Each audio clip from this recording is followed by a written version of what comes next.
to beseech thee, with favor upon this Parliament of the Republic of Ghana, grant that it may perform its high duty as in thy sight. Give divine guidance to the President of the Republic, endow members of Parliament and Ministers of State with discernment and vision, integrity and courage, that through the labors of government this land and people may be well and truly served, and thy good purposes for the common human life be realized in our midst. Amen.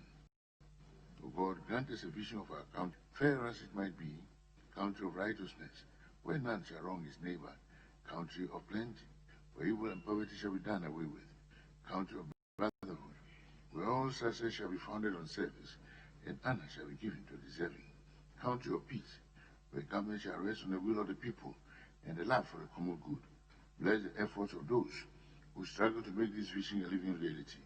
Inspire and strengthen our people, that they may give time, thought, and sacrifice to speed the day of the coming beauty of Ghana and Africa. Amen.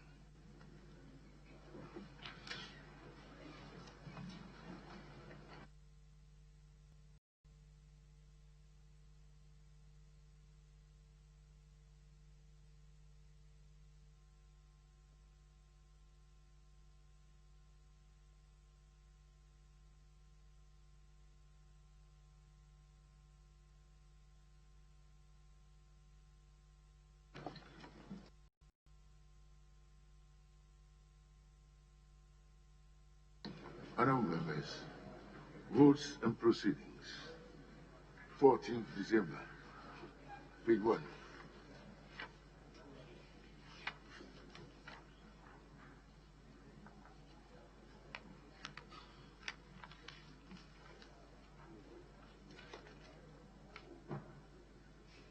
Page 2. Page 3. Page 4. Page 5. Page 6. 7. Page 8. Page 9. Page 12. Page 13. Page 14. Page 15, page 16, page 17.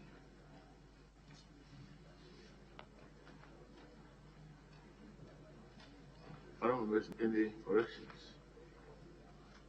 The votes and proceedings are adopted as true record accordingly. At the commencement of, item listed 3, statements. We have a statement by the Honorable Ano Dompre, urgent need for the establishment of a renewable energy authority. Please. Thank you, Speaker. Speaker, I'll begin my submission by first recognize the context of national development in the challenging year of 2020 for both developed and indeed developing countries. This context, Speaker, I make reference to, is characterized by an increased degree of global action in the era of COVID-19 that has provided to governments, especially about the importance of cooperation and unity with global issues. Prior to the outbreak of COVID-19, one of the world's significant issues was climate change, along with the resulting effect of global warming on our economies and life in general. Speaker, over the past decade and a half, this has translated to effective policy formulation in Ghana by governments, including, among others, the Strategic National Energy Plan of 2026 to 2020, the Energy Sector Strategy and Development Plan of 2010, the Renewable Energy Act of 2011, the Sustainable Energy for All Action Plan of 2012, and subsequently the Renewable Energy Master Plan presented to the Ministry of Energy in 2019. As we transition to the final decade set out in the REM, one essential component of the development of renewable energy still remains mere in ink on paper. Speaker, with this to the immense contributions of our stakeholders the energy sector, right from the Ministry responsible for energy and the Energy Commission of Ghana, to representatives in the community of academia who continue to provide scientific research support towards the development of renewable energy. It is undeniable the establishment of the Renewable Energy Authority is deficient in all of our achievements under renewable energy in Ghana. Speaker, even though Parliament recently amended the Green Power Authority Act 740 to empower the Green Power Authority to develop renewable energy and other clean energy alternatives in the country, the Renewable Energy Act, Act 832, is resolute in its purpose for renewable energy, which will also ensure that projects undertaken by government in renewable energy will be better organized. Speaker, it is certainly not misplaced that the Renewable Energy Act 2011, in its preceding description, mentioned management, utilization, sustainability of renewable energy as part of the purpose of the Act itself. Moreover, the International Renewable Energy Agency, ARENA, identifies 4 categories of policy instruments used to promote renewable electricity generation anywhere in the world, being fiscal investments, public finance, regulations, as well as policies that ensure wide access to power from resources. Our emphasis, however, being on the policies that ensure proper regulation of the renewable energy industry. Speaker, the Renewable Energy Act, under the transitional provisions, recognizes the importance of self-standing renewable energy authority, stating in section 53, and I quote, "Until such time that renewable energy authority is established, the Renewable Energy Directorate of the Ministry of Energy shall oversee the implementation of renewable energy activities in the country, execute renewable energy projects initiated by the state or in which the state has an interest, and C, manage the assets in the renewable energy sector on behalf of the state." Unquote. Speaker, when India's Renewable Energy Act passed in 2015, the adoption of renewable energy was reported to have significantly increased. According to India's Renewable Energy Act, and since India is in fact a federal republic, their central government is responsible for the development of renewable energy with policy obligations of the central government prefixed by shall, binding it by law to undertake certain relating to the acts. Speaker, there are, however, a host of other barriers identified in published research articles describing the negative effects on the development of renewable energy, not only in Ghana, but also in countries like the United Arab Emirates. Studies in the UAE reveal that some of the barriers related to economic complications in the implementation of feed-in tariff and quota systems for generated energy.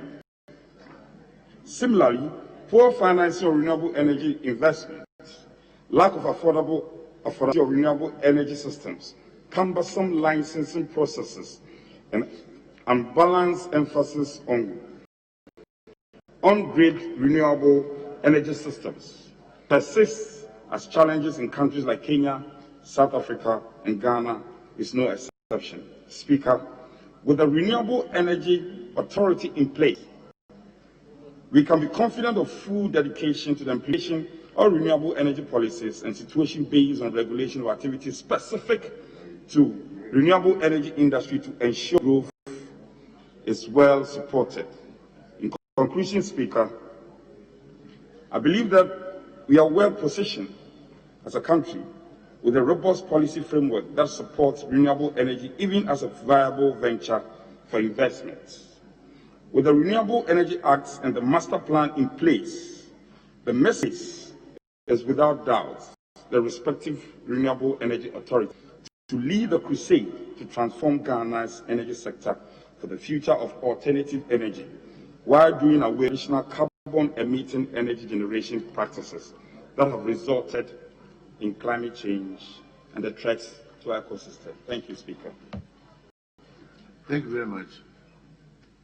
We may take one from each side, including the view of the time, So if we have one from each side, which it will include the leadership, so the leaders should please take note.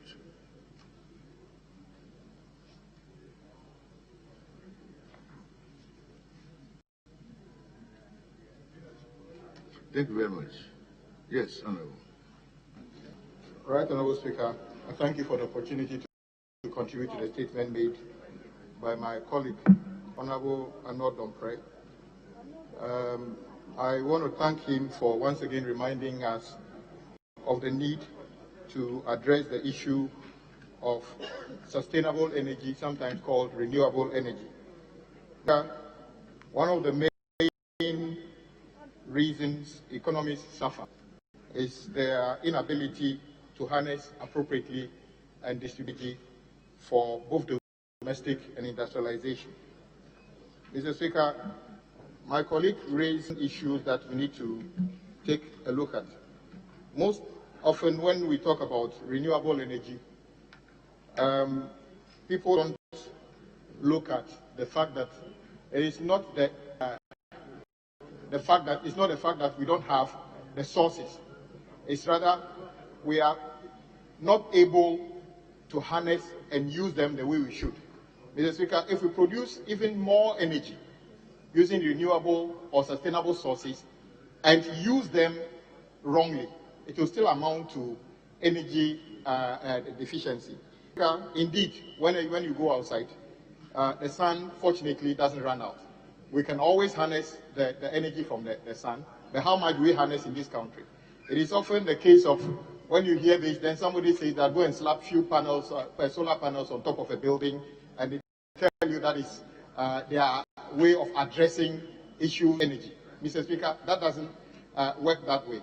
Secondly, he raised a very important issue. Mr. Speaker, you'll be surprised how much it will cost you to actually procure and install a solar panel in this country. We still have tax on those things. And you ask yourself, what is the point of doing this? If you have a situation where somebody designs a house and decides that I want to use 80% of the energy in my house from renewable sources, maybe wind, maybe solar, to pay so much money to be able to do these things, which are not even manufactured in this country. So, Mr. Speaker, the country needs to have a policy indeed as to how we do this. And I think the policy should start from government. Mr. Speaker, what would be wrong if it is that henceforth, every project that is paid for by the taxpayer should show commitment to a sustainable energy, maybe 60%, 70% of that. And that should not be only about putting solar panels on the building. That the way the buildings are organized, and I've given an example, you don't need light, artificial light every space. You can design spaces in such a way that at least from 8 o'clock in the morning to 4 o'clock, there will be enough lighting, natural lighting coming into the space. You can design buildings in such the temperature in the room could be sustained to an extent and only require a minimum method of mechanical cooling when necessary. Indeed, when you are in a hospital or certain spaces, a theater will always need to be enclosed and you always need mechanical ventilation and cooling and other things. But what about classrooms? What about laboratories? So, Mr. Speaker, this is a very important thing, but I think it starts with government. And the day we see government projects looking for, ordinary people will follow suit. But when we have a situation where government procures, designs, and uses the most unsustainable buildings in the country, who are we asking to do this in this country? Mr. Speaker, in developed countries, the building, that is the external leaf of a building, keeps changing. Even the windows, how many panes of glass you need to use to be able to prevent loss of energy changes. In this country, since I studied architecture, the leaf of an external wall is still 6 inches block, and to today, it's as if climate change has never happened in the country. So I think what my colleague is saying is that we should go back and look at these things. But Mr. Speaker, we can't move on until government shows commitment. Not commitment by saying we are going to put few solar panels on top of Flagstaff House or Parliament House, but a real commitment that shows that we can tackle these things from policy, we can tackle this from built environment operators, engineers, architects, can be able to do this, and let's have a policy which mandates that buildings of a certain level to show they are sustainable after to a certain level, then we can reduce it. And also individuals being sensitive to how much energy we use. Mr. Speaker, the fact that I can afford to install 10 chairs in my house doesn't mean I should be allowed to do that. I should be able to show commitment not only from my pocket, but other people, because when you have 10 air conditioners, it means that when we generate or whatever, you will be pulling more than necessary. But if we are sensitive to this, people should be able to be made to live their lives in a more sustainable way and thinking of others, not because they can. Mr. Speaker, this is a very important statement that I think we should all look at, and hopefully if we are able to do this, Mr. Speaker, the impact on our economy will be very, very, very great. I'm happy to see that the situation in America, since it's changing, Americans are committed to getting back to the world fold where climate change issues will come back to the fore once again. In the past, it was as if it never happened, and I'm hopeful that we can do these things and make our country, our world, a better place for all of us. Thank you very much, Mr. Speaker, for the opportunity.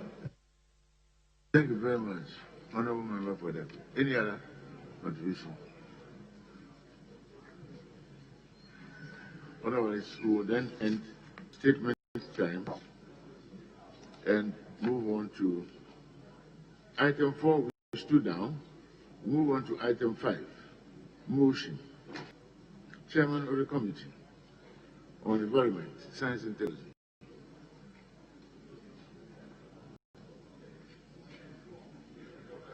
Item listed 5. Chairman, Committee on Environment.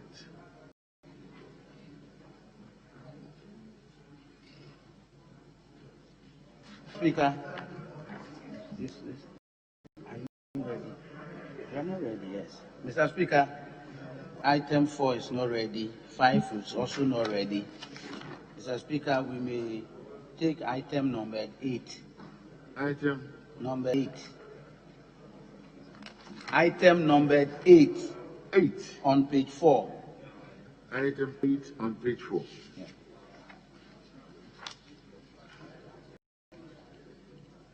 Item 8. Motion. Chairman.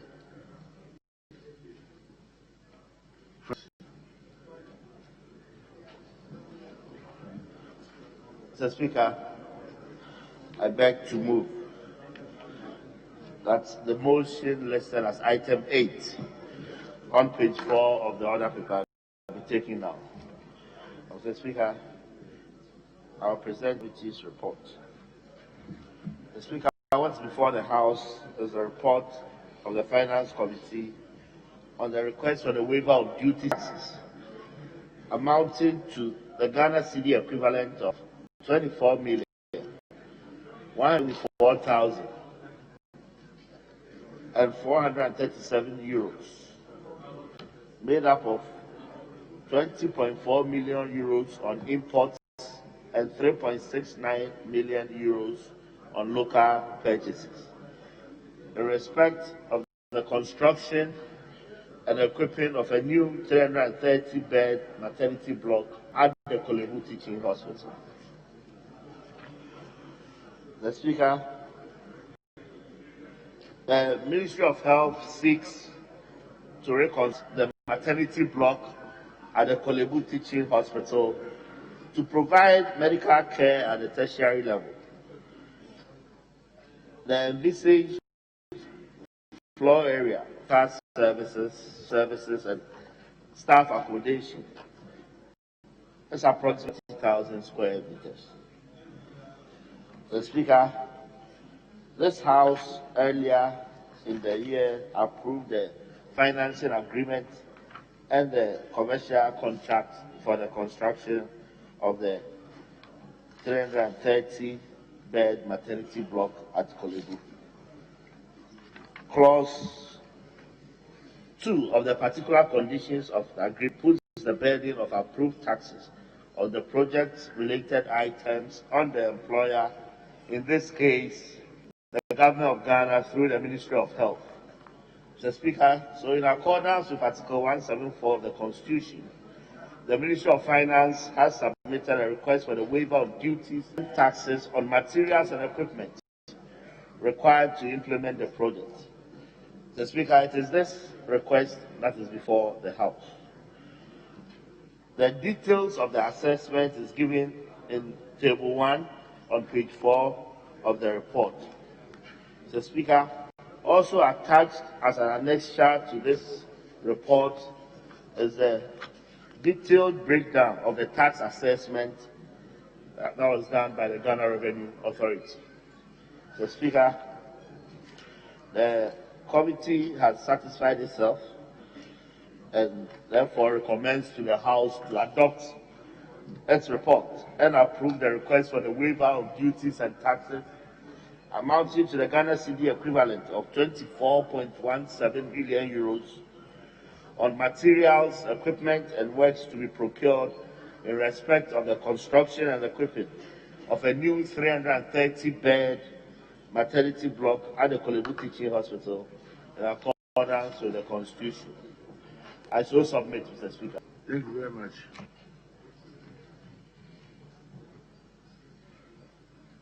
Yes, Honorable Member for that group. Right, Honorable Speaker, I rise to support the motion moved by the chairman of the Finance Committee on a tax waiver for the Kolebu maternity block.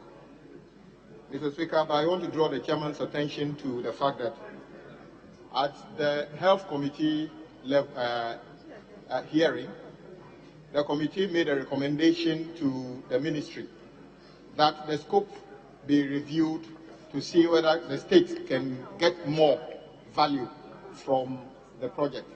Indeed, if you listen to the president when he was doing the sword cutting at Kolebu, I think the ministry has since gone to review. We now have 400 beds, not 330 beds. And I think that should begin to reflect in the reportage in this house, that it's no 330 bed, but 400 bed, but for the same price, which is what we should commend the Health Committee for.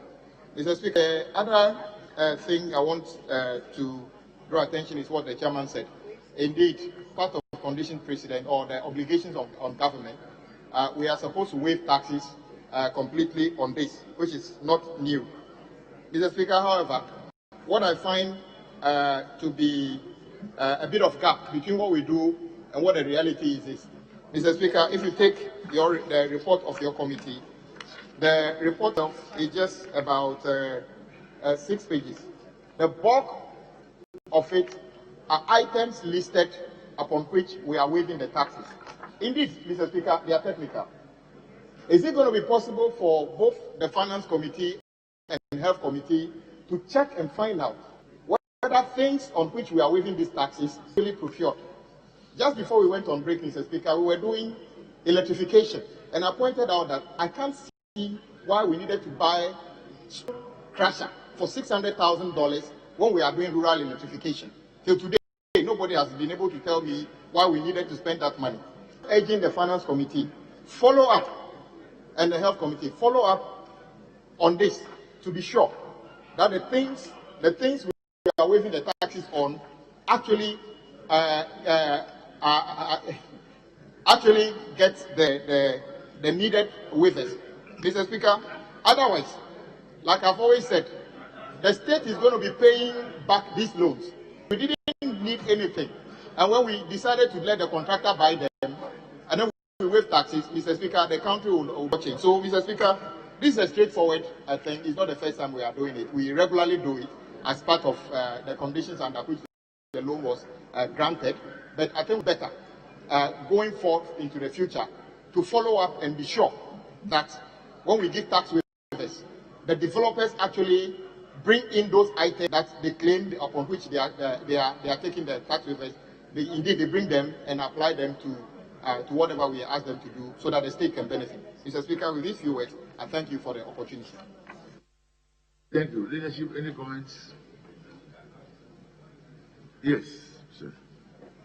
Mr. Speaker, I thank you for the opportunity to support the motion and urge the House to approve this tax waiver. We all know how important Kolebu is as far as healthcare is concerned in Ghana.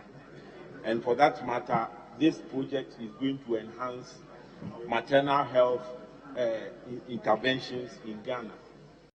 And I believe that this is one of the most important projects to improve healthcare in the country. So I urge the House to approve this motion so that the project can be completed in record time. I thank you, Mr. Speaker.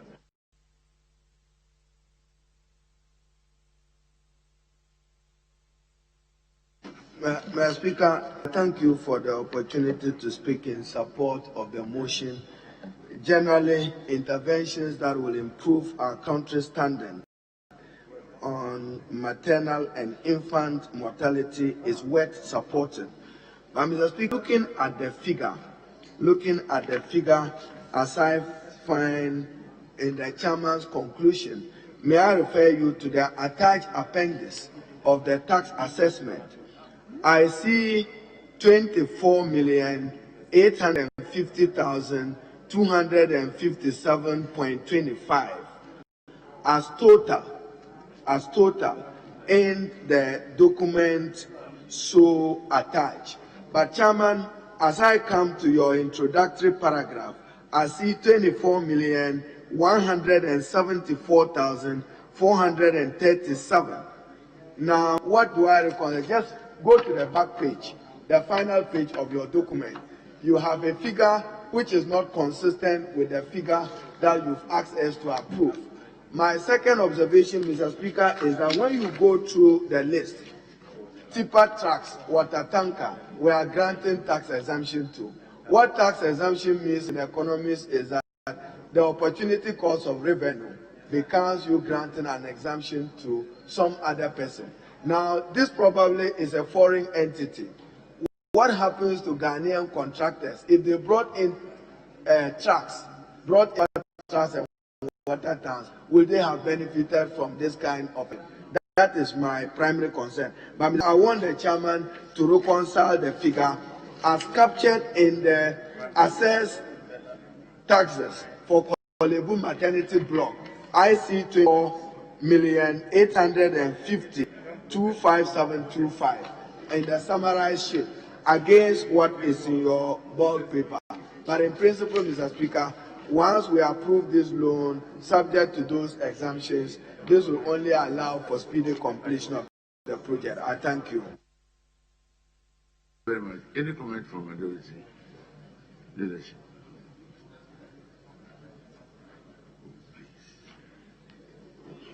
Mr. Speaker, this waiver has two components, the tax waiver. If you go to the cover page, you would see 24.174, of which 20.4 is on imports, the cover page, and 3.6 on local purchases. 24.174, of which 20.4 is on imports. Look at the cover page. Now go to page 36 of the report, the last but 2 pages. You'll see the 20.4 for imports over there. 20.4 for imports in euros. Can you see that one? On page 36. Then come to the last page. What you have there, the 24.8, is in Ghana cedis. It is a 3.6 on local purchases in euros. That translates to the 24.8 million in Ghana. So the 24.8 you are seeing on the last page is in Ghana cedis, and is totally different from the 24.74 on the cover page, which is in euros. Thank you very much. Thank you for the explanation. Yes. Thank you, Mr. Speaker, for the opportunity. Mr. Speaker, this House had earlier approved the loan facility and the commercial agreement for the construction and equipping of a new 330-bed maternity block with all auxiliary facilities.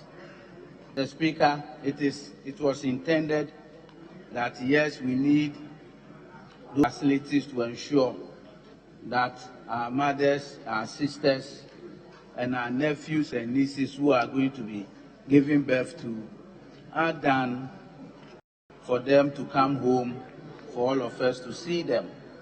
Where we are now is to approve the waiver to ensure that this project can a completion.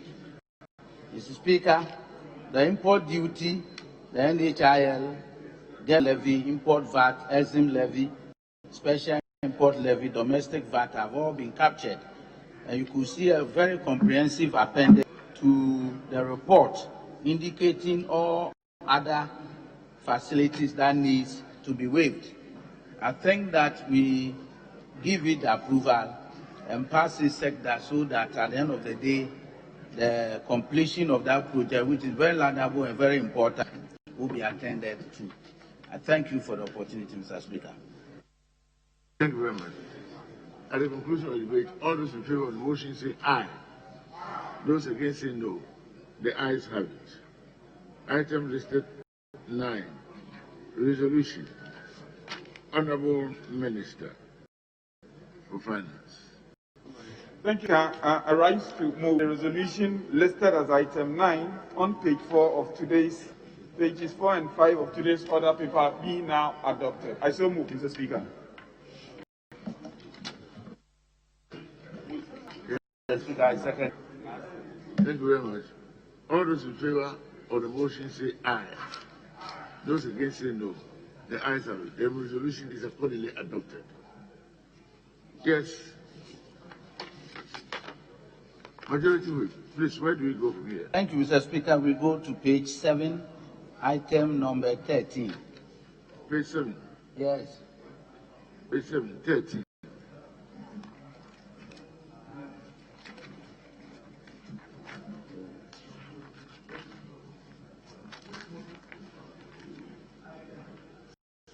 No, Mr. Speaker.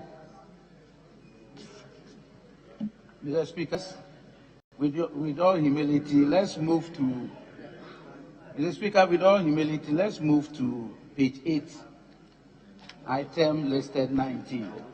Page 8, item listed 19, sir. Page 8. Page 8. Page 8, item 19.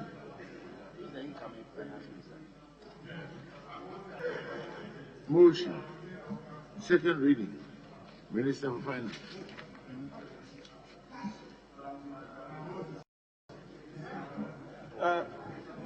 Thank you, Mr. Speaker. I rise to move that the Anti-Money Laundering Bill 2020 be now read the second time. One moment, please. Yes, Honorable Muntalu. Mr. Speaker, I know my colleague is the Deputy Minister for Finance. It's not the Minister of Finance. This motion is for the Minister of Finance. The Deputy Whip, the right thing.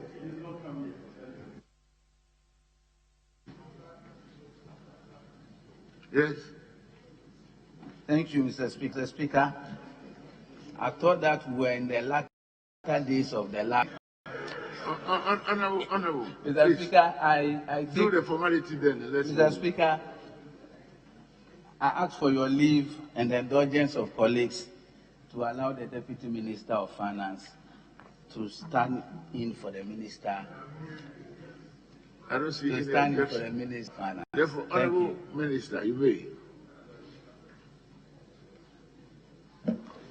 Thank you, Mr. Speaker.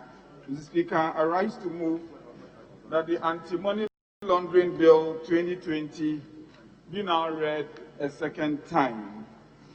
And in doing so, Mr. Speaker, permit me to indicate that the object of the bill is to consolidate the laws relating to money laundering and to provide for related matters. Speaker, in 2016, Ghana's AML regime, anti-money laundering regime, underwent a mutual evaluation exercise by the Intergovernmental Action Group Against Money Laundering. It's a body of the G8, and it's West African. It is one of the regional bodies for ensuring that global standards in the fight against money laundering are complied with. Ghana's review by GIABA uncovered strategic gaps in our anti-money laundering regime. Additionally, Ghana itself, in view of our policy to play a lead role in intra-African trade and be an example for other African countries, had adopted a policy to improve our AML regime and had passed a policy in 2019 to that effect. Mr. Speaker, this bill is one of the interventions to help government achieve this.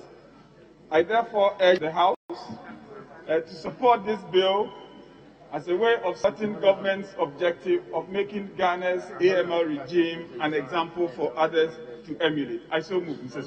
Speaker. Thank you very much. Honorable Minority Leader.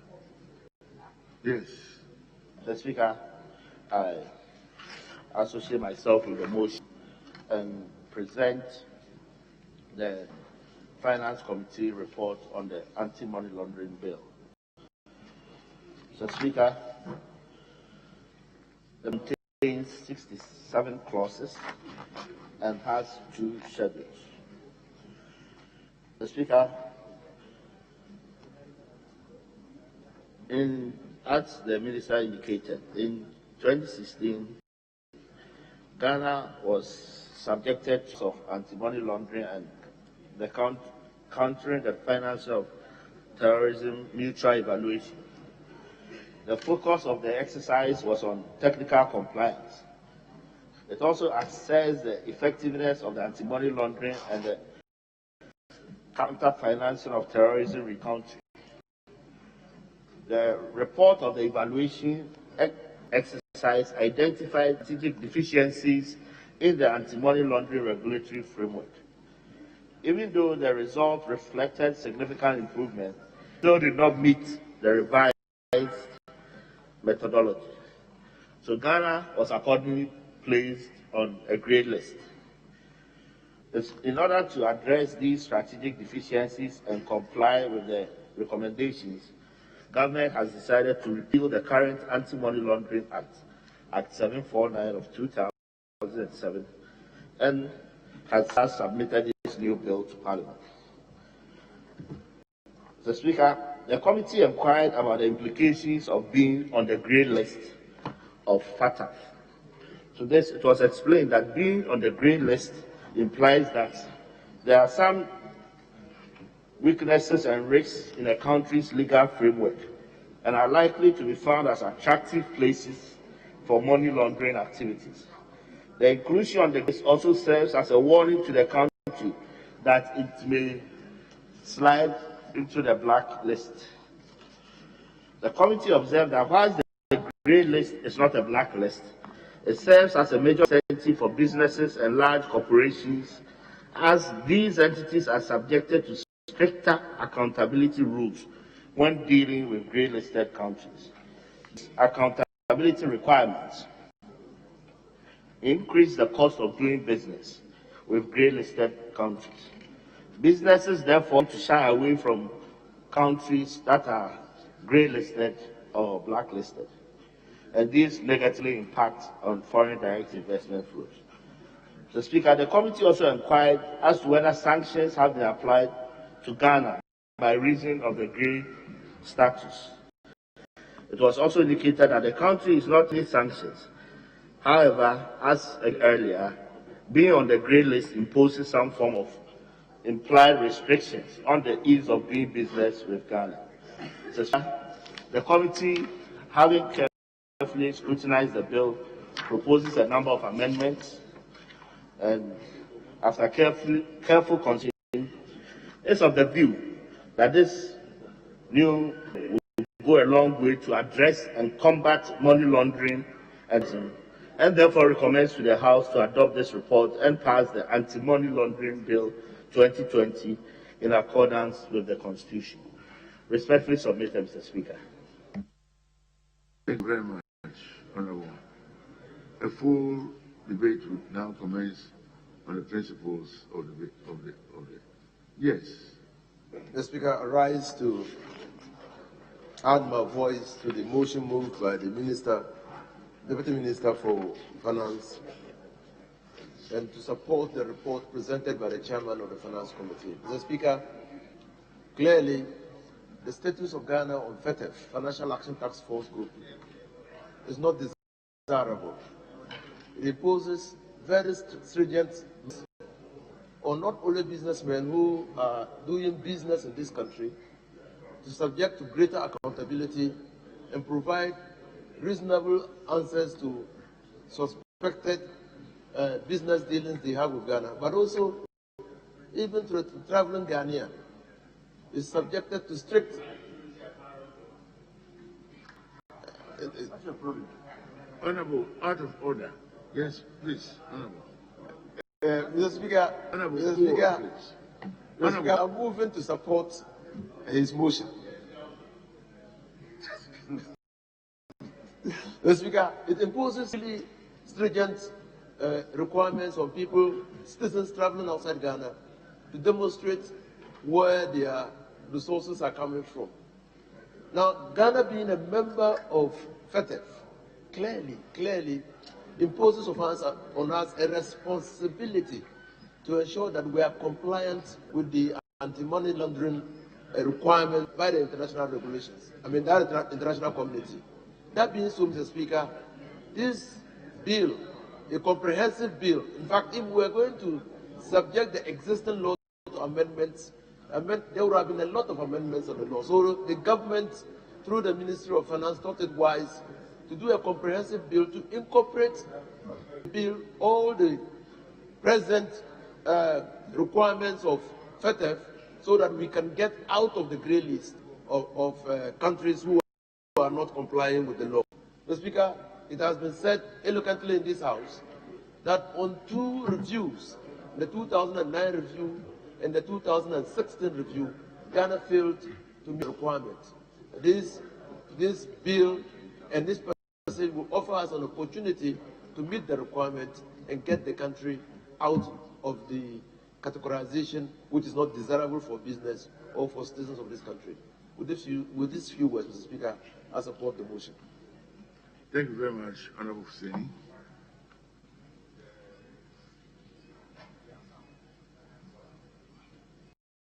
Honorable Minority Leader, then Minority Leadership. Mr. Speaker, let me do for the opportunity to contribute to the motion that the Anti-Money Laundering Bill 2020, which was presented to Parliament on Thursday, 5th November 2020, be read this time.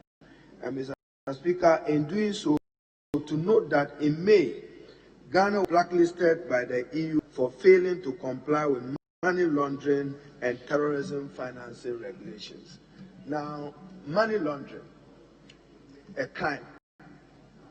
What is it that, having been blacklisted, we haven't seen any person being punished for any action associated for which reason our country is being blacklisted?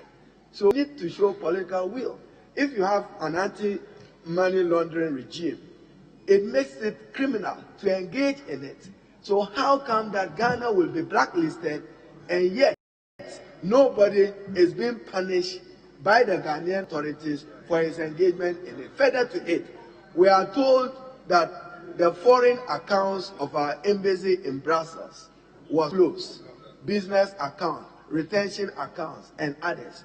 Mr. Speaker, I think that in the exercise of oversight, the Finance Committee must have taken particular interest in this matter of Ghana being blacklisted and probing further to know why Ghana have been blacklisted by the EU. Because, Mr. Speaker, there is a relationship between money laundering and corruption. And there is a relationship between money laundering and economic crime and graft. And there is a relationship between money laundering and terrorism financing. And it is not, as the Honorable Inusa have observed, a desirable position for Ghana. So I will urge Parliament, particularly the Committee on Foreign Affairs and Finance in particular, to take particular into probing Ghana's status. and what accounted for Ghana being blacklisted among many other African countries. Mr. Speaker, let me go to the committee's report and just share with you. We scored 0 out of 16. So what are the benchmarks that we failed to meet? And is this remedial action of an amendment or satisfactory of all the 16 issues which were reported to?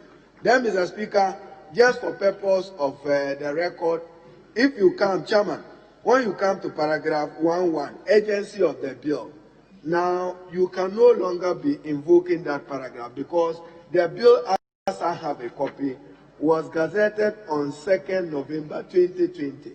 Now you are saying the committee met and determined that the bill is of an urgent nature and therefore satisfied that it must be taken through all the stages of passage in 1 day. That view must make it moot now. It's a moot issue because date of gazette notification 2nd November 2020. And then you have in the committee's report, if it was gazetted on 2nd November, then it means that on Thursday, 5th November 2020, at the time you were presenting it to Parliament, it was already gazetted. Bills that you contemplate under Article 106.13, in my view, ought not to be gazetted because you want to excuse the bill from the minimum requirements of Article 106 of the Constitution. So, Mr. Speaker, if the chairman can take note of it, but generally... Do you stand at the point of correction or order? Do you stand at the point of order or correction? Mr. Speaker, as regards the issue of the urgency of the bill, the minority leader would recall that the House adjourned on the 7th. And this report was laid before the House adjourned on the 5th. So at the time, the indication was that we were going to pass this bill before we go on recess. And so the bill itself was introduced in the House and read the first time on Thursday, the 5th. And so the urgency was that it would be taken through all the stages of passage before the House went on recess on the 7th. And this report was late. However, the exigencies of the time did not permit the consideration of the bill. And so we are back here taking the report that was laid on the 5th of November before the House went on recess.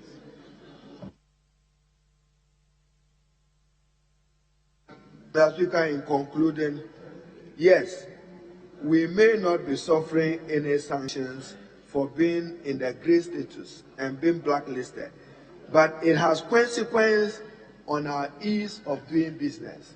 It has consequence on the attraction of foreign direct investment in Ghana if the country is seen to be blacklisted, particularly by the European Union, which is one of our major trading partners. If these amendments cures it and puts Ghana out of it, I support the motion. I thank you, Mr. Speaker. Thank you very much. Honourable Majority Leader, any comments? Honourable Minister. Thank you, Mr. Speaker. Mr. Speaker, we have taken note of the suggestions that have been made and gladly take them into account as we implement this bill. But it's important that certain observations that have been made on the floor are commented on. First, it's my humble wish that the minority leader would pay attention. The mutual evaluation review that was done in 2016 when President Mama and the NDC were in office. It's important that we put that on record.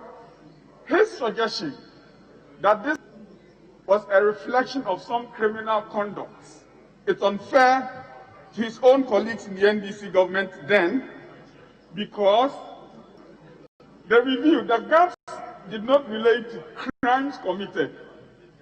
The review was on the institutional arrangements for combating money laundering.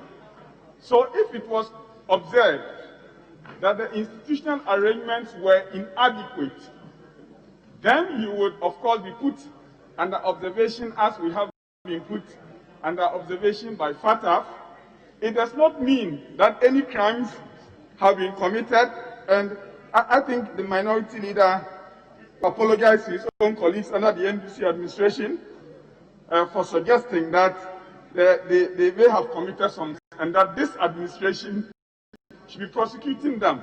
You just don't do. But the important point, Mr. Speaker, that we should make is that the grey listing is to observe Ghana as we seek to correct the gaps in the institutional arrangement. Minority leader would do well to note that. I have to conclude on the point, Mr. Speaker, that as a result of the gaps that were identified in the review of 2016, we have worked out an action plan with GIABA. We are on course to completing the action plan on schedule, and we can promise that the deficiencies that we inherited as an Anado government have largely been corrected, and we will set the grey listing on schedule. I thank you, Mr. Speaker. Thank you very much, Honourable Minister. Honourable members, at the conclusion of the debate, all those in favour of the motion say aye. Those against say no. The ayes have it. An act to consolidate the laws relating to the prohibition of money laundering, provide for the establishment of the Financial Intelligence Center, and for related matters. The Anti-Money Laundering Bill 2020 is duly read a second time.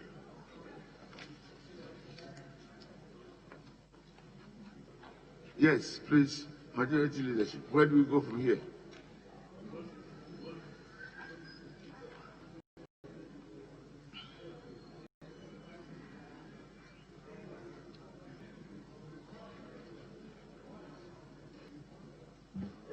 Mr. Speaker, we can go to item number 13.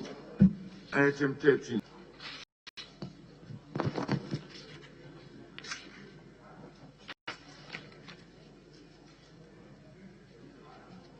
Item 13. Mr. Speaker, I rise to move motion number 13 on page 7 of the order paper. I so move. The procedural motion has been moved. Mr. Speaker, I support the motion. Sorry, I second the motion. Thank you very much. All those in favor say aye. Those against say no. The ayes. 14. Mr. Speaker, I rise to move that the Pre-Tertiary Education Bill 2020 be now read a second time. I so move.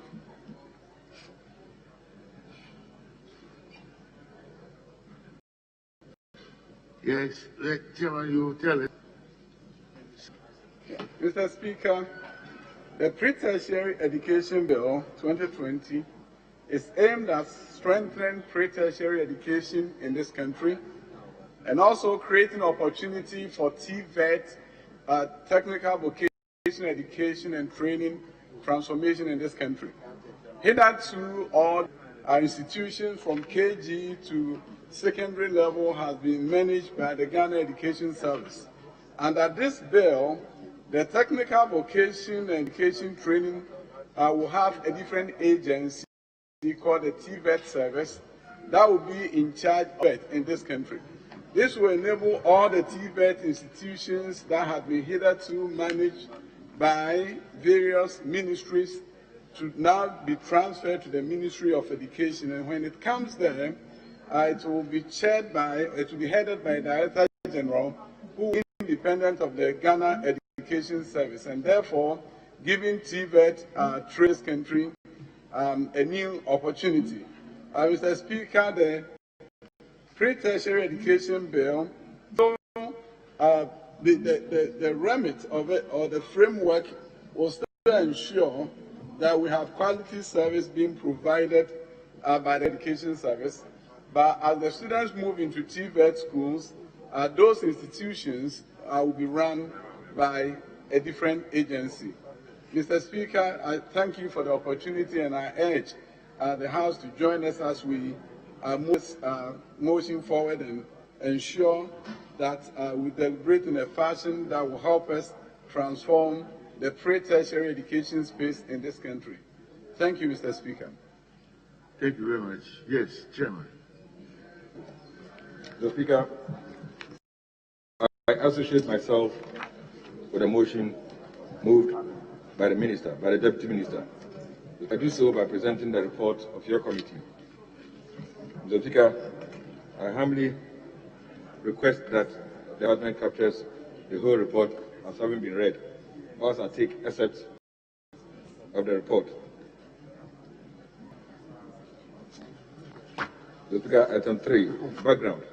The pre-tertiary education is deemed a critical phase in education delivery since it marks the foundation for the preparation of students to enter the tertiary education stream for further academic pursuits.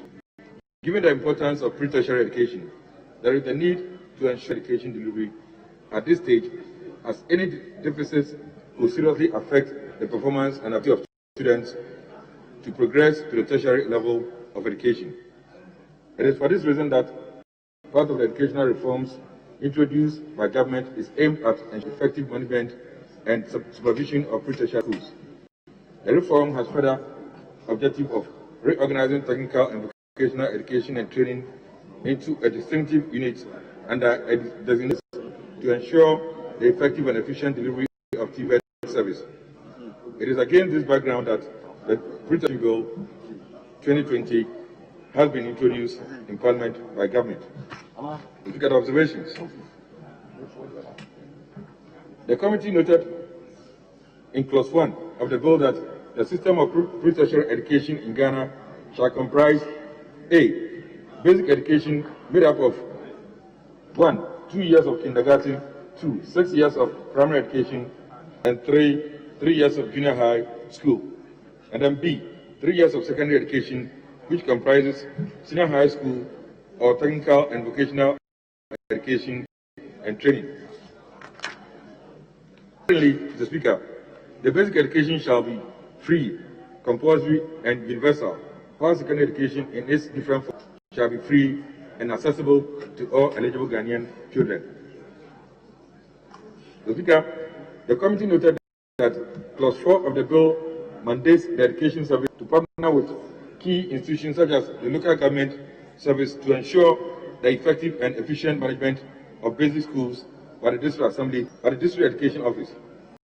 The regional education directorate shall be responsible for the sound management of senior high schools, while the technical and vocational education and training service shall be responsible for the management of pre-tertiary institutions within the technical and vocational education and training stream. Provision has also been made under the same clause for faith-based schools to enter into memorandum of understanding with the education service for the effective and efficient management of faith-based schools. The committee is of the view that the mandatory arrangement for these key stakeholders to collaborate in the administration of pre-tertiary education institutions will promote shared responsibility and effective coordination in the management of pre-tertiary education for better outcomes. Mr. Speaker, establishment of the education service. Clause 6 of the bill establishes the education service as a body corporate with the object of providing coordination and harmonization for the effective and efficient delivery of basic and senior high education in the country.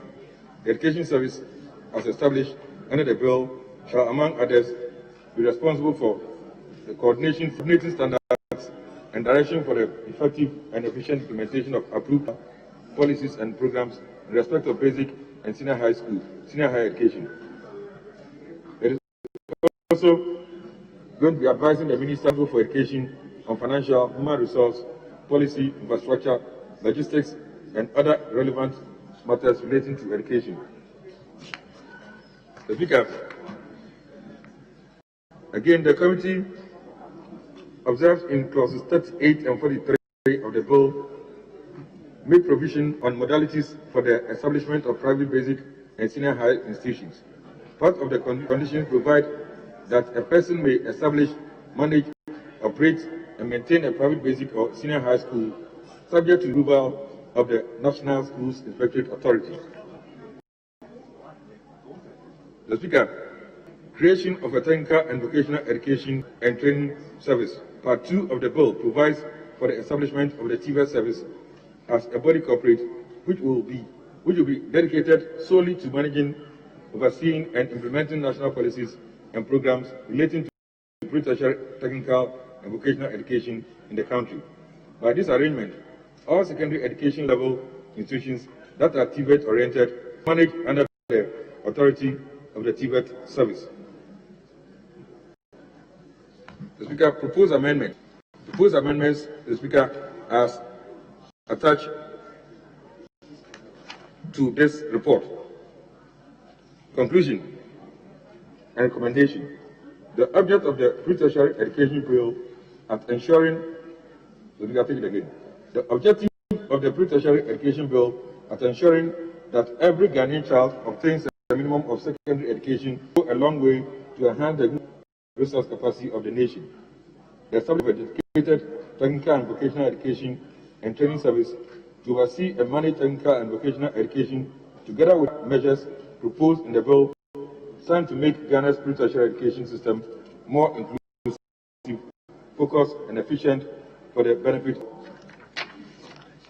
the Speaker. The committee therefore recommends to the House to adopt its report and pass the pre-tertiary education bill 2020 into law. Thank you, Mr. Speaker. Yes. Thank you, Mr. Speaker. Mr. Speaker, in speaking to the motion, I wish to state that I want to use this opportunity to commend the various teacher unions in this country and other civil and society organizations that spoke vehemently against the bill when it was first laid in its original form and had to be withdrawn by the ministry or the government and relayed.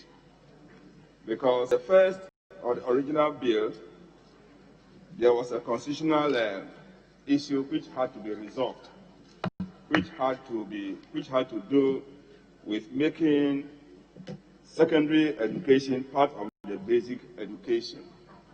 And I'm happy that the minister listened to the people, and that was corrected. And under the new, or in the new bill, we have basic education made up of 2 years of secondary education, 2 years of kindergarten, 6 years of primary education, and 3 years of junior high school. And then senior high school or technical and vocational education as part of the pre-tertiary education. That constitutional crisis, I think, has been resolved. Mr. Speaker, that's largely about the creation or recreation of Ghana Education Service and the Technical and Vocational Training Education Service. So that means that the TVET institutions will now under one service and no more part of the edu service that we have now. Mr. Speaker, according to the memorandum accompanying the bill, this is to give much attention to the vocational training and education in the country. But the only challenge we have there is that in this era where we have infrastructural deficits or challenges, how are we going to accommodate these offices all over the country? Because once you establish the service with the headquarters in Accra, there will be the need to establish offices at the district level and the regional level. So that is a very serious challenge which has to be addressed, because most of our education offices throughout the country, especially at the district levels, don't have offices. And that is a very big challenge all over the country. So we need an assurances from the Minister and the Minister of Education as to how new service, TVET service, is going to be accommodated. Are they going to be part of the Education Office as we have it now, or they will have separate offices in the country? Mr. Speaker, if you look at the schedule accompanying the bill, a number of schools are going to be transferred to the TVET of the Ministry of Education. I would like all this to take note, because as a committee went through it, that is the schedule, we like to look at the location of some of the schools. So I will urge every member to look at it carefully, so that where the school is not, the location is not correctly stated, they can put amendment for the location to be corrected. On that note, Mr. Speaker, I support the motion. Thank you. Thank you. Thank you very much. Yes, Honorable.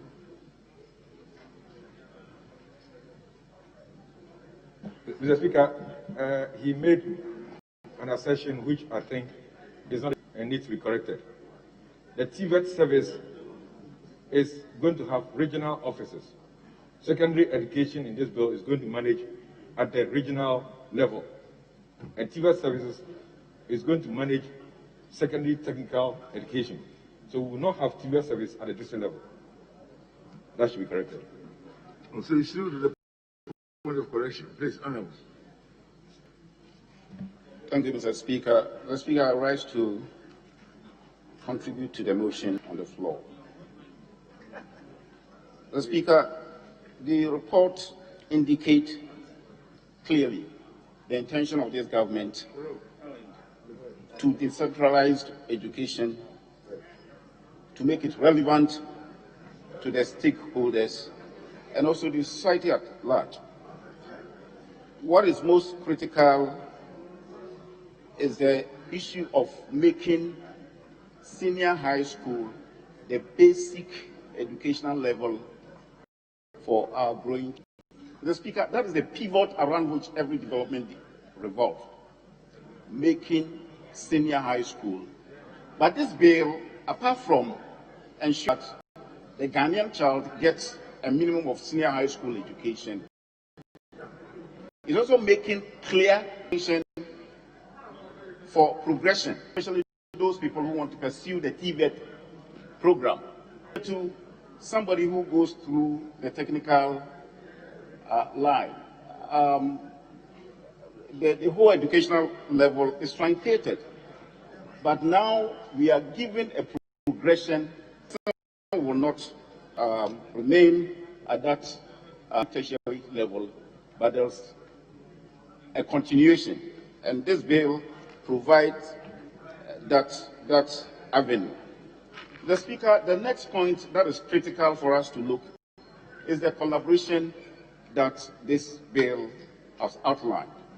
Faith-based organization has been given an avenue that, whilst we are giving opportunity for them to contribute towards the management, we are doing so without deviating from their core value that they want to inculcate into the children. So, Mr. Speaker, I think that this is a bill that is all-encompassing, and I urge my colleagues to adopt the committee's report and approve it. Thank you for the opportunity, Mr. Speaker. Thank you very much. Leadership, any contributions? Oh, very well. Thank you, Mr. Speaker. Mr. Speaker, I also rise to support the motion and also add my voice to the bill. Mr. Speaker, the TVET aspect of education for some time now has been handled by Ghana Education Service. And those of us who started with the TVET and later on moved to the grammar schools realized that we will not be given adequate support at the level. And that has caused the majority of people who decided to pursue courses under TVET to move to what is traditionally known as a grammar school. Mr. Speaker, so with coming into effect of the separation of TVET services from the Ghana Education Service, so that to have it stand alone services is laudable and needs to be commended. But Mr. Speaker, I've noticed that in your committee's report, on page 7, item 6.6, I see you have some difficulty in clarification there. You have secondary schools pursuing TVET courses handled by TVET. We have schools as SECTEC, or Senior High Technical Schools. And Senior High Technical Schools will now be moved completely to TVET. Where lies the distinction? Because this traditionally has to be secondary schools or Senior High Technical Schools. They are not pursuing courses known as TVET courses. They are pursuing both Senior High Tech courses as well as TVET courses. Moving it completely from the GES to the TVET level will still have some level of confusion there for me. And Mr. Speaker, I want the committee to look at this critically, or the ministry to look at it critically, knowing very well that that confusion as someone pursuing a TVET program and that of someone pursuing a grammar or GS program should be completely, we should understand it. Otherwise, that will confusion will still continue if it's not well addressed. With this view, Mr. Speaker, I support the motion.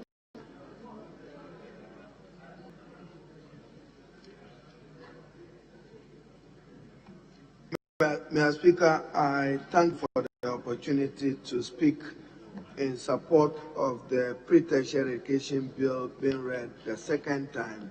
Mr. Speaker, in doing so, to refer you to your committee's report, particularly paragraph 6.4, establishment of the education sector. Mr. Speaker, it is provided that clause 6 of the bill establishes the education service as a body corporate with the object of providing coordination and harmonization for the effective and efficient delivery of basic and senior education. Mr. Speaker, my preliminary observation is why want to do away with Ghana Education Service?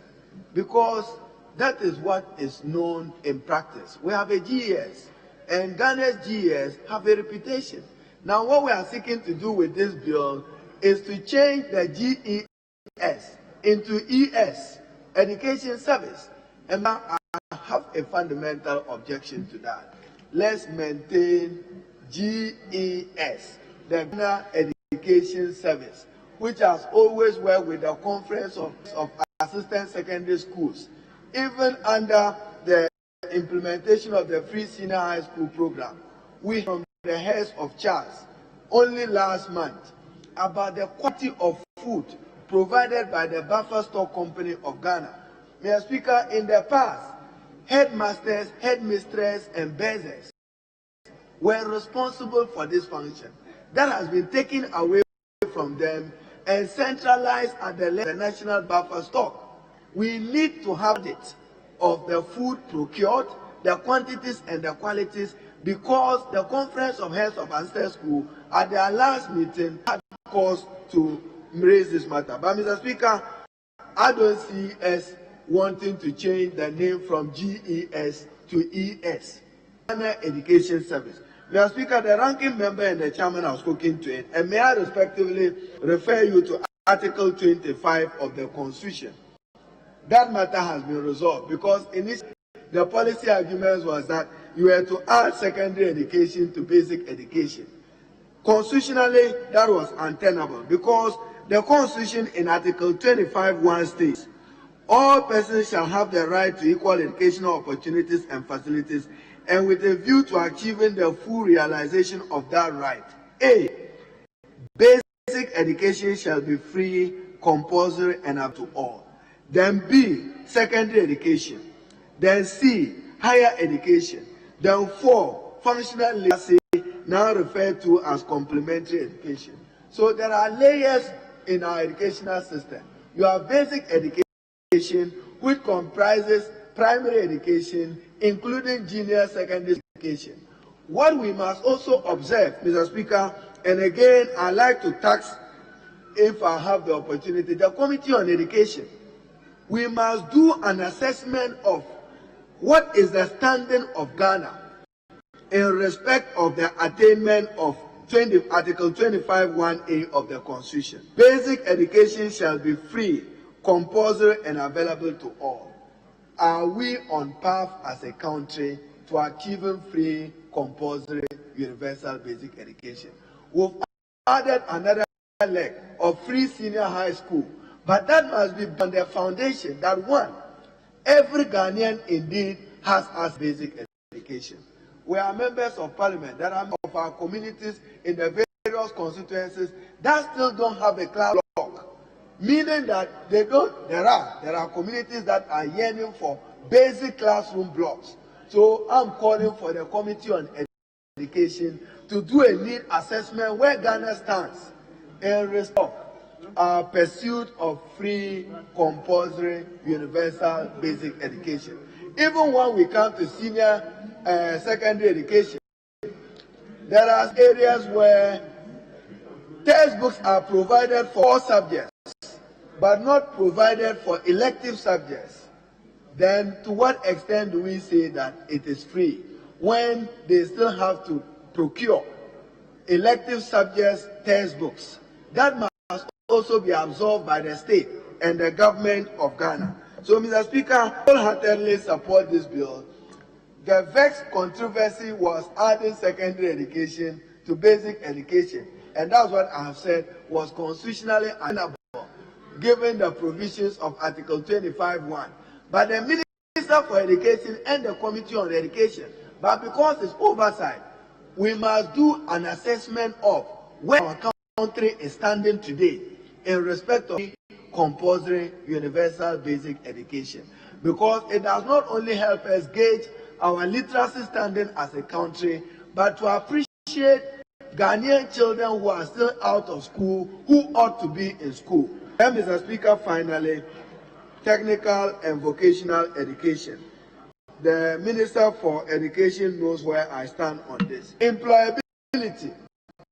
The employability of Ghanaian youth depends and hinges on the extent and the kind and character of given to our youth from pre-tertiary beyond.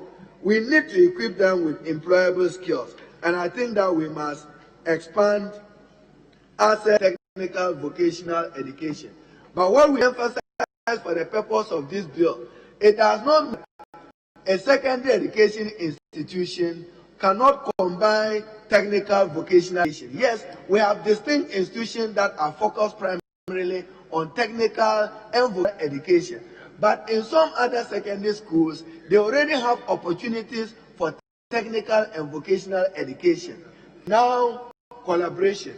The Minister for Education and the Minister for Employment, again, you have to do a need assessment in order to understand what enhances the employability of many Ghanaian youth, particularly those who have access to technical and vocational education, and the extent to which we are tuning it to our needs.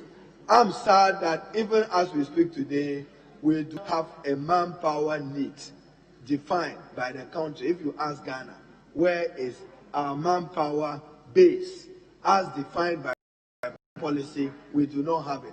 Ministry of Education and Ministry for Employment must be working out on that. So in conclusion, Mr. Speaker, I support it.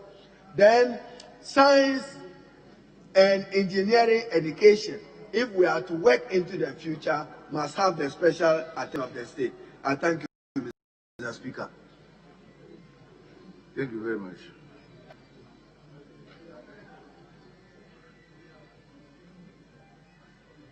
Very well. Honorable Minority. Honorable First of the Speaker, I thought. Thank you very much, Mr. Speaker. First, I wish to commend the committee for bringing us a comprehensive report and review of the bill. Mr. Speaker, what interests me most is in paragraph 6.6 of page 7, creation of a technical and vocational education and training service. But first, on the issue of GES or ES, I wish to repeat that a rose by any name will smell as sweet. A rose by any name will smell as sweet. For me, my interest is more in what they will do. So far, this bill talks about setting up institutions, formal arrangements, right? My interest is in the content. And in particular, I'm talking about the creation of technical and vocational education training. I've had a keen interest in training people. TVET has been assisting young people in acquiring equipment to train, but for many of the individuals and groups that have been given a set of equipment, they don't have sufficient premises to even set up all the equipment. For practically all those involved in dressmaking, the setup that is giving them, you go around, they have the equipment, and those they have set up one here and one at the other end.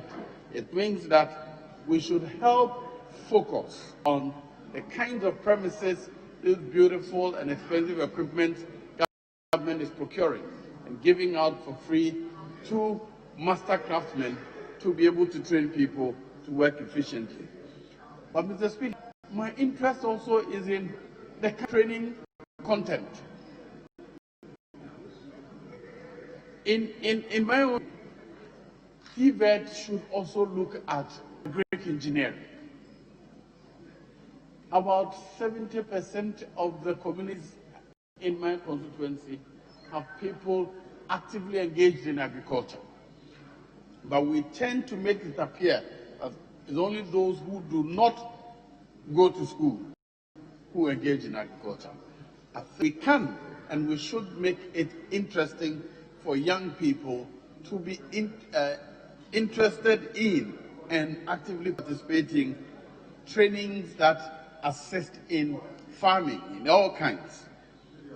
Indeed, Mr. Speaker, I think that in this day and age, it is an indictment on us for all the great engineers we have produced at the universities that we have not been able to design any single simple equipment that helps us plant maize. If I want to go into farming now, I'll have to learn to bend to be able to plant maize, or I'll have to buy heavy equipment, tractor-based equipment. I can't afford a tractor-based equipment to plant my maize, but I've always been my engineers. How come they cannot develop those little that we used to play with? Wheels, small wheels, so that as I move along, the maize, it's put in the soil and it can be planted, such that if I want to go into farming, I will need to invest in tractor those are huge, expensive, and often not make it practicable for starters to join in. I think we should focus on engineering very simple tools, and we can start by investing in our TVET training, encouraging people to do hands-on training. Yes, I think last week I was discussing with a carpenter how come he's so good at his work, but it takes so long to be able to finish a job. He said, Mr. Speaker, young people are no longer learning the trade. And so he has to himself go to the equipment, come back to create and mold. So I set me thinking, how come young people are no longer interested in learning a trade? They are no longer finding the rudiments of using the hammer and the chisel attractive anymore. We could put more emphasis in training him with the new tools. There are many young people who are called master craftsmen who cannot open a new cabinet or set up a new cabinet which is sold unpacked. I think that we should spend more time training people to use new equipment to prepare to handle new things. Today, a lot of the things we use, we buy them in boxes, and we have to assemble them. But many of the young people are trained carpenters, can't assemble them because they're not familiar with the new equipment, they don't have access to the new equipment, they have not been trained to use them. I think that TVET should focus on the everyday things.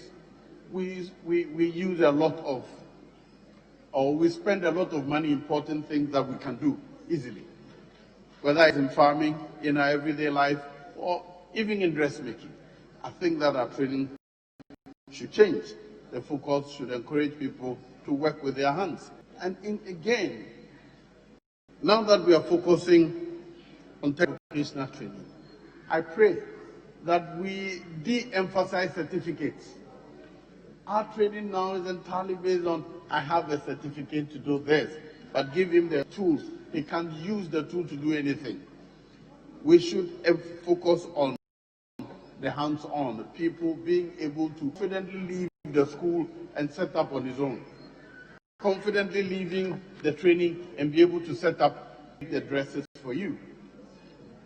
Mr. Speaker, in 2005, yes, I was then working with the Ministry of Transport. We had a team from mechanics from Techiman and Sunyani. And the Speaker, they came with one simple complaint. We, the masters, who are training the new ones, we were trained on the vehicles 120 Maurice Minor. Those vehicles are no longer available. And their training is what they are imparting into the younger ones.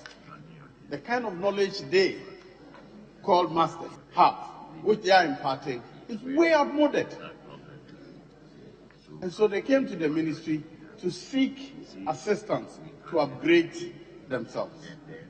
I recall recently we met with a delegation from the Parliament of Japan, and I raised that issue, that Ghana in particular uses a lot of vehicles from Japan, so they should assist us in setting up training for the mechanics. Well, their complaint was, well, they have the same complaint over there in Japan, that the mechanics are always way behind the auto vehicle company. But I think we can make ourselves more practical, we can improve our training, and we can encourage people to be hands-on trainees and de-emphasize the certificate-based training. I thank you, Mr. Speaker. Thank you very much, Honorable First Speaker. Yes, Honorable Majority Leader. Speaker, thank you very much for the space granted to make a few comments on the report of the Common Education on the pre-tertiary education bill. Speaker,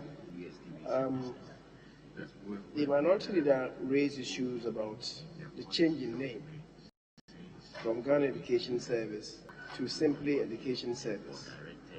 As far as I'm concerned, the value really is the same, because we make laws in Ghana and indeed in Parliament for institutions in the Republic. The Republic calls Ghana. So, Mr. Speaker, I believe that if we shorten the name by deleting the name Ghana from the service, really, I believe the value is the same, whether it's called Ghana Education Service or Education Service. The law is being made for Education Service in the Republic of Ghana. And as we have been doing in many of the bills that we've been fashioning, we are not repetitive. We just say that this is for the Republic, and we delete Ghana from it. So I don't really have anything against that.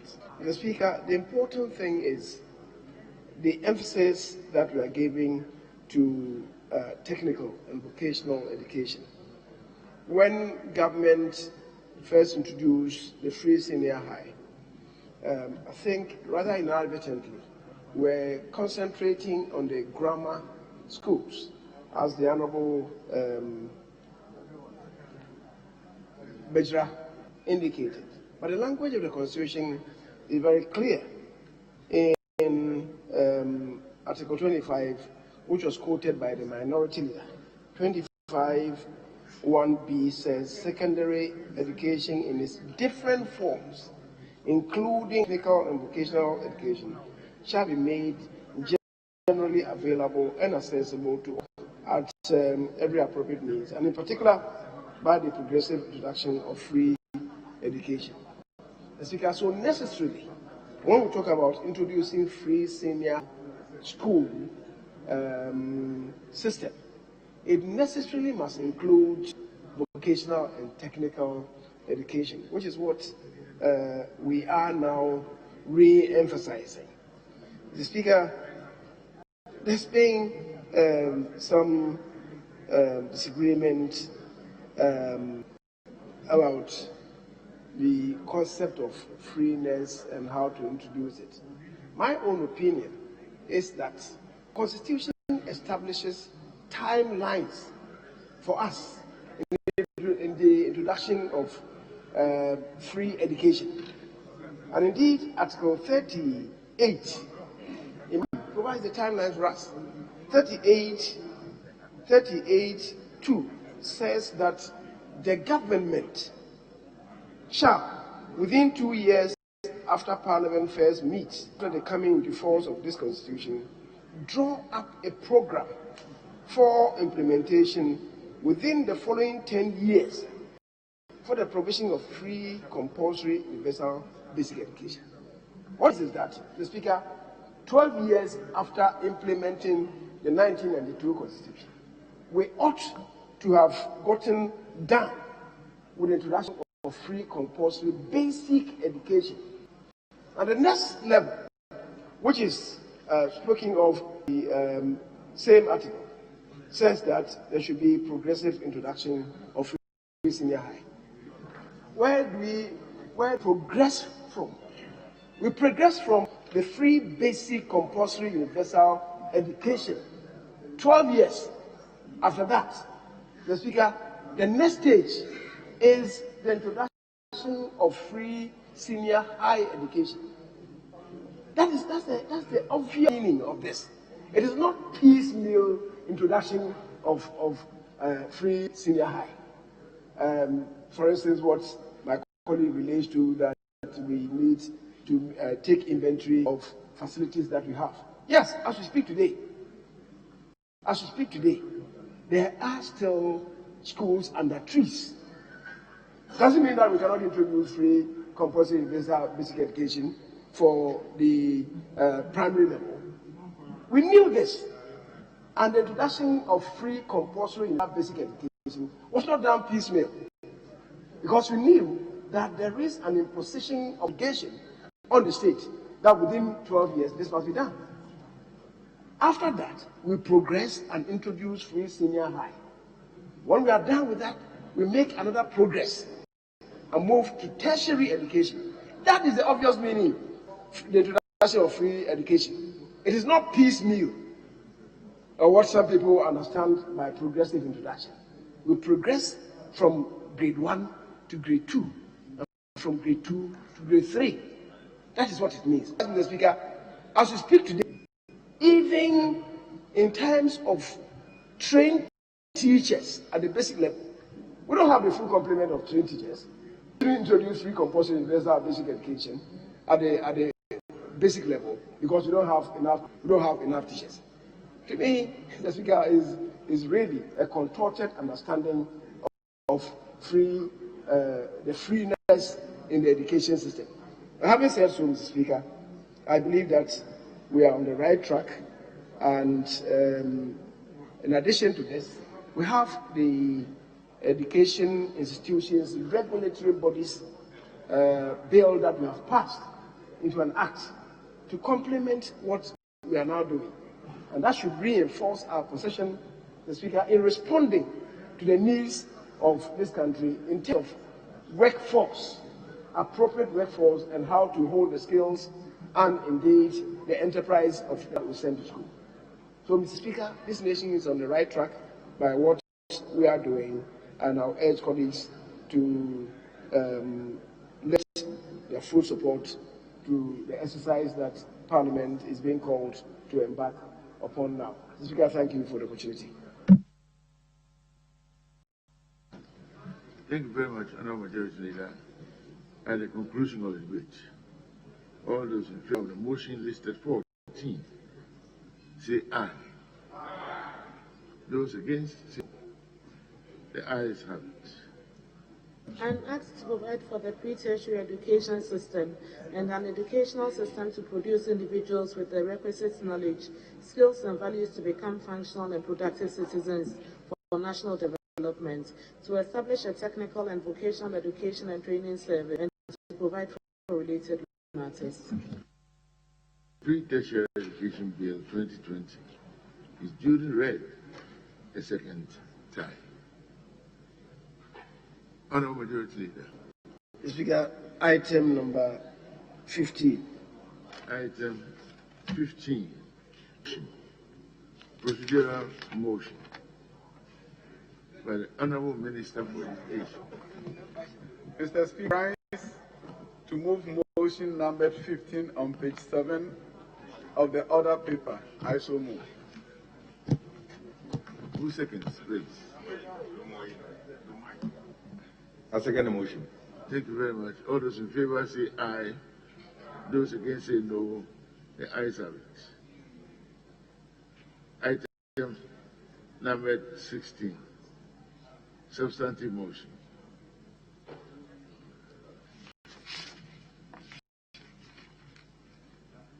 Mr. Speaker, item 16. Item number 16. Mr. Speaker, I rise to move the Ghana Research Fund Bill 2020 to be now read a second time. I so move.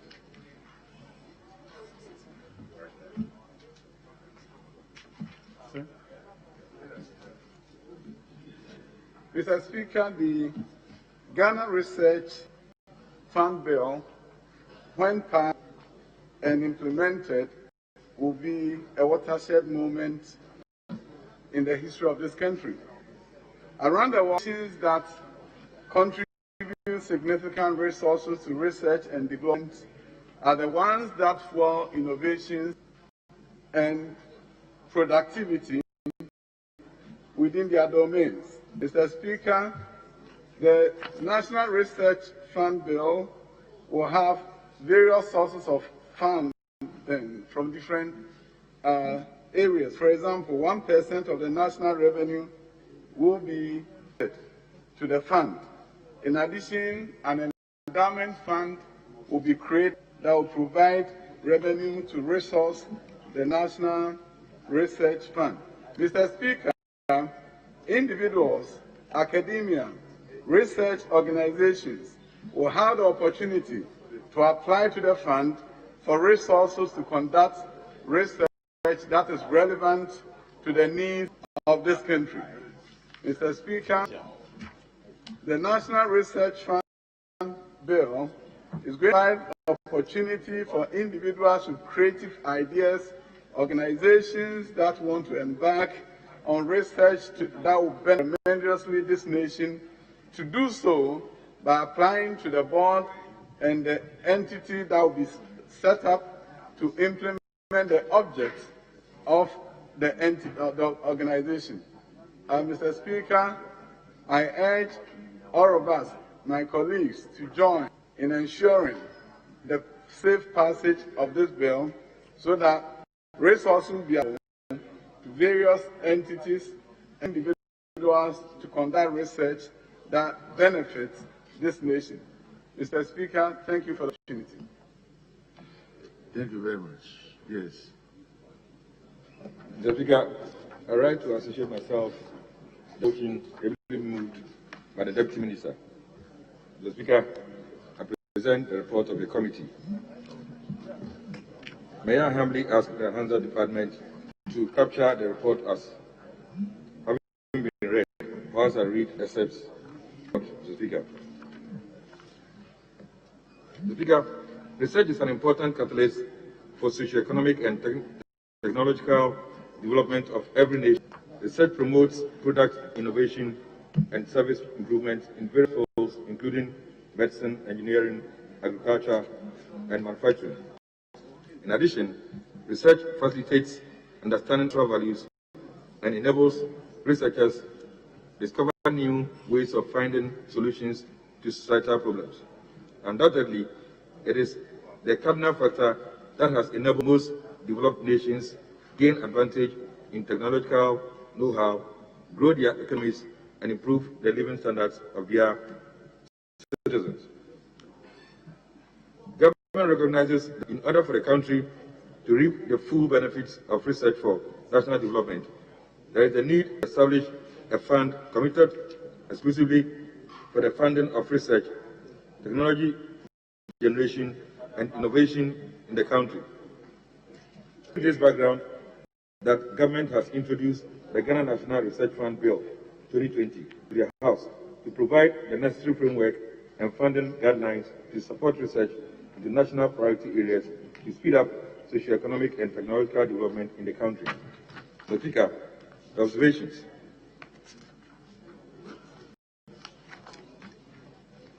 The committee observed that the establishment of the National Research Fund will provide a framework and the requisite financial backstop that will serve as great impetus for academia, research institutions, industries, and private individuals with innovative ideas to access and undertake effective research in the guidelines of the fund.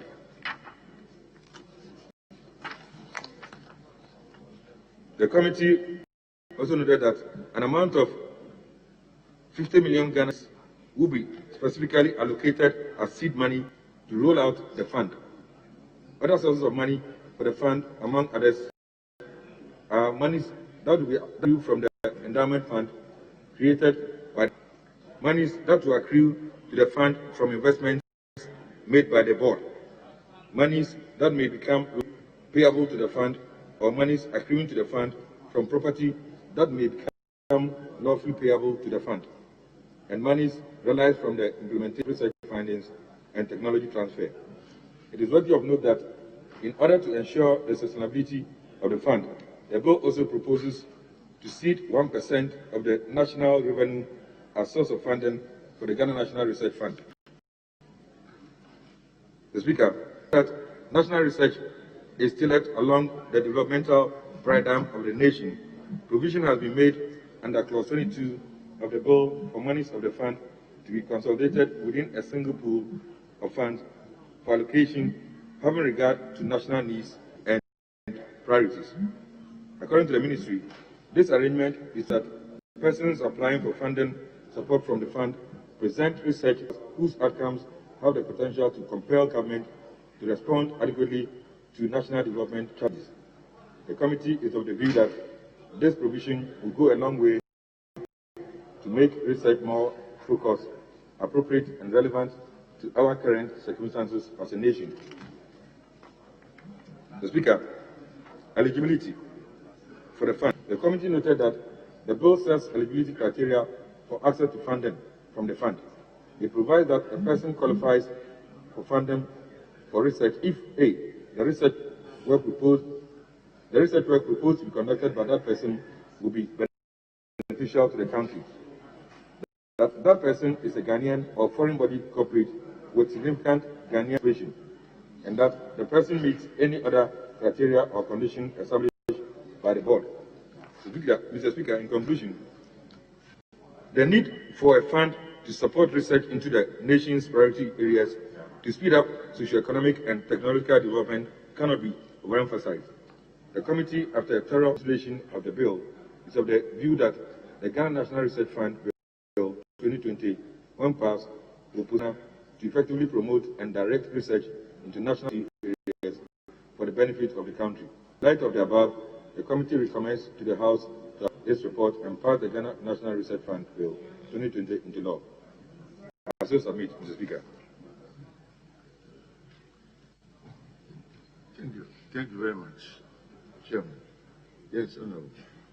Yeah, thank you, Mr. Speaker, for the opportunity to support the motion for the second reading on the Ghana National Research Fund Bill 2020. Mr. Speaker, the Research Fund Bill, as far as I can remember, has gone through two parliaments, that is the 6th Parliament and the 7th Parliament. When the 6th Parliament was about widening up its activities, the Research Bill was late.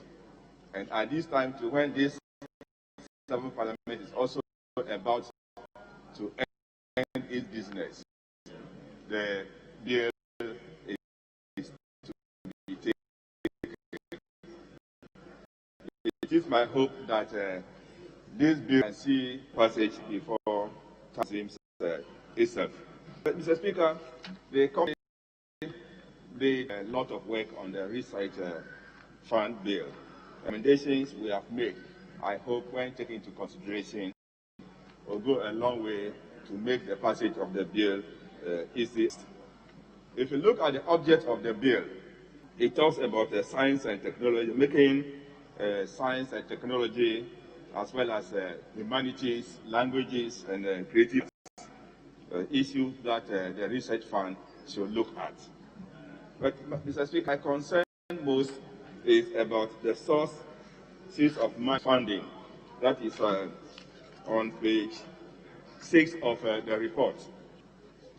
If you look at the ending paragraph, you will see that, or it is read, it is worthy of note that in order to ensure the sustainability of the fund, the bill also proposes 1% of the national revenue as source of funding for the Ghana National Research Fund.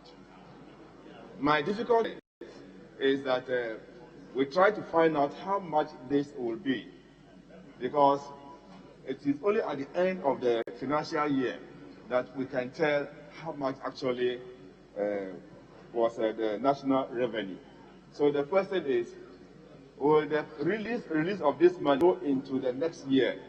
If it is the 2020 financial year, is it going to be 2021? Or there will be a projection out of which the 1% will be paid to the research fund. So we need to look at that critically and make sure that the Ministry of Finance does drag its feet in releasing money approved by Parliament for the fund, because it's very, very important. Because we know that the Ministry of Finance over the years have not been releasing funds to even statutory bodies on time. So for the research to work well, it is my hope that the Ministry of Finance will timely release funds to Ghana Research Fund. Mr. Speaker, it is also important to know that probably if we had had this fund in place, we could have assembled the researchers to look into even possible discovery of vaccine for this COVID-19 that the nation has suffered. And I hope that when the grant is offered, there will be no discrimination, and it will be done not on a human face, but it will be done to whoever is qualified under the Act to benefit from the fund. So, Mr. Speaker, on that note, I support the motion and urge every member to also do the same. Thank you, Mr. Speaker. Thank you very much, Honorable. Yes, Honorable. Yes, Honorable. Thank you very much, Mr. Speaker. Mr. Speaker, I would also like to speak to support the adoption of the report. Certainly, we all know the importance of research to national development, and therefore a dedicated fund for research is something that is good for this country. As a country, we have said that we want to commit 1 to 2% of GDP to for the promotion of science and technology in this country. Over the years, we've not been able to achieve that. In fact, if you look at the commitment of budgets to the CSR, for example, 9% of their allocations have always gone into compensation payment. And therefore, you have just about 1% left for them to do the actual work they're supposed to do. And we have not been able to advance in terms of scientific research and technology because we always lack funds. And therefore, any effort to dedicate a fund for research is something that must be welcomed. The Speaker, I think I'd like to just say the first is that such a fund will help us promote research that are of priority to this nation. In most cases, when people have donors have advertised for research funding, sometimes they come with themes and research areas that of importance to this country, but we are forced to go and apply for them because our researchers need funds to do some work. And you will finish, and probably the best output you will get is a publication for the promotion of the individual scientists involved. But as to whether the output of that research is of any real importance to the country in terms of development is something that sometimes is lacking. And so I think if we have a dedicated fund for research, it will help us to focus on themes that are of importance to us. The second thing is that it gives us the opportunity to collect data or do rich fundamental research that we can build upon it. The Speaker, when I started my career as a scientist, I got a funding of $9,000 from International Foundation for Science. And that funding allowed me to do a research that gave me data to write a more comprehensive proposal to win €2 million project. Without that fundamental data, there was no way we were going to win such a huge project. And so such a fund will help young scientists to assess funding, to do some research that will provide some baseline that will allow them to be able to write more comprehensive and big proposals to attract the kind of funding that maybe we may be. And so I think this is a very important bill, and I'll urge colleagues to vote to adopt it. Thank you very much, Mr. Speaker.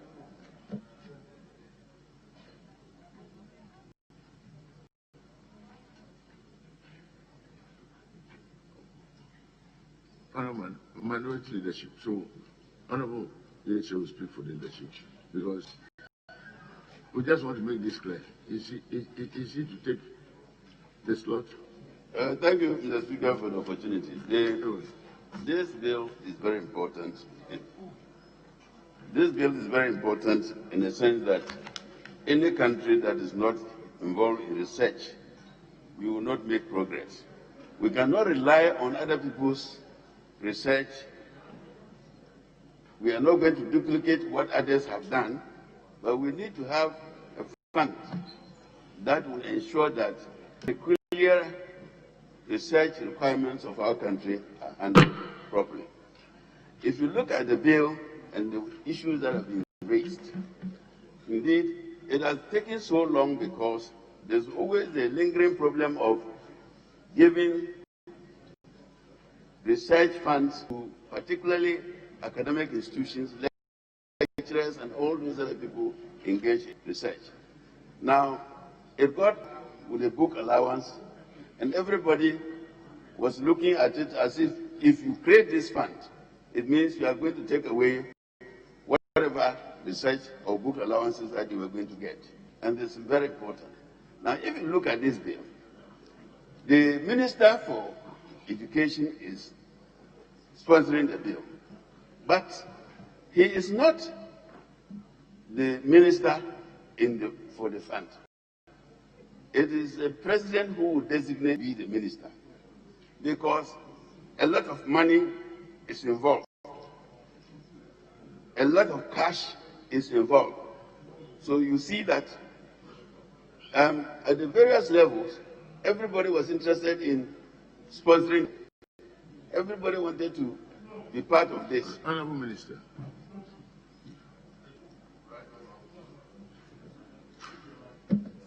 Thank you, Right Honorable Speaker. Factually, no minister, apart from the Minister of Education, has proposed and brought this bill to us. No other minister. There is no fight in cabinet.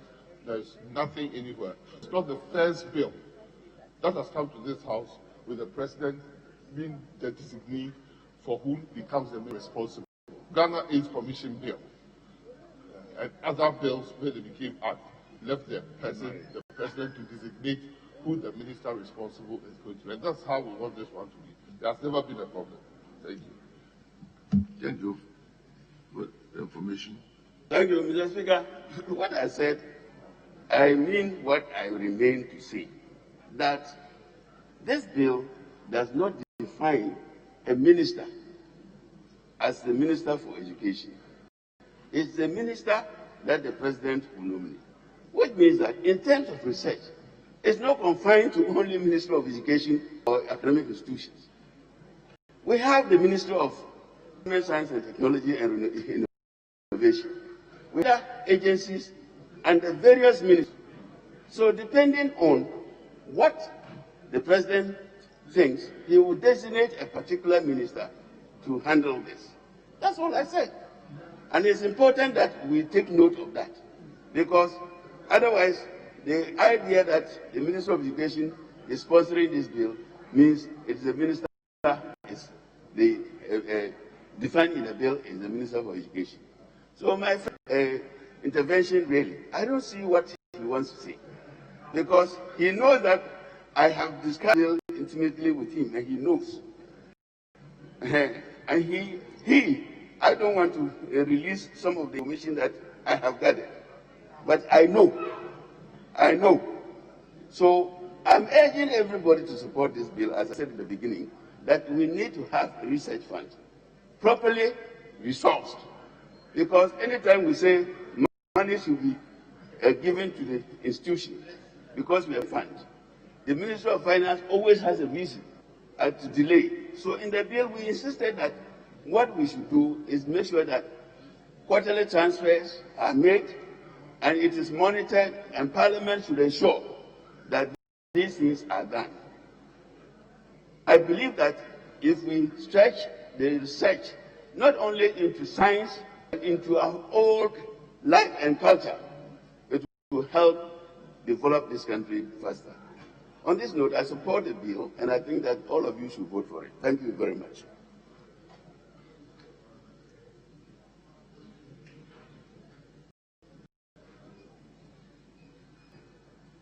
Yes. Thank you, Mr. Speaker. Mr. Speaker, it is usually said that research implementation becomes very difficult. Research work has become the bedrock for everything that we do if we really want to be very precise and you want to get desirable outcomes that you want.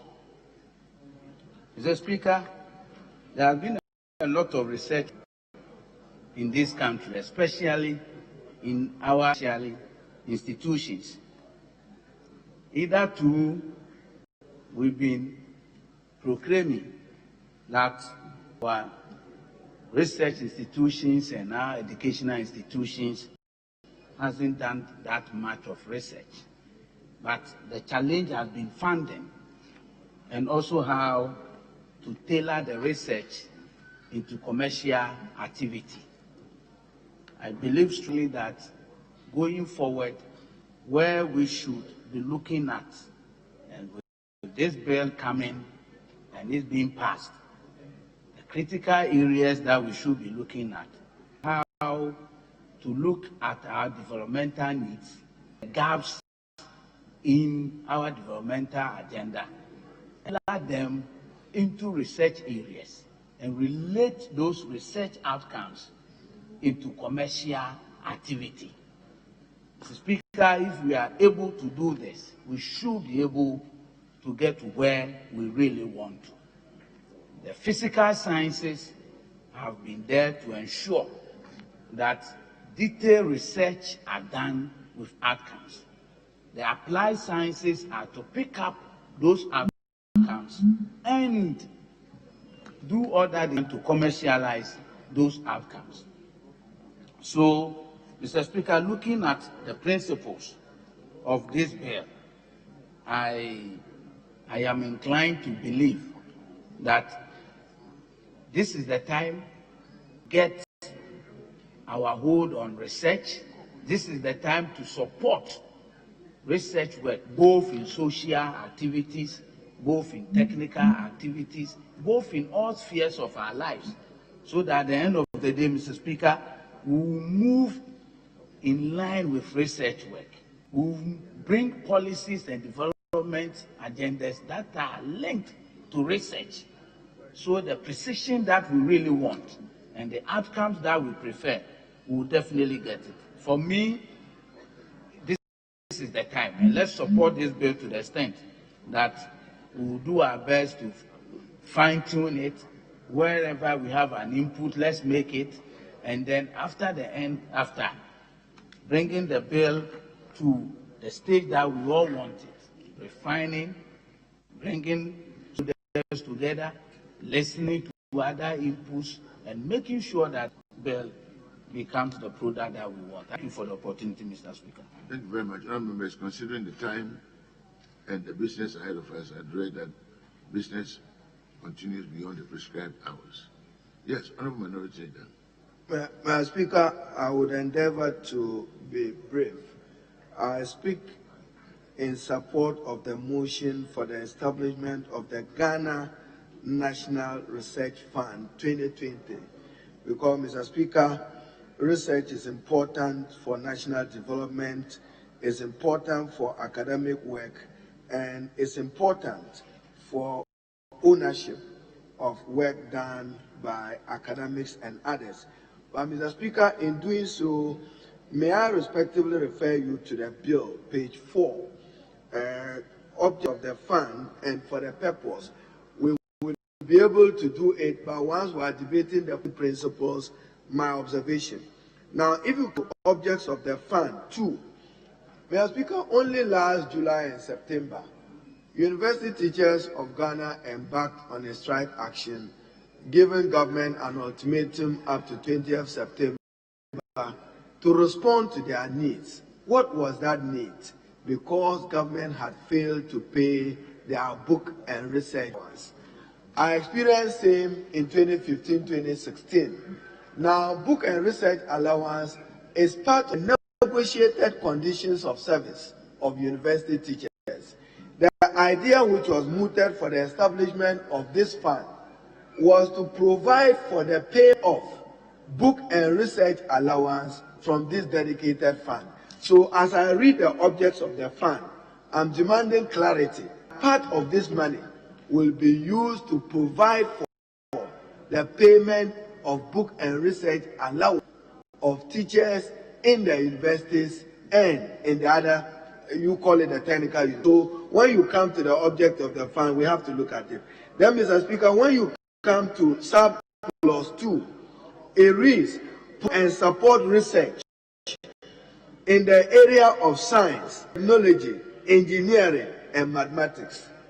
Conspicuously lost there is provision for part of the money from this research fund to be used for the humanities and the social sciences. So that is a major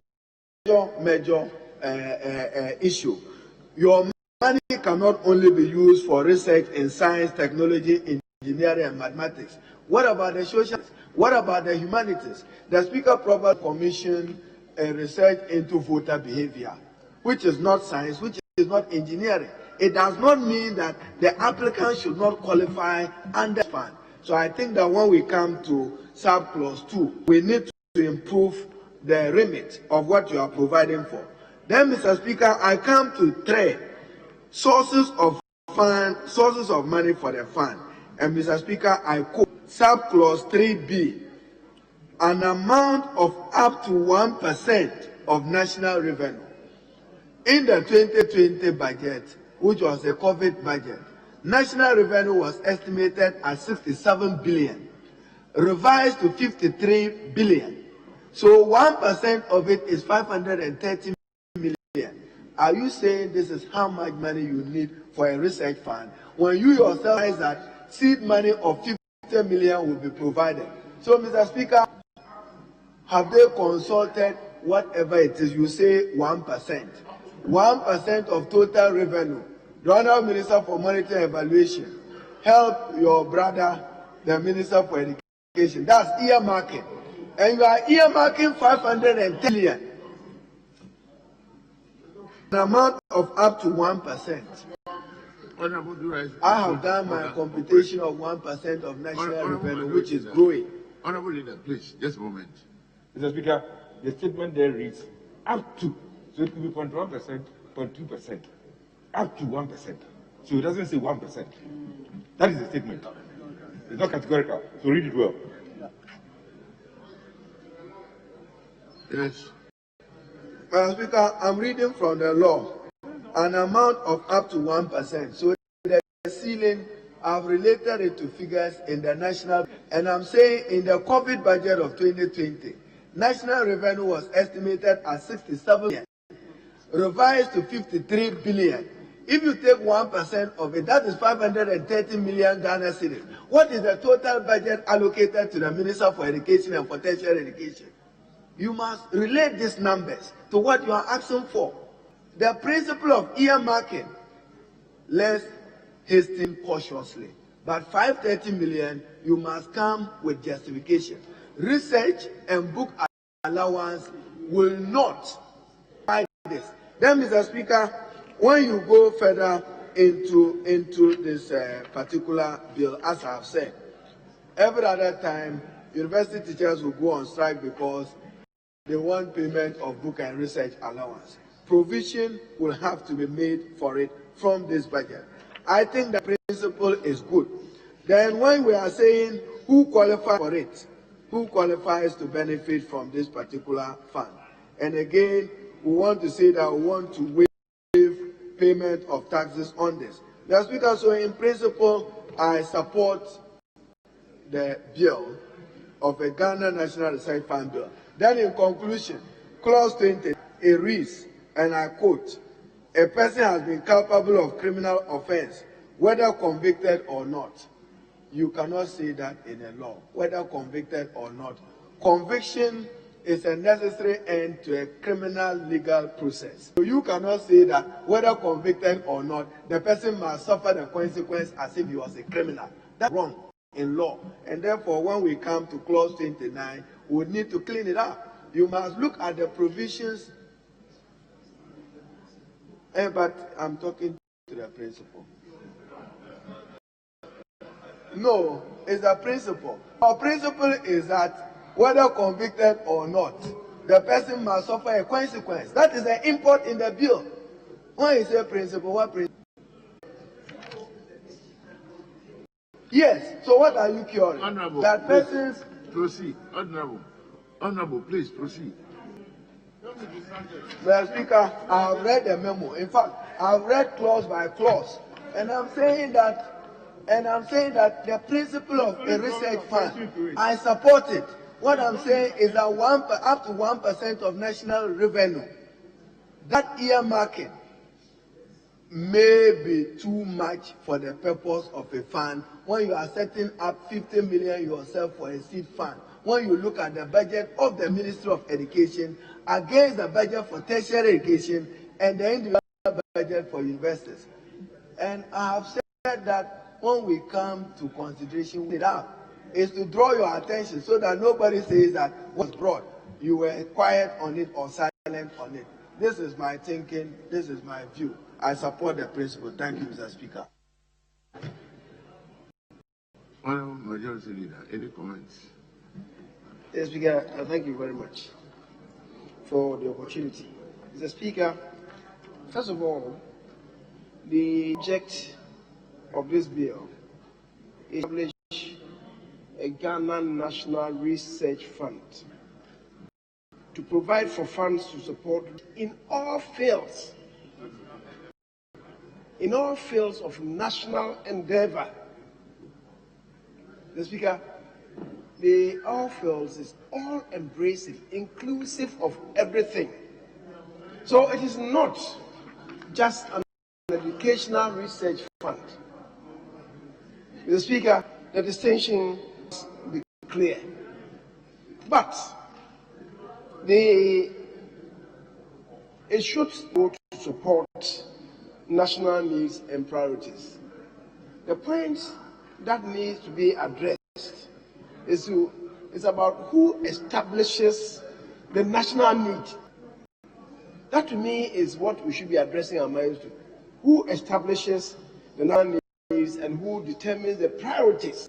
Mr. Speaker, I am of the honest opinion that this should be informed by a long-term national development plan. This bill is coming from the Ministry of Education.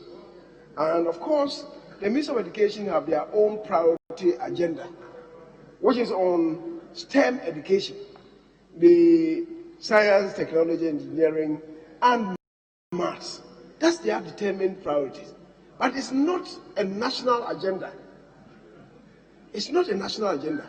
It's the agenda of the Ministry of Education, which we all support. Mr. Speaker, the long-term national development plan, it is that must predicate the research.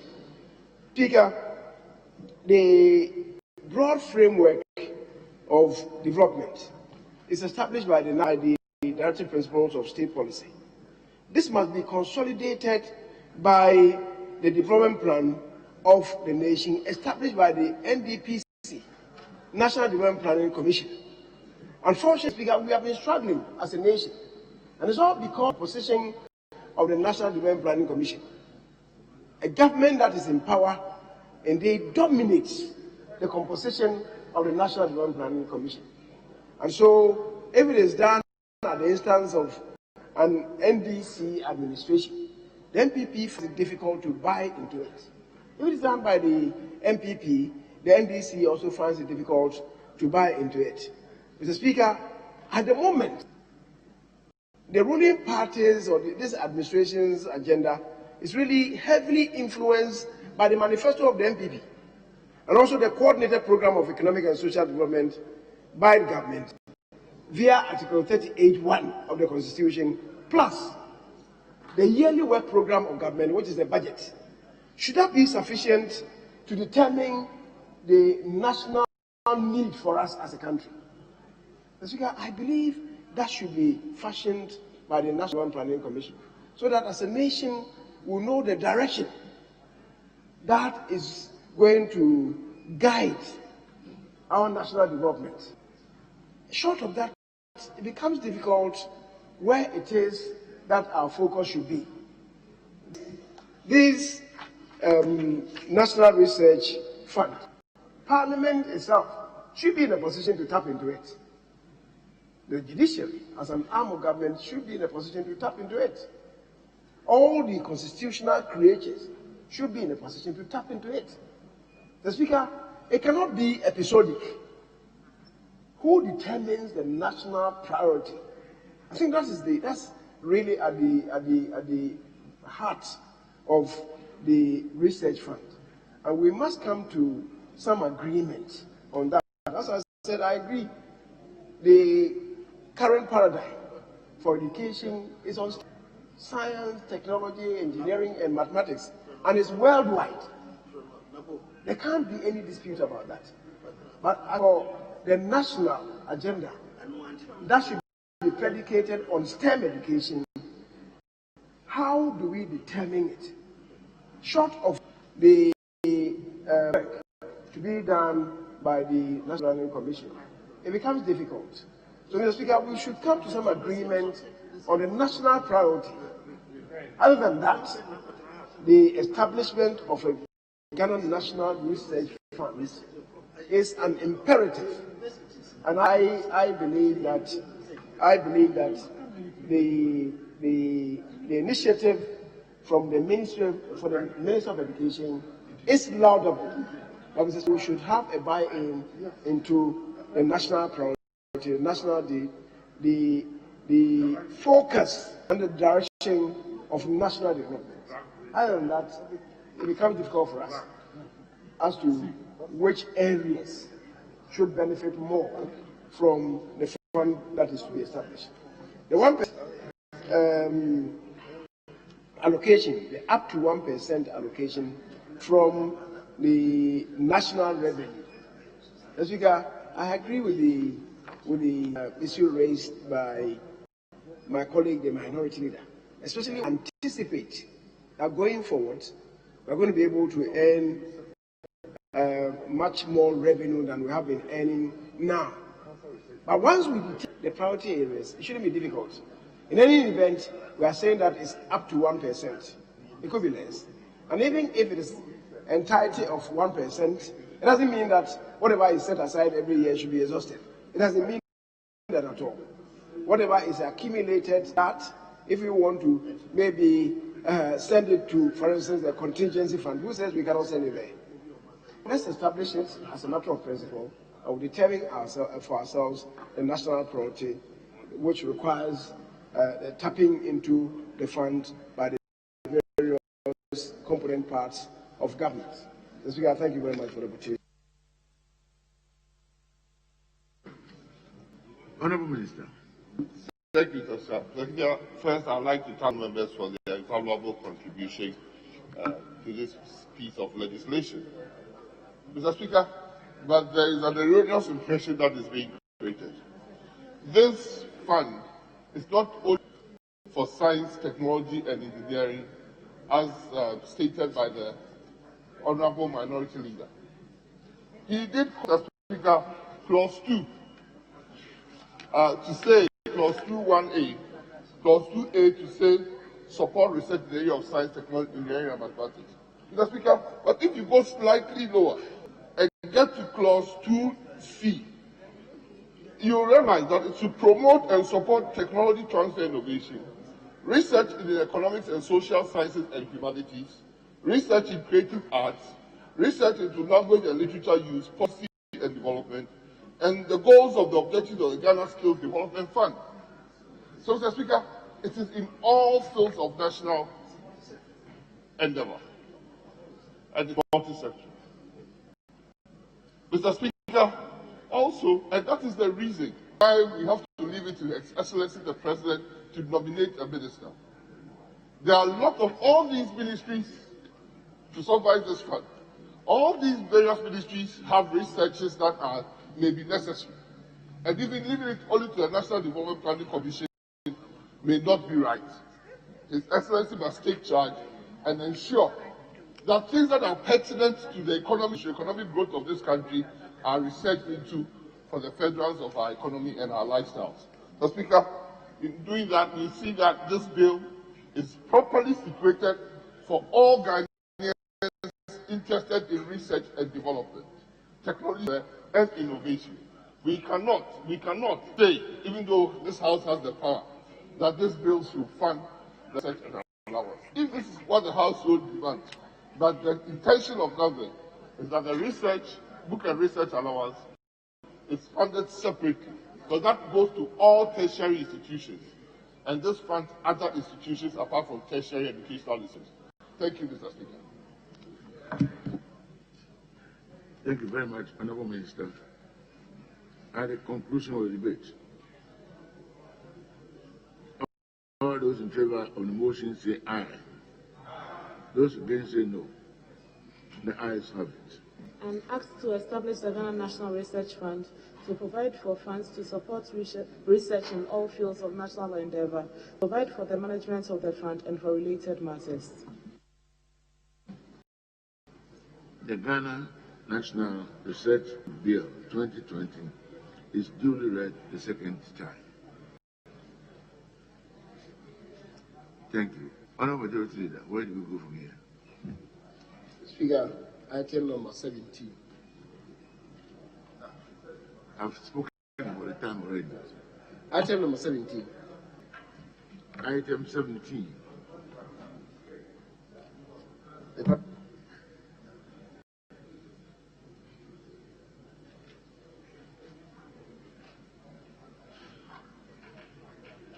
Honorable Minister for Education.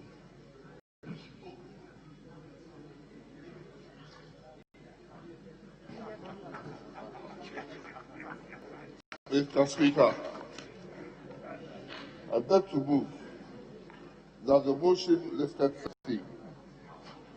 that notwithstanding the provisions of Standing Order 81, which requires that no motion shall be debated until at least 48 hours have elapsed between the date on which the notice of the motion was given and the date on which the motion is moved. The motion for the second reading of the Public University Bill 2020 may now be moved. I so beg. Thank you very much. 2 seconds. Yes, Honorable. Mr. Speaker, I second the motion. All those in favor say aye. Those against say no. The ayes have it. Honorable Minister, the substantive motion.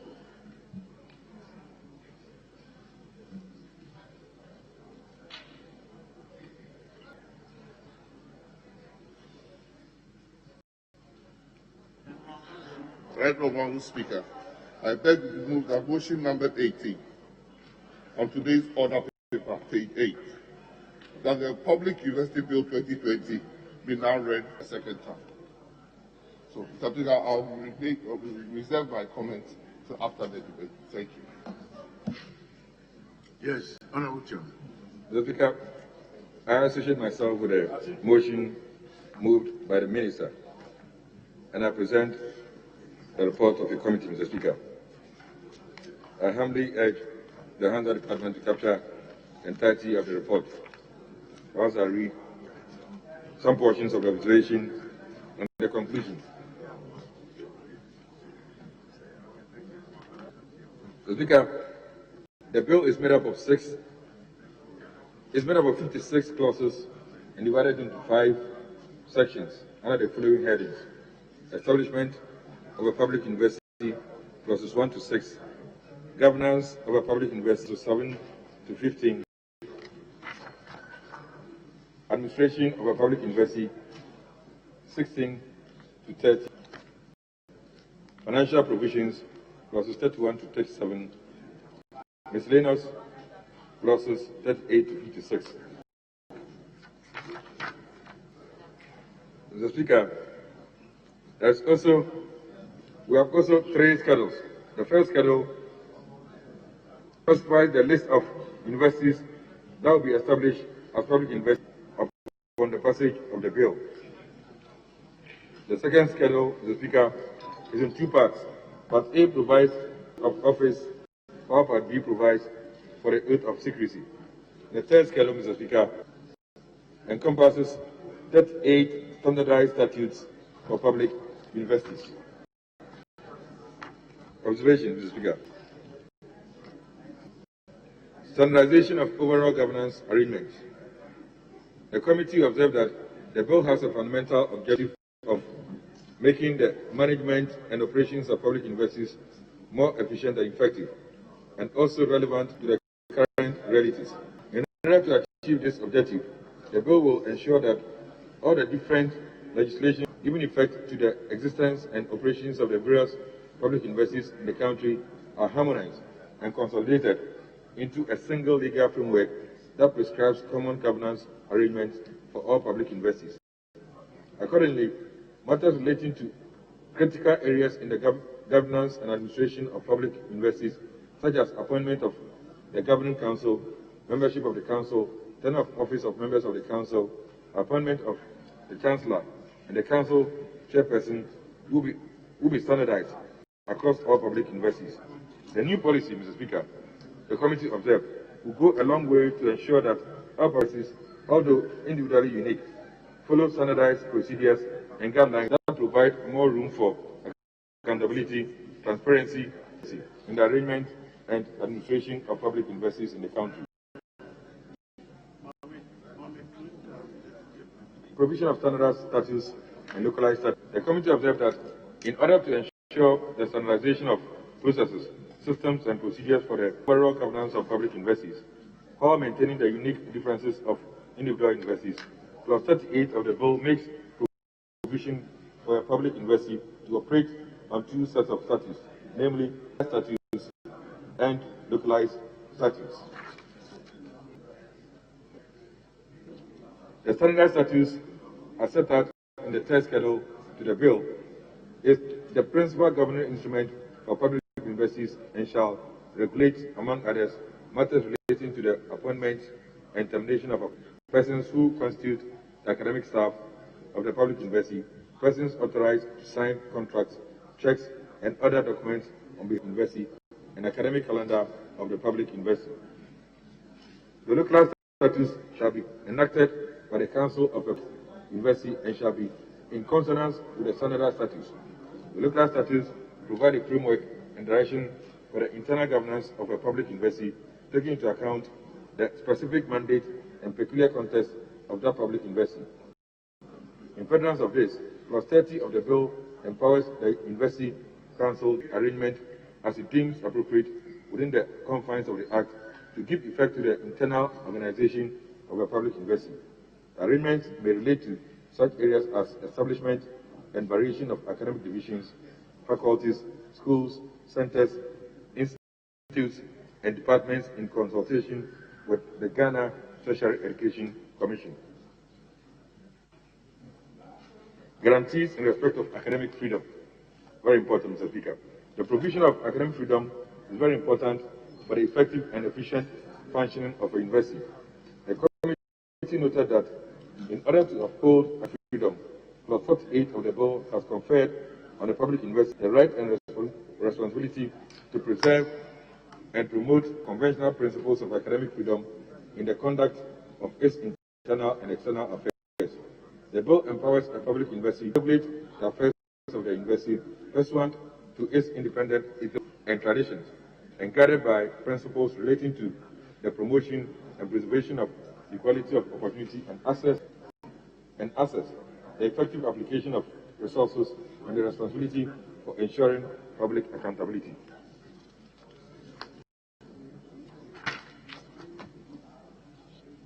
The Speaker, Processing Service. The committee further noted that provision has been made under 5 of the bill for a centralized applications processing service, CAPS, for the processing of applications for admission to all public universities. The CAPS is a harmonized and centralized electronic admission platform meant to eliminate the current inefficiencies within the admission processing regime, which makes it possible for a student to apply and get admission into many universities at the same time. The current practice denies other applicants the opportunity to fill the unused slots, even after an applicant who has gained multiple admission at the same time settles for a preferred university. The committee was informed that the centralized applications processing platform, which will be different from the basic education certificate examination selection process, will ensure that once a student accepts admission to a particular university, the remaining applications of that student for admission to other universities are automatically invalidated, thus making those slots which would have gone waste available to other qualified students. Establishment of new public universities. Mr. Speaker, the committee observed that provision has been made under Clause 4 of the bill for government to establish new public universities in the future by a legislative instrument whenever the need arises. This suggests that government will no longer require a separate legislation to establish a new public university, as the public university assumes the legal foundation defining the existence and operations of all existing public universities and those we establish in the future. Mr. Speaker, there are 3 proposed amendments to the bill. The bill has gone through a number of review. The bill provides important reforms for improvement in the governance architecture of public universities. The bill further improves the admission process and creates equal and equitable opportunity for all qualified applicants to access higher education, irrespective of their economic circumstances. In particular, the standardization of key governance structures across all public universities will inject more efficiency and effectiveness in the administration of public universities. The committee recommends to the House to adopt its report and pass the Public University Bill 2020 into law. I so submit, Mr. Speaker. Thank you. Thank you very much. Yes, Minority Leader. Mr. Speaker, with respect, I have no problem with government seeking to revise legislations affecting public universities, but I have a fundamental objection to the Public Universities Bill. Objection is rooted, so I need assurance from the Minister for Education and the Committee on Education. Other than that, I'm unable to lend support to the bill.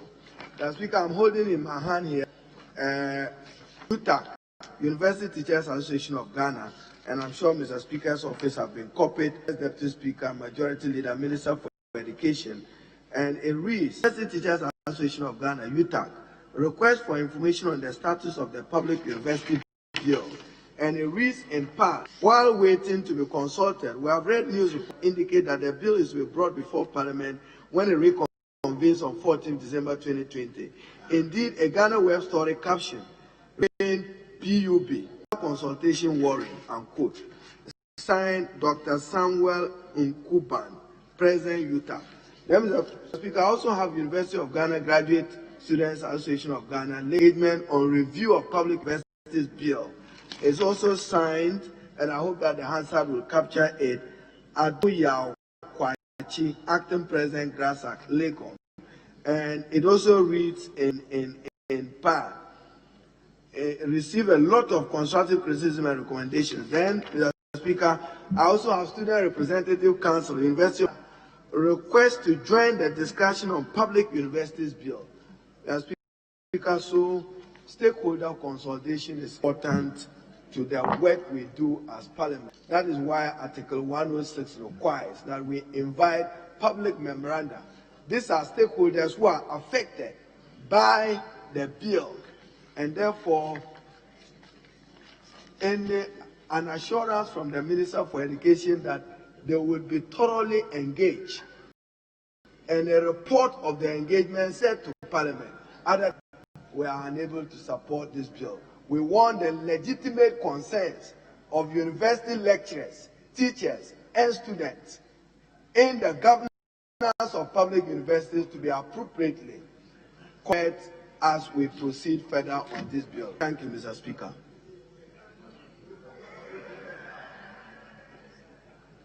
Honorable, Mr. Speaker, I do agree with the honorable minority leader 100% of the essence and the necessity of consultation as he quoted article of our constitution. Mr. Speaker, all the three letters stem from the University of Ghana. It is not UTAG National that is writing. And the name he mentioned, Samuel, is the president of UTAG, University of Ghana. The current president of UTAG is Professor Charles Marfo of KNUST. Mr. Speaker, I want to put on record, these three things only came from University of Ghana. There are 26 public universities who are going to be affected by this bill. Mr. Speaker, and a thorough consultation. Mr. Speaker, if you even read the title of the request that they brought, it said information on the status. They never said they have not been consulted. Mr. Speaker, your committee chair and committee here. In fact, what caused the relaying is the enormity of the proposals the universities brought. That the committee, I was invited, engaged them, and they are going to incorporate it in the original bill, and then they will come and withdraw and relay their view so that amendments are minimized. So, Speaker, your committee members are here on both sides. So it is not about consultation. The Parliament, in its own working, did advertise for memoranda. And when I did visit the committee, they had received 38 amendments, memoranda, Mr. Speaker. 38. 38. And don't call to the committee to come and testify. Thorough consultation. So, no, I just believe that our support the minority leader in saying that those who have this, we will invite them. Mr. Speaker, we will invite them. There's nothing in this bill from government. We would invite them, we will listen to them as the committee chairperson gives a date. By the close of this weekend, it should have happened, and we will duly bring a report. But like their protest, it is not about consultation. It is their requesting for on the status of the bill. If you read the whole letter, they talk about. Thank you, Mr. Speaker. Thank you.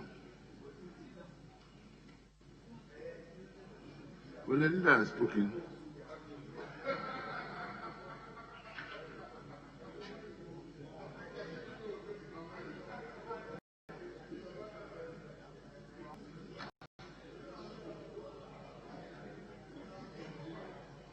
Yes. Mr. Speaker, thank you very much for me the opportunity to contribute to the second reading of the Public Service Bill 2020. Mr. Speaker, in doing so, I need to place on record that stakeholders consultation has been done at a committee level before the bill was drawn. And most of the things that culminated into the bill that has been released took into consideration most of the concerns raised by the stakeholders. I would want to raise two issues regarding the bill. Mr. Speaker, the first one, we are being told in paragraph 5.1, Roman numeral 1, which is talking about establishment of a public university, clause 1 to clause 6. Clearly, the public university is being established as a body corporate. Mr. Speaker, if you go to the memorandum, paragraph 2, memorandum page 2, paragraph 4, confirms the fact that the public university is established as a body corporate. Mr. Speaker, we all know the characteristics of a body corporate, as indicated in clause 1, subclause 2 of the bill. A body corporate has a perpetual succession. It has a status to be sealed and can also seal, and as such can also enter into a contract.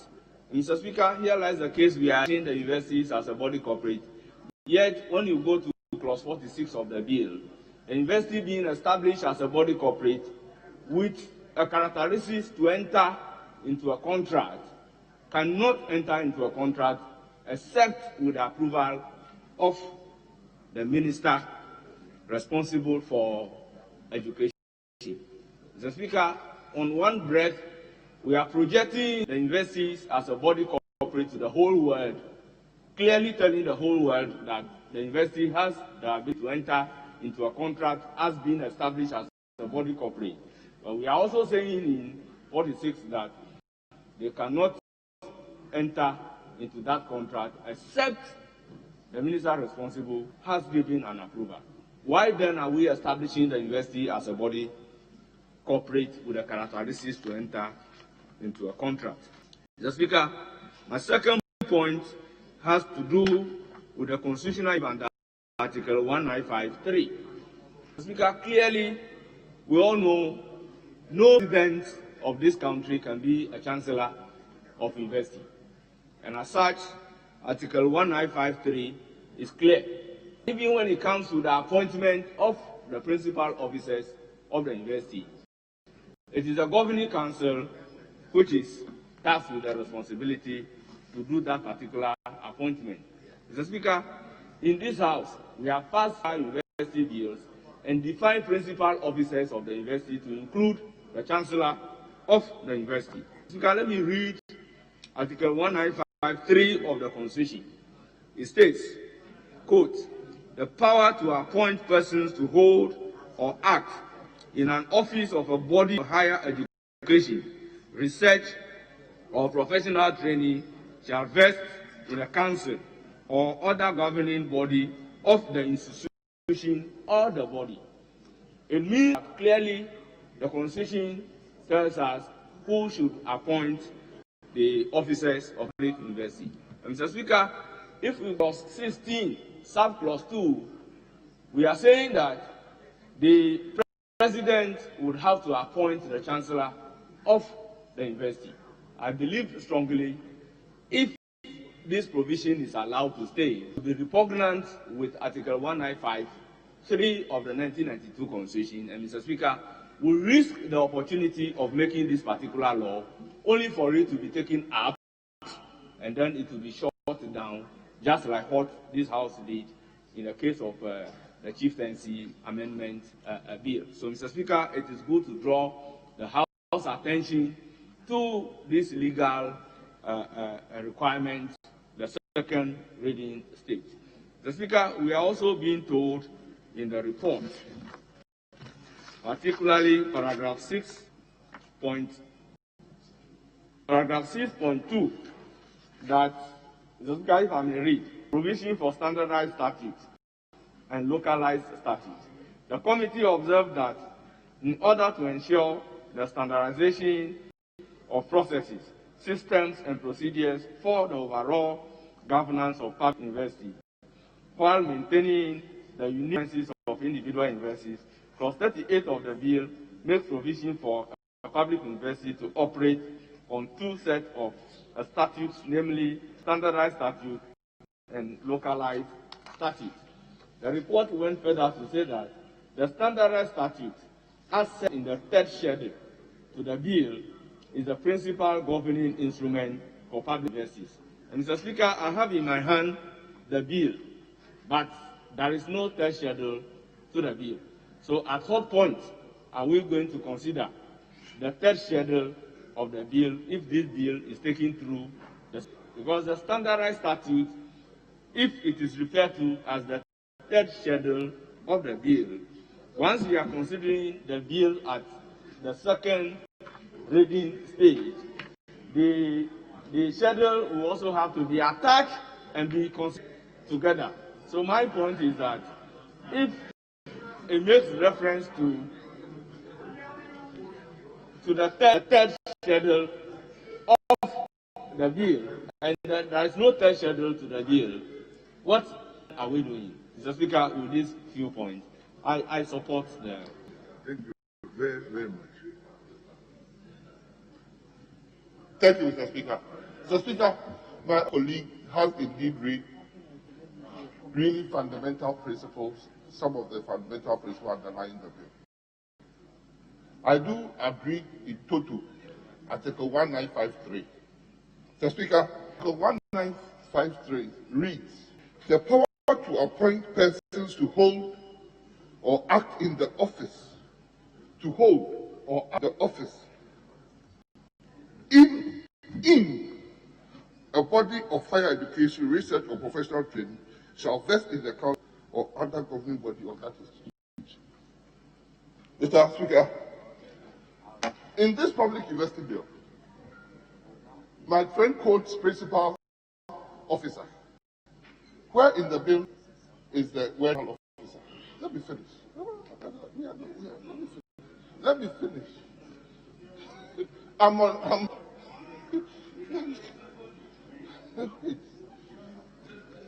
Let me finish. What am I misquoting?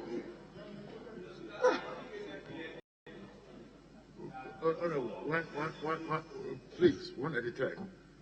Yes. Mr. Speaker, I indicated clearly that in some of the university bills that we passed in this House, we define principal officer to include a chancellor of the university. And those laws are in existence. It has not been amended. So for me, based on the definition of a officer, a chancellor of the university, having been included, a chancellor of the university is a principal officer of the university, and as such, Article 1953 has I don't know why I'm supporting a 1953. It's not reiterating your statement that will make very different. Mr. Speaker, the chancellor of a university, Mr. Speaker, the chancellor of a university is not an appointee of the university.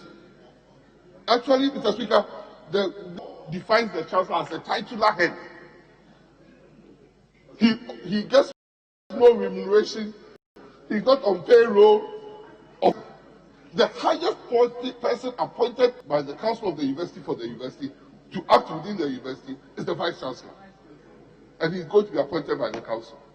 The chairman of every university council since independence has never been appointed by the university council. How do they do that? There's a power to constitute the council for the council to go and do their job, and that power is reserved under Article 70 for the. So, all the universities you are talking about, the chancellor and the government appoints, are not office holders in the university. The chancellor, the university council or chairperson of the university council, and government nominees are not appointees in the university. The representative of CHAS, who sits on all universities, is not a government appointee. The representative of National Commission for Tertiary Education, who sits on the university council, is not an appointee. They are not appointed on the university council by Article 1953. They are appointed as council members of the university by the president on Article 70. Mr. Speaker, so I do agree with him. If this bill had defined principal officers to include chancellor, then and when this bill comes into effect, all those university bills that my colleague is talking about are stand repealed. So there's no controversy, even though I accept this argument, because it's just quoting the Constitution, and the Constitution is right. But it has no bearing on what we are doing at, Mr. Speaker. So I'll let my honorable friend look in the various clauses in this Constitution, in this law, and when he offers any amendment, we will do. Mr. Speaker, about corporate governance on Article 46 of the bill. Mr. Speaker, the university has been clothed with corporate status, and so asking the minister to oversee the selling of the university property, Mr. Speaker, is a problem. But Mr. Speaker, in your experience as a senior lawyer, there's a vast difference between directors of a company and the shareholders of a company. Every year, shareholders of a company meet and pass resolutions to bind the directors of the company. That has never been brought into question. Shareholders of a company can meet and decide that you, these directors of the company, don't invest the money of the company in these dirty areas like oil industry. We want only renewable. That is the prerogative of the shareholders. It does mean that the directors are being controlled. It is my, and I said the formal direction I want the company to go. And I appoint you as a director. I appoint you as a director and act in my stead. So when, Mr. President, Mr. Speaker, we say that if you are going to sell University of Ghana property, if you are going to mortgage University of to a third party, let government be aware. Mr. Speaker, government exercising his function as the main shareholder. I don't want to quote a specific university that has entered into 3 transactions that colleagues from that requested me to come and stand at the podium to answer. University of Ghana, what has happened to their cow bank? I was asked by the ranking member of the committee. Mr. Speaker, they borrowed money on the backside of government to put up hostels that students have been occupying, 6 or so hostels. It has accumulated a debt of 500 million plus. That went to court. That court says government should pay. At that time, Honorable Ayafo, a seasoned lawyer, I was expecting you to go and defend the University of Ghana and say that leave government aside. Yes, government did not go and borrow. It is the council that went to borrow. So take hold of the council. This is not a trustee. Members of the university councils are not trustees who swear different oaths that will be held liably, individually responsible. So whatever they do, if it's debt, it comes back to the central government, me and you pay. So if government says that if I'm going to pay your debt, before you go and enter into a risky transaction, like mortgaging property in a university, come and consult me and let me give you permission. Mr. Speaker, there is nothing wrong. It is not an infringement on an academic's rights. It is the shareholder asking due prudence to make sure that his university is managed with prudence and efficiency. Thank you, Mr. Speaker.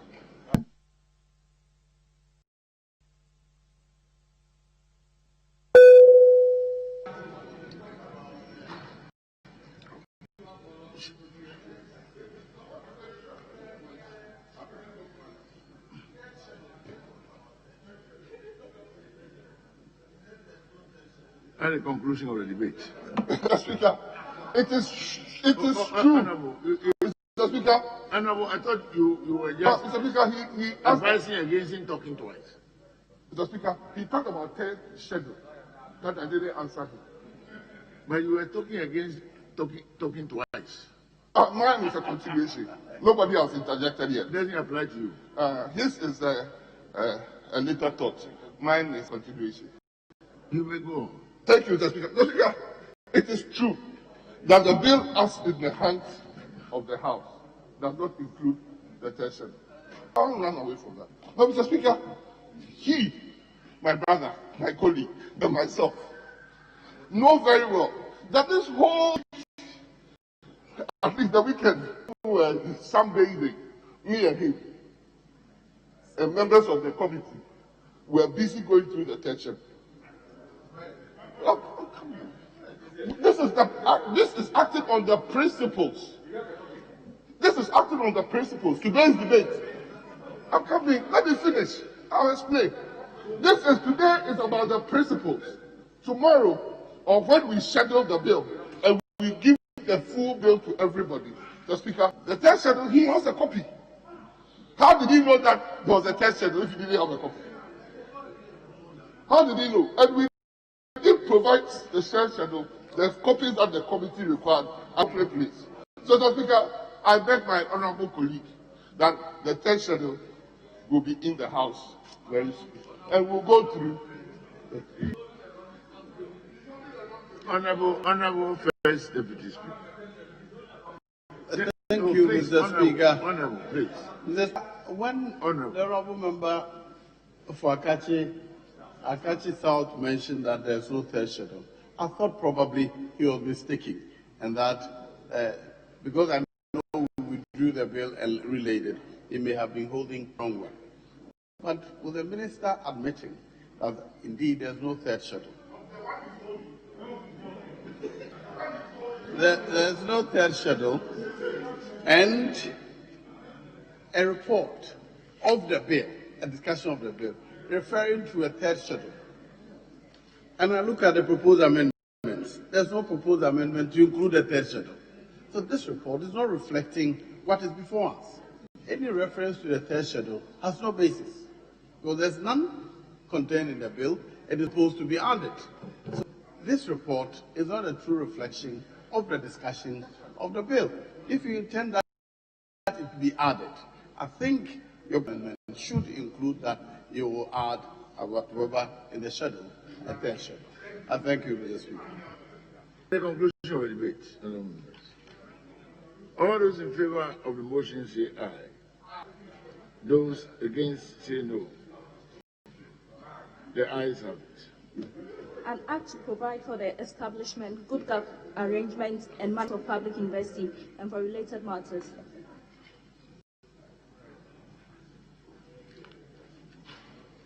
The bill is duly read the second time.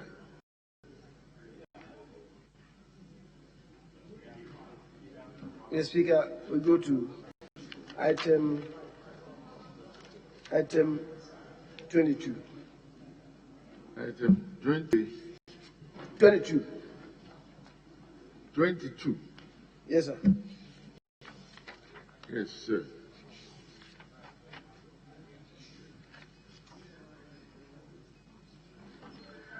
Creative Arts Industry Bill 2020.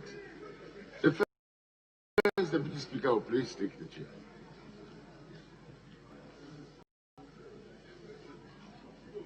Consideration stage.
Item listed 22.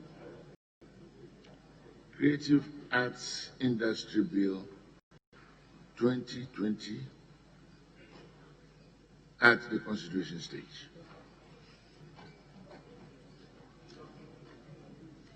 Short title. Creative Arts Industry Act 2020. There is a proposal.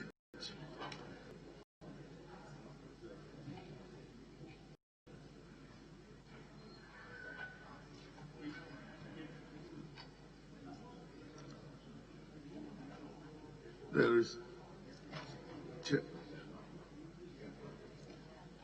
Yes, Chairman. The Speaker, clause 1, the short title, after engaging the stakeholders, the conclusion is that the arts and creative are all the product of imagination. And so, asking that creative industry is like tautological. So we should have creative industry. That is a proposed industry act, the Speaker. That's the proposed amendment. Yes, Majority Leader. Mr. Speaker, with respect to the chairman, I beg to disagree with his own proposal. We are not talking about creativity in science. This bill is not talking about creativity in science or in any other field of endeavor, but the arts and, say, theater, writing, humanities. It's not about science and technology. It's not about science and technology. To say that we should delete arts from it, it will alter the meaning of the bill. And I disagree with him. I disagree with him. I don't know where he's taking his inspiration from. But I totally agree with the chairman with this proposal that he's submitting to us. I disagree. We are not convincing and persuasive enough with this rationalization. You must come with some better rationalization. You are totally unconvincing and unpersuasive in this.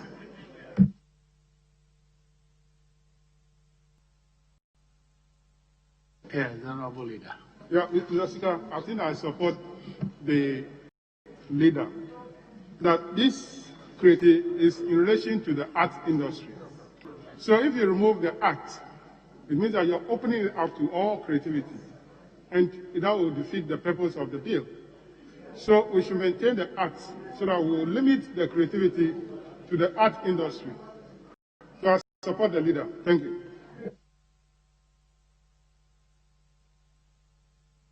Yes. Yeah. The Speaker,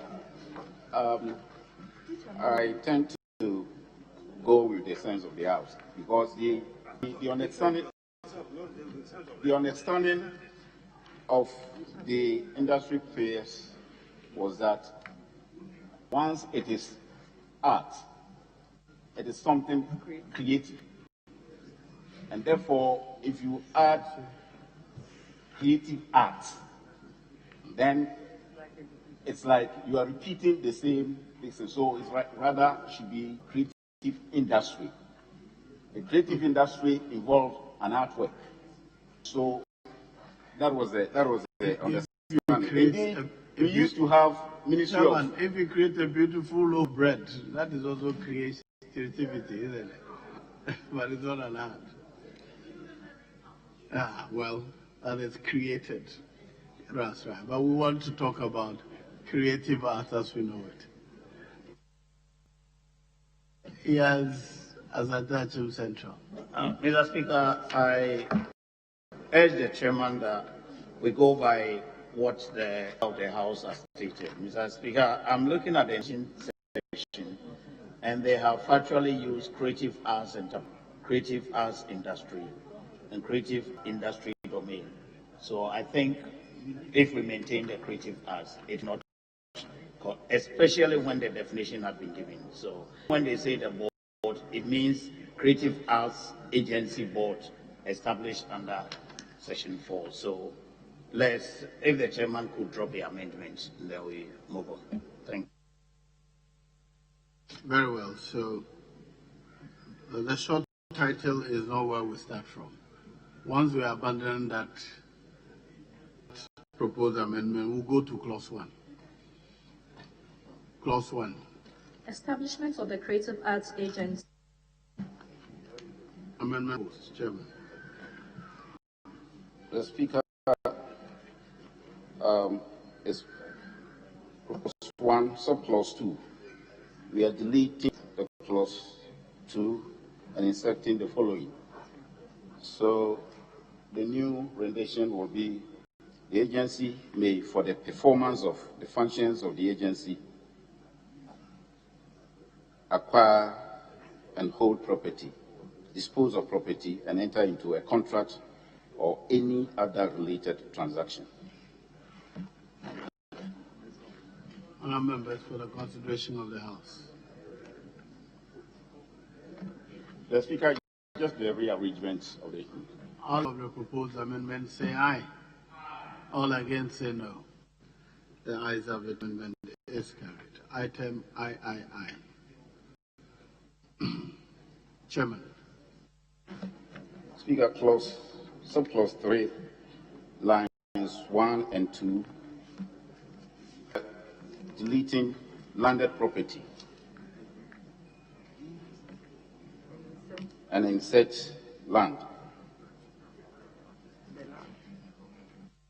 Consonants with land and the land. Yeah, and the land. All in favor of the proposed amendment say aye. All against say no. The ayes have it. The amendment is carried. Now clause 1 as amended shall stand part of the bill. All in favor say aye. All against say no. The ayes have it. Clause 1 as amended is ordered to stand part of the bill. Clause 2. Objects of the agency. Amendment proposed. Chairman. Speaker, paragraph C, line 1. Delete, coordinate and facilitate the activities of, and insert, promote collaboration with. All in favor of the proposed amendment say aye. All against say no. The ayes have it. The amendment is carried. Now clause 2 as amended shall stand part of the bill. All in favor say aye. Yes, Honourable Leader. Mr. Speaker, just a little amendment to 2E. 2E provides the objects of the agency are to, and E says, ensure that market access by creative arts practitioners enhanced. It is not the creative arts practitioners who are creating the market access. I think what is meant by that is that their access, the practitioners' access to market, must be enhanced. So rather it should read, ensure that market access to creative arts practitioners is enhanced, not access by. It's access to creative practitioners. Let's be clear. Is that what you want? Yes. Mr. Speaker, I think that the clause is saying that the object of the agency is to ensure that access to market by the creative art practitioners is enhanced. That is what they want to.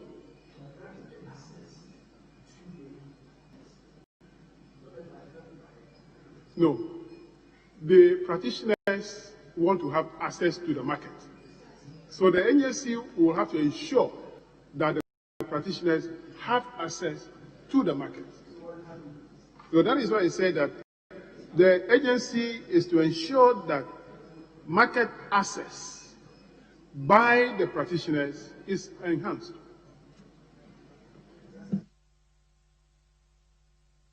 When is the market access by the practice? What do we have in mind? Honorable Minister, what do we have in mind? Market access by? Or we want to suggest that the practitioner should have access to. If that's what we have, we can. If that's what we have in mind, we can rearrange it to achieve that. But let's be clear. What do you have in mind? Mr. Speaker, the purpose of that clause is to ensure that the agency facilitates access to the market by the practitioners. So we need to take steps which will improve to the market by the practitioners to expand their market access. So that's the import of that provision. So the agency has to take steps and undertake activities that will ensure that the practitioners in the industry have adequate and effective access to market, and also the market itself is expanded so that their business grows. I think that's the import of that provision. Thank you. If we stated it straight, ensure that creative arts practitioners have access to enhanced market. Simplify it. Mr. Speaker, I think that captures the import. Yes, Honorable Leader. Mr. Speaker, you are granting access to the creative practitioners, market access to them. Not granting access by them. That's the point I'm making. We are agreed on that now. We want to capture it such that, in essence, we get that. We want them to get access to an enhanced market. Yes. Yes.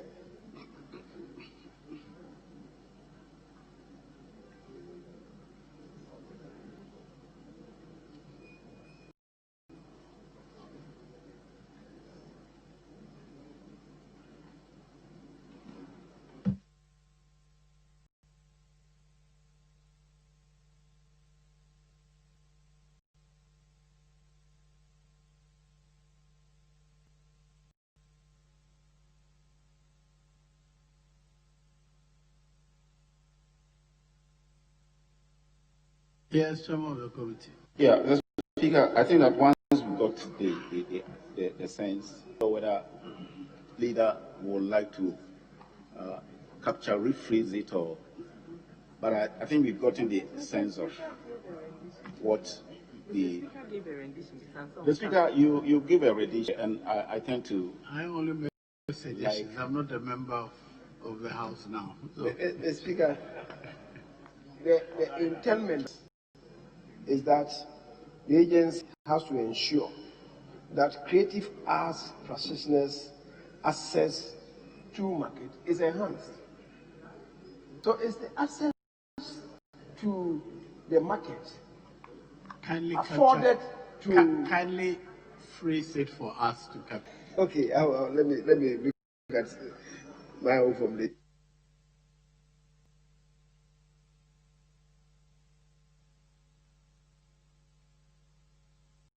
Speaker, so ensure that access, creative arts practitioners' access to the market is enhanced.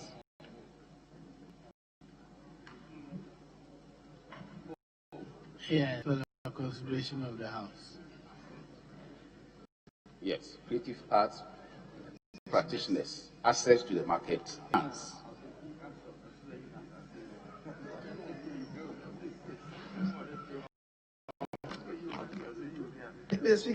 If we had it to ensure that market to creative arts practitioners is enhanced, it's correct. It's not by. Once you go by the construct that are offered, you have to come with a possessive in terms of the practitioners. If you said to ensure that creative arts practitioners' access to market is enhanced. That's the way of formulating it, right? If we like it that way, just to satisfy them. Otherwise, I think if we just delete it and substitute it by 2, we get it right.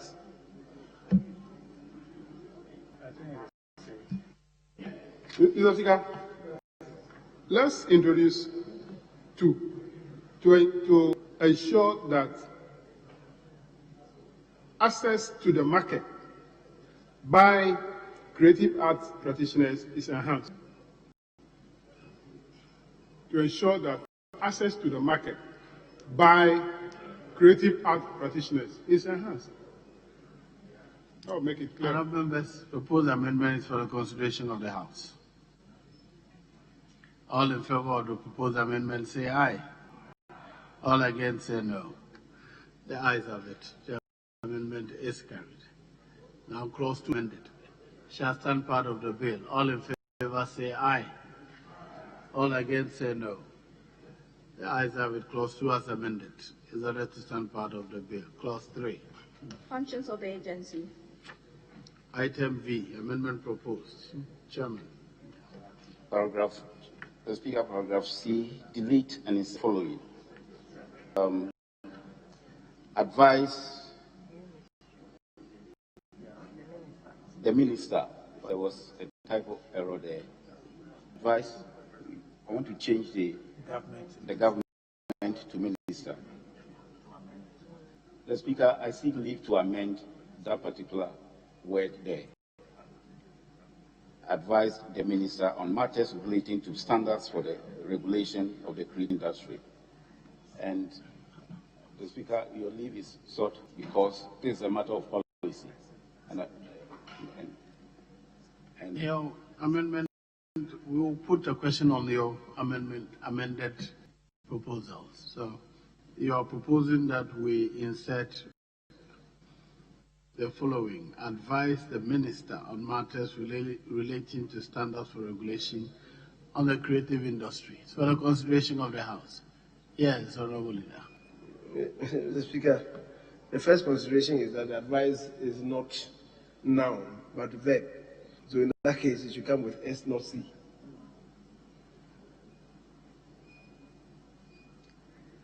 But, Mr. Speaker, beyond that, what it here says, you should advise the minister on standards for the regulation of the creative arts.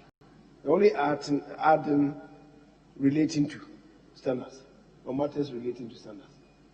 And really, I don't know the difference. This one says they should advise the minister on standards for the regulation of the creative arts industry. This new formulation, how does it derogate from the original? I agree with you. You can abandon the proposed amendment. It won't make any difference. Very well. So item VI. V is abandoned. VI.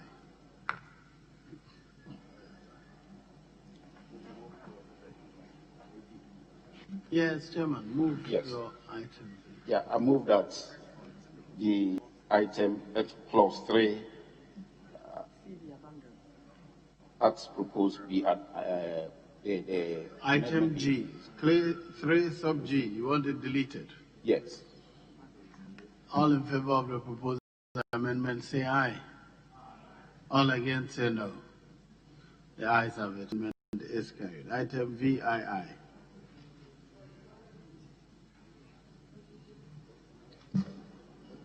Mr. Speaker, I believe the chairman will serve as a much useful purpose if he can explain to us the rationale for the deletion of the G. Because, the Speaker, this is a bill relating to creative arts, which may span into other sectors, including, for instance, education, right? Creative writing is not with the Ministry of Tourism, Arts and Culture, it could relate to education, for instance. So this one is saying that they should oversee cross-sectors. So if it has to do with creative writing, they could maybe relate to it. So why are you saying that we should delete it? I don't know. It's a much more thorough discussion of it. We are calling for its deletion. So if you can justify it. Yeah, the Speaker, we felt that adding the clause G to us is superfluous, because the very object of the bill is to ensure coordination of all the industrial players. So if you come here and the object of the bill is for them to cure the challenges that those industrial players are facing. And so if you come and repeat the very basis of the bill itself, it was our candid opinion that then it's like we are just repeating what we have stated the bill. That is our understanding, but it's subject to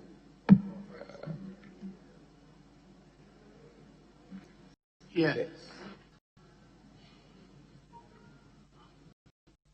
Mr. Speaker, the amendment that was effected in clause 2 provides that the first, it said they should coordinate and facilitate the activities of, and then it was deleted to now have promote collaboration with institutions created for the regulation of the specific domains in the creative industry. Now, this one now is going to specifics, to say that they should oversee cross-sector challenges as they affect the creative art industry and manage the challenges by establishing a coordinating body of the relevant sectors to manage the cross-sector challenges. If you are saying that perhaps we need to delete the section relating to the establishment of a coordinating body of the relevant sectors, yes, that is something. But they have to oversee the cross-sector challenges as they affect the creative industry and manage the challenges. It is one key function. So I don't think we should delete it wholesale. If you are saying that, I would agree, deleted maybe by establishing coordinating body of the relevant sectors. But you are overseeing to manage the challenges and also to manage the challenges across the sectors. But delete the entirety of it. I don't agree that you should delete the entirety of it. Yes, Chairman. Yeah, Mr. Speaker, so it means that the G will end at yes, second line challenges. Yes. You delete after that. Okay. Okay. Yes. Okay. So the new G will read, oversee cross-sector challenges as they affect the creative arts industry and manage the challenges. All in favor of the proposed amendment say aye. All against say no. The ayes have it, the amendment is carried. Now item VII. Yes. The Speaker, paragraph J, line 1, before facilitate, insect collaborate with the institution. The Speaker, we are emphasizing that because of the need for cooperation. We trying to avoid the situation of getting a council that is all overpowering. The industry is made up of different players, and if you catch in certain words that makes them alpha and omega. They become so overpowering, and that's why we want to use the word collaborate. So kindly read your new rendition.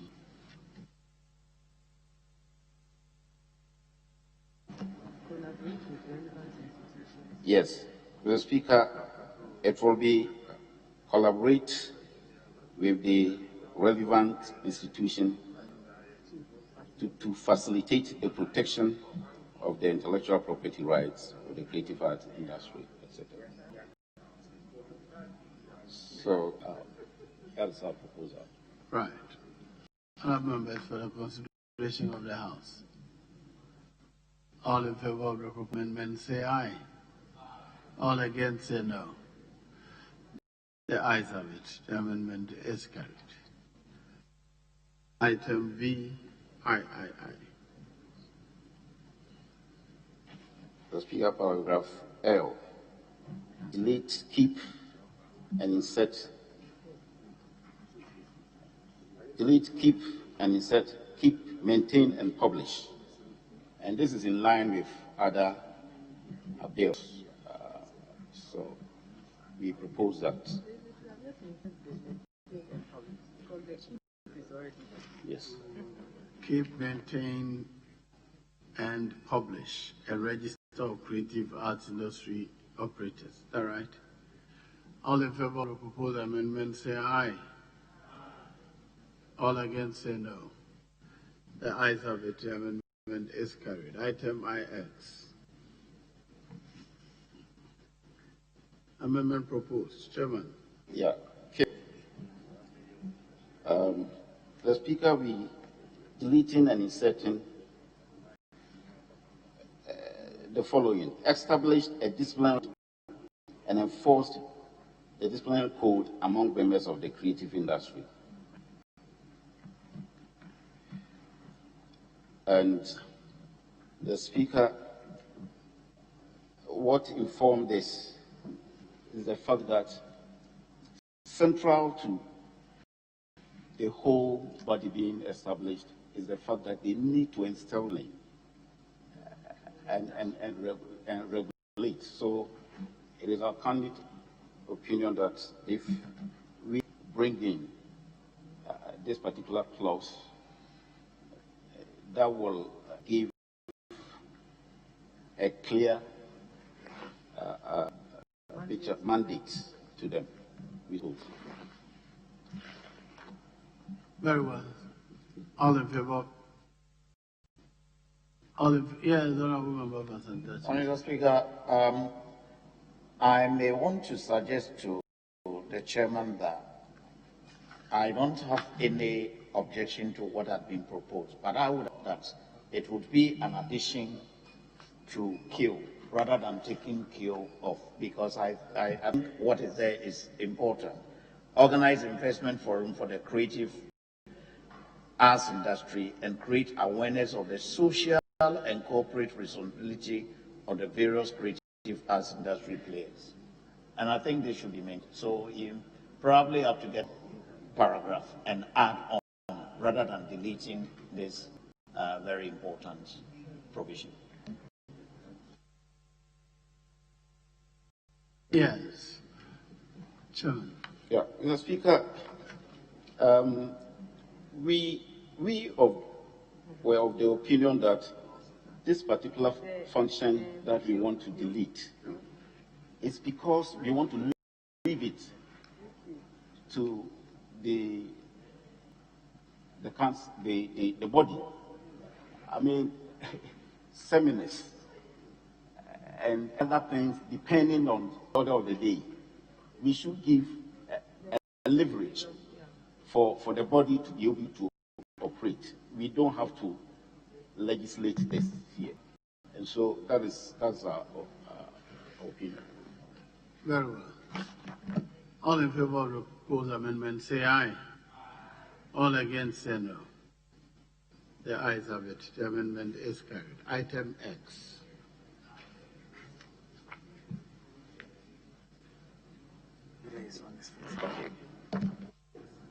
Yes, Honorable Leader. Mr. Speaker, if that is the case, then what would be the purpose of Q, for instance? Oh, sorry, P. Is it the direct function of the agency to train creative arts industry operators? Or they're going to facilitate that? I thought, following from the objects of the agency, functions as you've listed them up to Q, they're not going to be frontally involved in these activities. But then P says they're going to train as industry operators. Perhaps rather should say to facilitate. Yes, that is in P. So yes, it would read facilitate the training. Facilitate the training of creative arts industry operators. Yes. All in favor of the proposed amendment to P, say aye. All against, say no. The ayes have it. The amendment is carried. Now R. The proposed amendment is to delete R. All in favor of the proposed amendment, say aye. Yes, Honorable Mr. Speaker, again, I think this is something that is very important. Agency is created in order that we benefit from the creative arts industry. And you have a function that would actually create for the young ones to be trained. I think it is for the betterment of the country, and I think we should maintain this surplus. We don't have to drop this. Mr. Speaker, I don't have any problem maintaining that. I will withdraw the amendments. Very well. So, clause 3, as variously amended, shall stand part of the bill. All in favor, say aye. Yes, Honorable Member for Sante Achimsen. Mr. Speaker, there is the 3T, subclause T. I would want to make a correction. It says, enjoin the copyright administrator to ensure transparent distribution royalty collected on behalf of practitioners and creative arts industry operators. Mr. Speaker, the copyright administrator, this is the function of the copyright administrator. Rather, it is done by the collecting societies. So maybe facilitate or maybe collaborate with the collecting societies or collective administrative societies to ensure transparent distribution. I do not know the current one, but they have GAMRO, I think GAMRO, and earlier on they had a Copyright Society of Ghana, which is the copyright administrator. So in that case, why don't you just delete reference to anybody and just say ensure the fair distribution of royalties collected on behalf of creative art practitioners. That is a function of the collecting society, so they may want to assist them to achieve the purpose. They cannot take over that function. So maybe I'm suggesting they ensure. So whoever is doing it, you ensure that they properly account and distribute. I have collaborated. Mr. Speaker, Majority Leader is proposing collaborate. Majority Leader, I said. You can't be. Collaborate with the appropriate authority to ensure transparent distribution of royalty. Or collaborate with the relevant authority. Right. So, kindly read out the proper rendition for the record. Honorable Anyamadu, your proposed amendment should be collaborate with the relevant authority to ensure transparent distribution of royalties collected on behalf of creative arts practitioners and creative arts industry operators. Is that correct? All in favor of the proposed amendment, say aye. All against say no. The ayes have it. The amendment is carried. Now, there is some you here. Collect 1% levy on revenue from the sale of creative art products and pay the levy into the fund. Is that a function? You on page 6.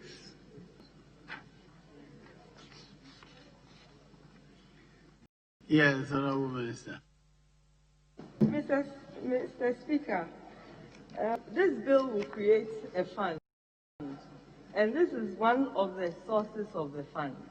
And we need an institution which will be responsible for collecting that fund, which will go into the Creative Arts Industry Fund. So I believe that is why it's here under the functions of the agency. Thank you, Mr. Speaker, for your directive. Indeed, I discussed this with the Minister.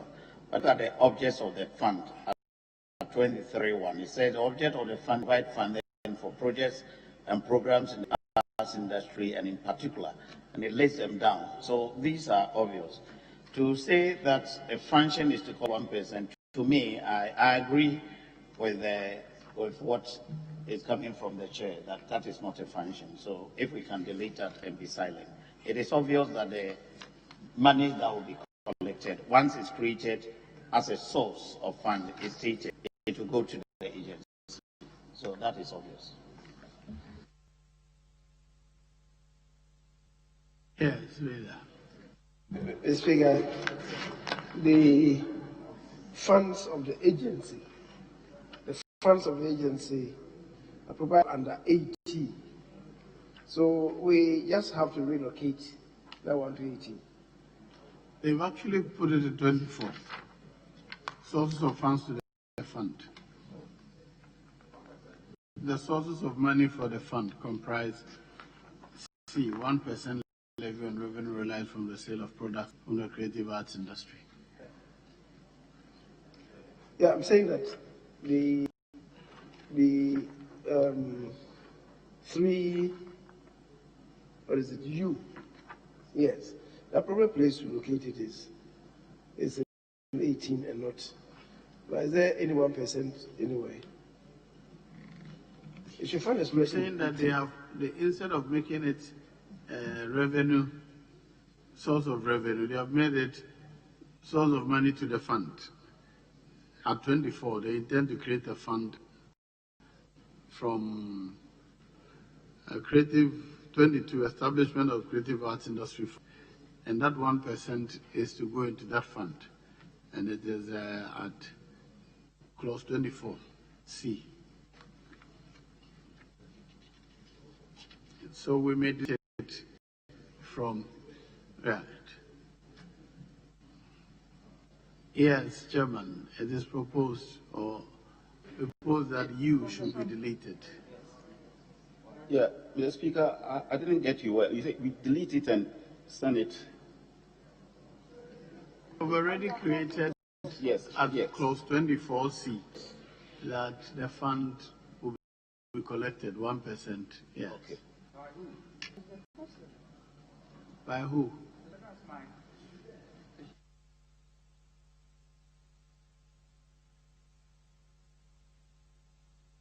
Yes, Honorable Minister for Works and Housing.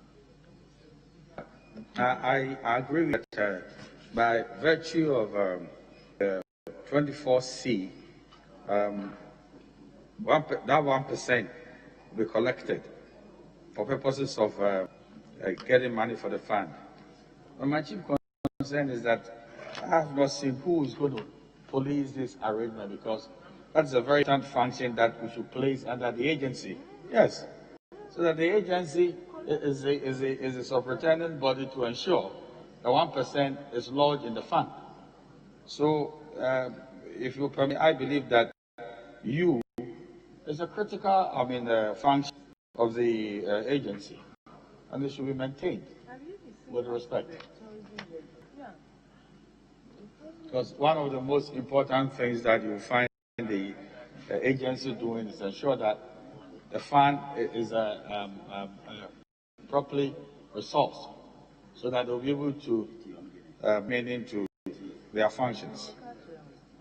So, Mr. Speaker, I humbly submit that you should win and to be consistent with the policy, and we are sure that the agency is the body to perform this function. Thank you, Mr. Speaker. Yes, Honorable Minister. Thank you, Mr. Speaker. Mr. Speaker, I'd like to agree with my honorable colleague. We have a similar provision under the Ghana Tourism Authority Act, where the Tourism Authority is responsible for setting the tourism levy. So it's a similar structure that we are putting in place. Thank you, Mr. Speaker.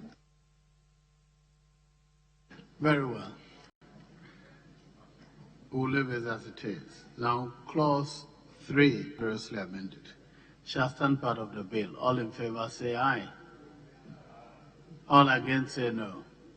These are the clause 3 as amended. Is order to stand part of the bill. Clause. Governing body of the agency.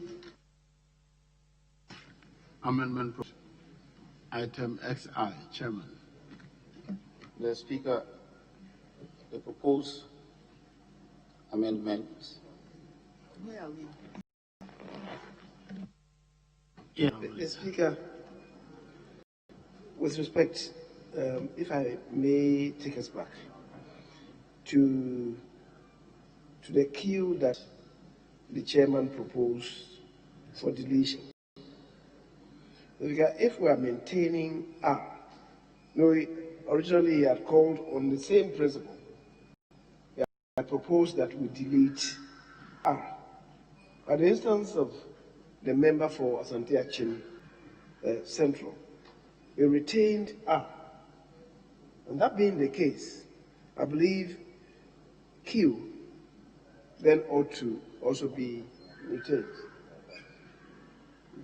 What he has written here in place of Q is also relevant. What you propose here, which you have adopted, is relevant. But the original Q ought to have been maintained, given what proposal came from the member for Asante Achin Central, which was adopted by the House, that we should if we do, then necessarily the original Q should be retained as well. In addition to the proposal that is establishing a disciplinary code, which the chairman proposed, which we have adopted, the original Q circumstance ought to be retained. Yes, honourable members, for the consideration of the House.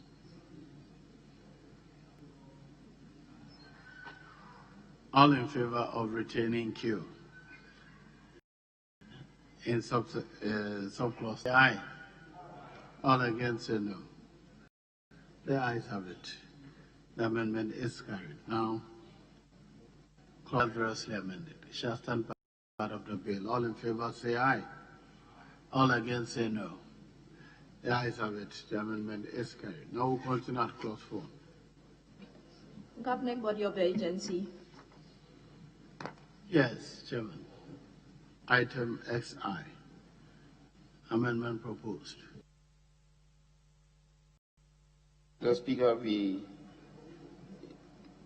subclause I, paragraph A, we are deleting the minister 10, a person with experience in the creative industry.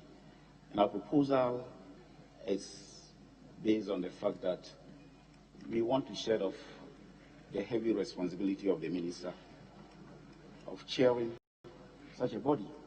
So once we get an experienced member of the industry to chair it, he or she will not only bring his or her expertise to bear on whatever issues that will come before them, but it will also, relieve the minister from constant meetings and responsibilities. That was our proposal for consideration. And who identifies that one? Who identifies a person with experience? In that case, suggesting nominated by the minister, or insert a person with experience in the creative industry nominated by the minister.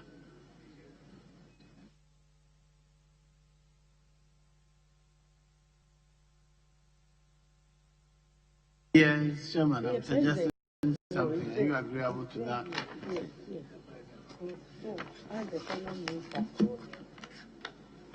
The Speaker, you get there very soon, but it's indicated in the subsequent amendment that the President's appointment here.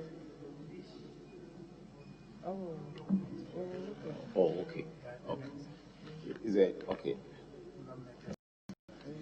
By the minister, the nominations. If I may, I would want to further prove on the amendment proposed by the chair to read a person with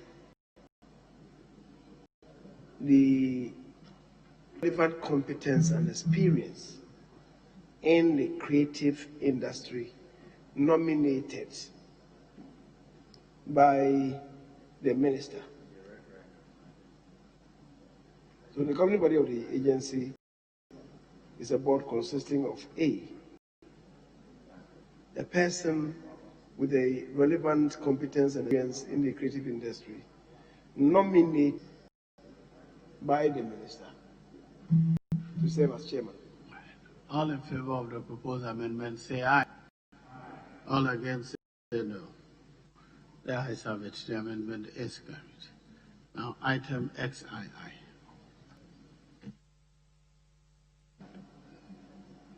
Mr. Speaker, clause 4, subclause 1, paragraph B.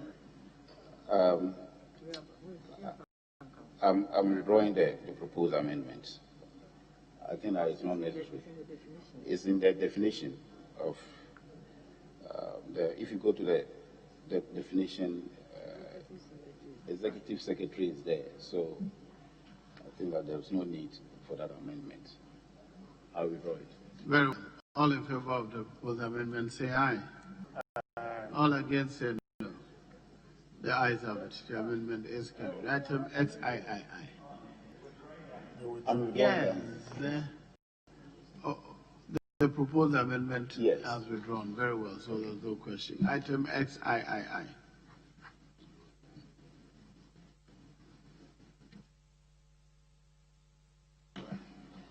The Speaker, subclause I, paragraph C, line 1, after domain, insert 3 of whom shall be women.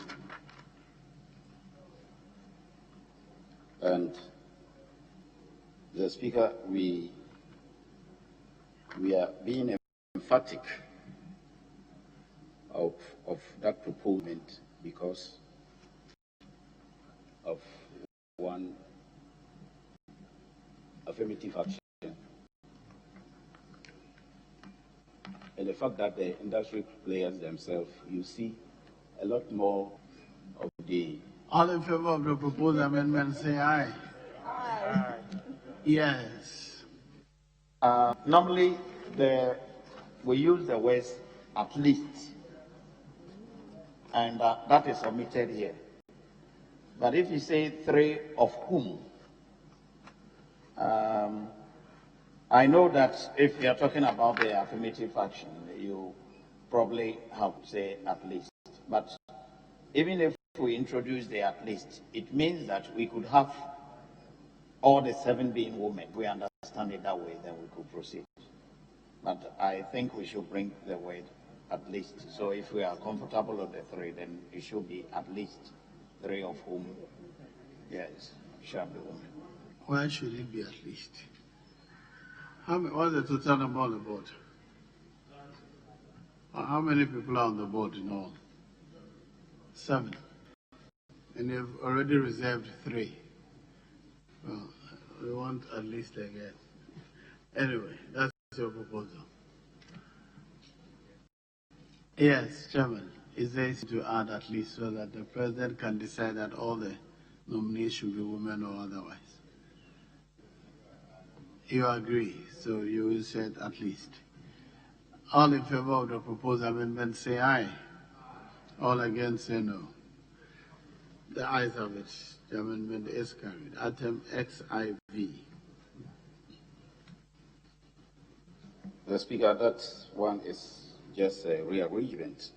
One representative, we are deleting paragraph D, opening phrase, delete, from each of and insert each from. So the new rendition will be one representative each from the following institutions of government. Very well. All in favor of the proposed amendment, aye. Aye. All against, say no. The ayes have it. The amendment is carried. Item XV.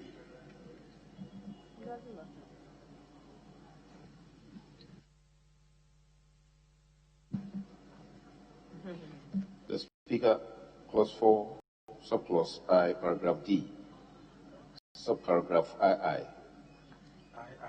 II. I add the following new paragraph. And the new paragraph, ministry responsible for finance, not below the rank of a director nominated by the minister responsible for finance. Favor the proposed amendment say aye. All against say no. The ayes have it. The amendment is carried. Item XVI.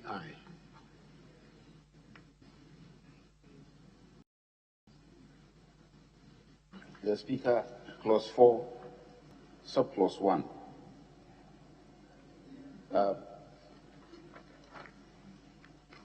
With your leave, I would like to amend that proposed amendment. Leave grant. In place, put in a copyright administrator. So, and I want to the copyright administrator because. Sorry, what is before us is legal practitioner of not less than 10 years. You want to change the legal practitioner to the copyright administrator? Yes. Mr. Speaker, we are seeking to make this amendment because when you look at the membership, there is a representative from the Ministry of Justice and Attorney General's Department who is a legal person. And this amendment is also bringing in another legal person nominated by the Ghana Bar Association. Instead, now we want to substitute the copyright administrator because we recognize that the creative industry has a lot of issues regarding copyright. So it will be useful to have the copyright administrator in place of the nomination Ghana Bar Association. Very well, except that when you say the Attorney General's representative, he could bring you the accountant at the Attorney General's department. So if you want him or her to bring a lawyer, you must qualify it. That a lawyer nominated by the Attorney General, right? Clearly stated, a lawyer, very well, okay. All right, so you want this to the copyright administrator instead of one legal practitioner, just state the copyright administrator. Very well. All about the proposed amendment, say aye. All against, say no. The ayes have it. The amendment is carried. The last one is XVIII.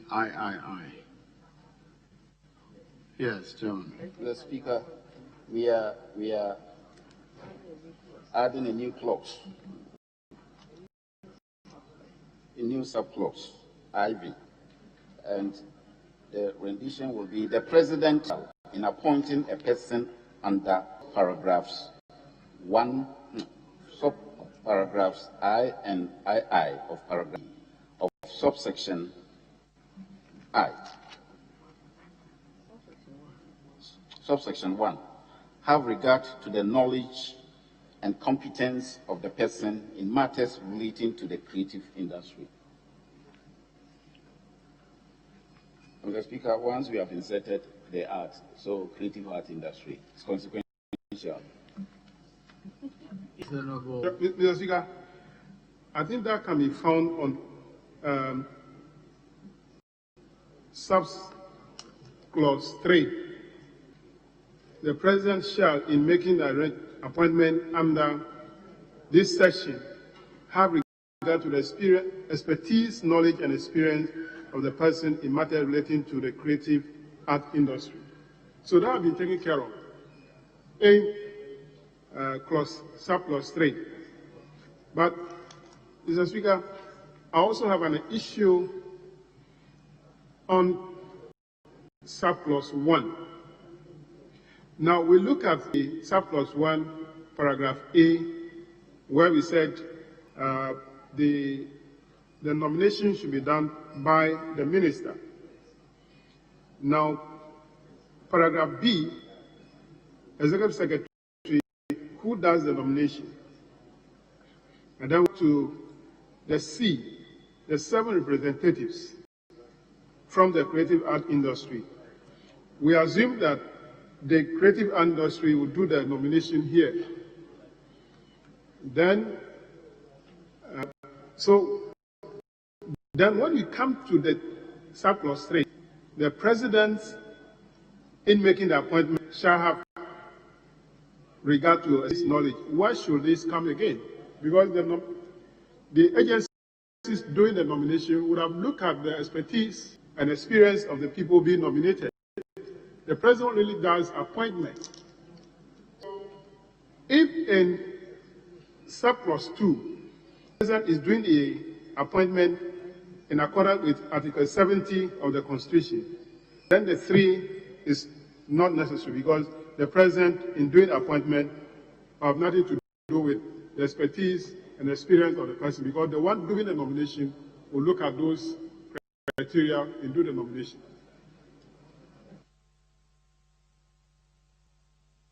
Yes, Honorable Member for Central. Mr. Speaker, I think that the sub-3 is relevant. But my colleague asked a question without giving proposal. For instance, he proposes that he draws the attention to 4.1b, the Executive Secretary. The question is, who nominates that person? And I thought that if you had some proposal, if not, I would suggest that the minister does that. The minister. Why should anybody nominate the Executive Secretary? I would have thought Executive Secretary is the Executive Secretary. It's for the office. Anybody who occupies the office is a member. He doesn't need any nomination. And then the other one, I think, is on point. The proposed new clause, the president shall appoint, is already covered in 4.3. Item XVI is already covered in 4.3. The president shall, in making the appointment of this section, have regard to expertise, knowledge, experience of the person, matters relating to the creative industry. So this proposed one is superfluous. The Speaker, I agree with you. So, yes, any more on clause 4? Speaker, Oh, you are the last person who spoke, so let me go here. Yes. The issue I raised on 4.3, the president, in doing the appointment in 4.2, it does it under Article 70 of the Constitution. So in 4.3, he is only doing an appointment. The nomination, the one who does the nomination will look at the experience and expertise of the person. So the president only comes to appoint. So he doesn't need to look at the expertise and the experience of the person again.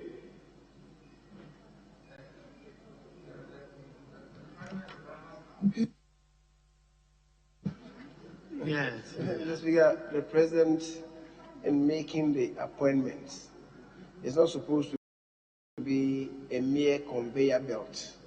He could also have his own checks. Say that, can you nominate anybody? You've submitted this person. Can you have another person? I've done some checks. And maybe the person may not add much value. So he gives it back to them. He can't go behind them and make his own nomination. I give it back to them that can you bring perhaps somebody else? Well, I've done my nominations and it appears this is not the best that you can give us. So that is what should satisfy that. Having said so, Mr. Speaker, I think the leader raised an issue about the 7 representatives from the creative arts industry to represent their domain on a rotational basis. So who does the nomination is not very clear. We are only assuming that it's the industry players that will do so. But just to tidy up, we can say 7 representatives from the creative arts industry domain nominated by the creative arts industry domain players, right, to represent their domain on a rotational basis, just for the avoidance of doubt.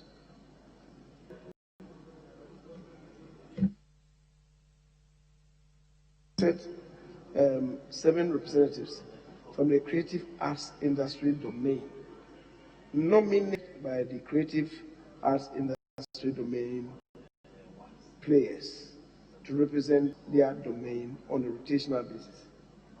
Yes. If you come to the interpretation clause, they have listed groups that are called industry, creative arts industry domain, and they are there. Yes. To stress that they themselves should nominate. Yes. Honorable Minister.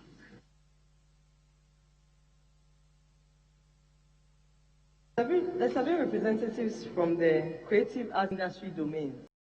So they'll be nominated by their respective domains. Yes. To represent there are only them. 7 main members.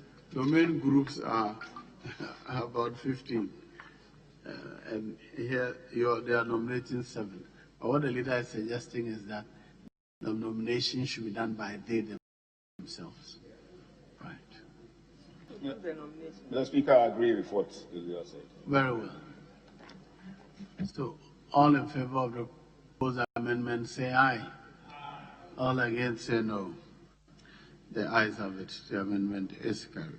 Now, clause 4. Yes, leader.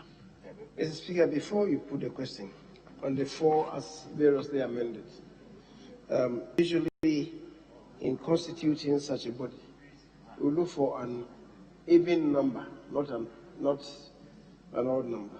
Sorry, an odd number, not an even number. It appears you have, by the new, an even number. If you check,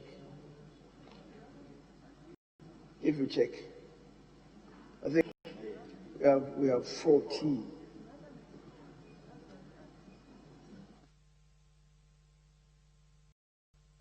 As is in the bill now, we have a member governing body.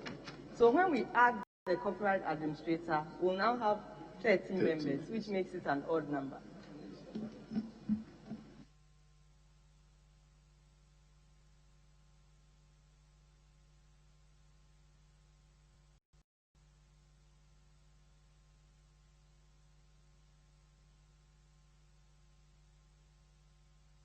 Yes.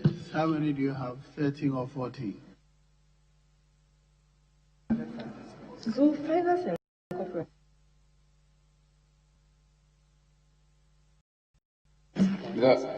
The Speaker, we now have 14, and we need to take one out. Very well. I'll leave you to consider that. Proceed with clause 15, clause 5. you consider that and come back on it, discuss with the stakeholders. Speaker, I propose we take finance out. Sorry? I propose that we take finance out and maintain the copyright. If that's amendment, if that's your choice. Okay. All right. So that was The Speaker. Yes. Beyond that, the representative from the ministry responsible for trade and industry board. What is the president going to do there? It's one of them. If it is going to facilitate trade, creative arts, let the emphasis be on not trade and industry. Well, that's the ministry. No, it's one ministry.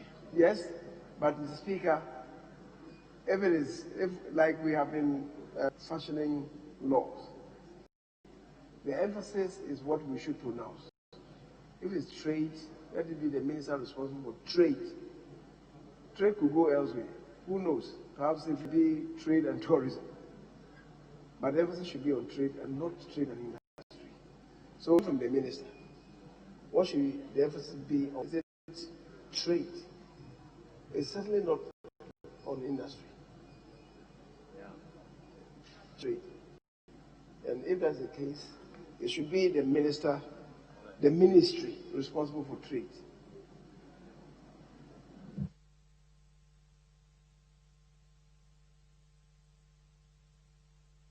Very well. The draft persons are directed to delete and industry and maintain ministry of responsible for trade. Ministry responsible for trade. Now I'll put a question on clause 4. The question is clause 4. Yeah, they have agreed to delete the representative of the Ministry of Finance. You agree? The Ministry of Finance's representative shall be deleted from the bill. All in favor of clause 4 as amended, being a part of the bill, say aye. All against, say no. The ayes have it. Clause 4 in order to stand part of the bill. Then at 4 o'clock. I'm tired. Mr. Speaker, we know.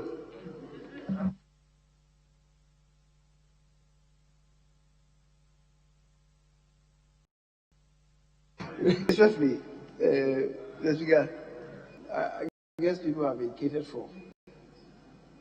Those of us here have been catered for. Yeah.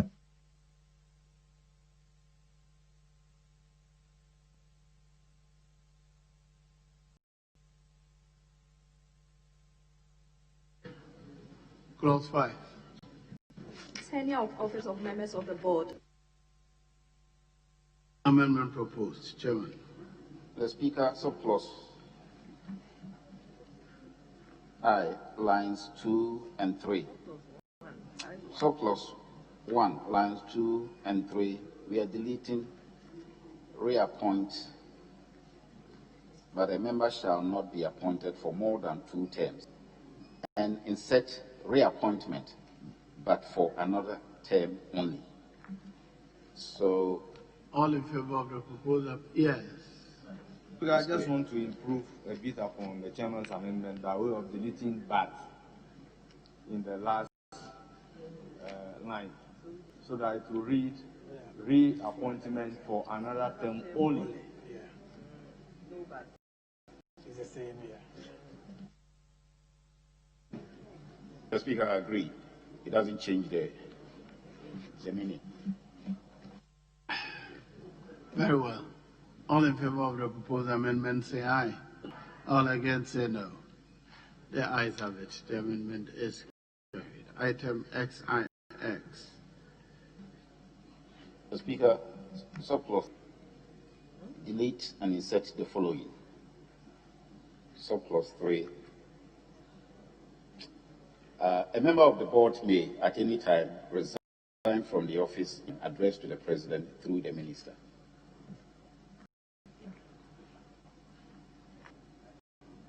All in favor of the proposed amendment, say aye.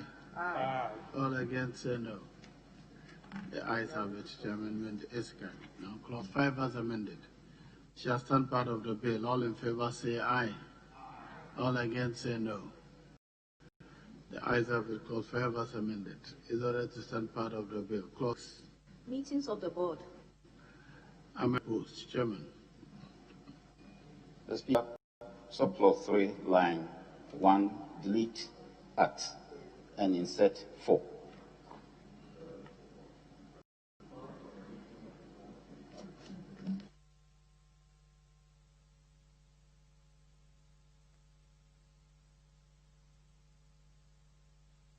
Subclause 3, line 1. Yes. Sorry.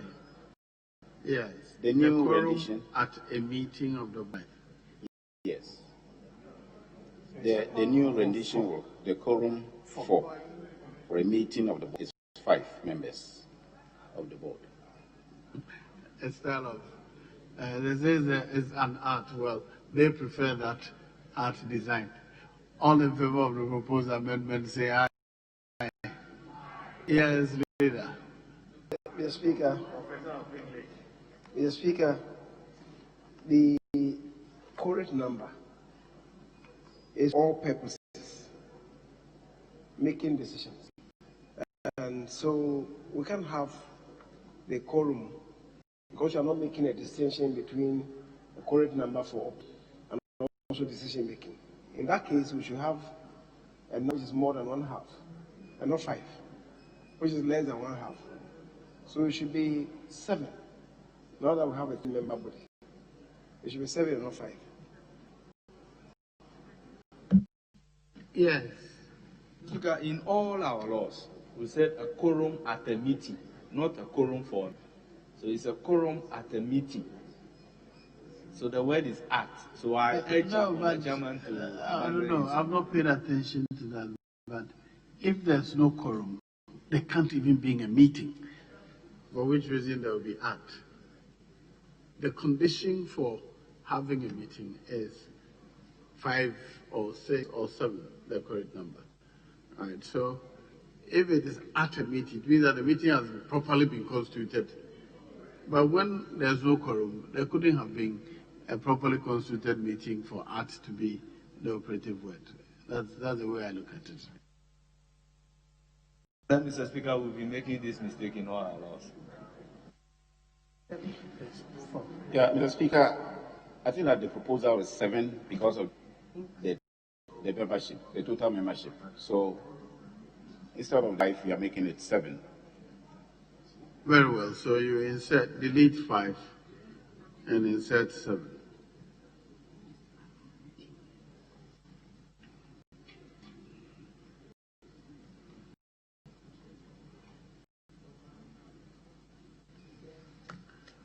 All in favor of the proposed amendment say aye. All that say no. The ayes have it. The amendment is carried. Now, item XXI. Speaker, the proposed amendment, subclause 4, line 3, delete director and insert secretary.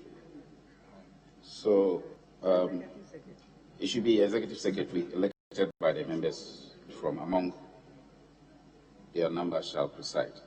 That will be the new redemption. Yes, Senate members for the consideration of the House. All in favor of the proposed amendment say aye. All against say no. The ayes have it. The amendment is carried. Now, clause 6 as amended shall stand part of the bill. All in favor say aye. All against say no. The ayes have it. Clause 6 as amended is ordered to stand part of the bill. Clause 7. Disclosure of interest. Amendment, Mr. Chairman. The Speaker, subclause 1, delete and insert following. 1. A member of the board who has an interest in a matter for consideration shall disclose in writing the nature of that interest and the record of the consideration of the matter, and this disqualified from being present at participating in the deliberation or determination of the board in respect of that matter.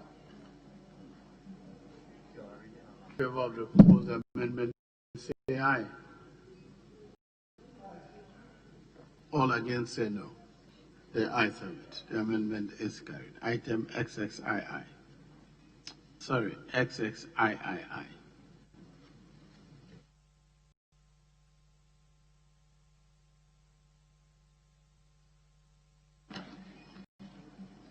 Speaker, surplus 4, lines 2 and 3. Delete benefit derived by and insert any benefit derived by that. All in favor of the proposed amendment, say aye. Aye. All against, say no. The ayes have it. The amendment is carried. Now, clause 7 as amended shall stand part of the bill. All in favor, say aye. All against, say no. The ayes have it. Clause 7 as amended is ordered to stand part of the bill. Clause 8. Committees of the board. There's no advertised amendment to clause 8. All in favor of clause 8 being a part of the bill, say aye. All against, say no. The ayes have it. Clause 8 is ordered to stand part of the bill. Clause 9. Allowances. Yes, Leader. Mr. Speaker, line 2, delete the allowances approved and insert allowances determined. And line 3, after minister, insert responsible. Hijacked mine, so I couldn't stop him. Yes, Honorable Leader, I gave you the floor. Mr. Speaker, I need a small amendment in respect of 8.4. 8.4. And there's no advertised amendment. Now, 8.1 provides the board may establish committees consisting of members of board or non-members or both perform a function. Now, when we come to 8.4, it says a committee of the board shall be chaired by a member of the board. So what it means is that every committee, whether made up of members or non-members, must be chaired by members. So we need to amend 8.4. Right? The non-members are there. We should look at that. There's inconsistency between 8.1 and 8.4.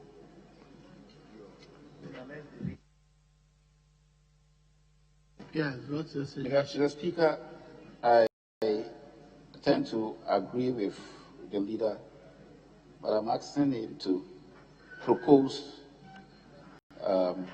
what the amendment will be, because I clearly see, yes, 8.1 and 8.4, some little income. So is he proposing something to us?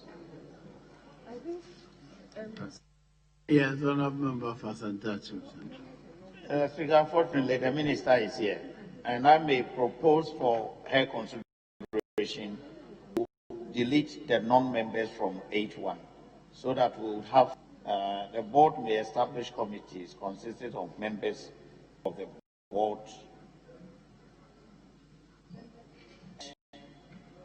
non-members.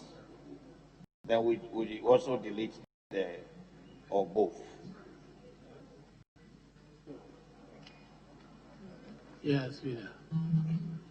Yeah, respectfully, that is not clear. We need to look at it for and appropriately amend that one, because 8.2 provides a committee comprising entirely of non-members.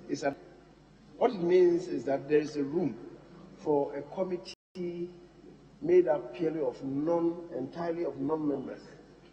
So we can't just wish away the role of non-member committees.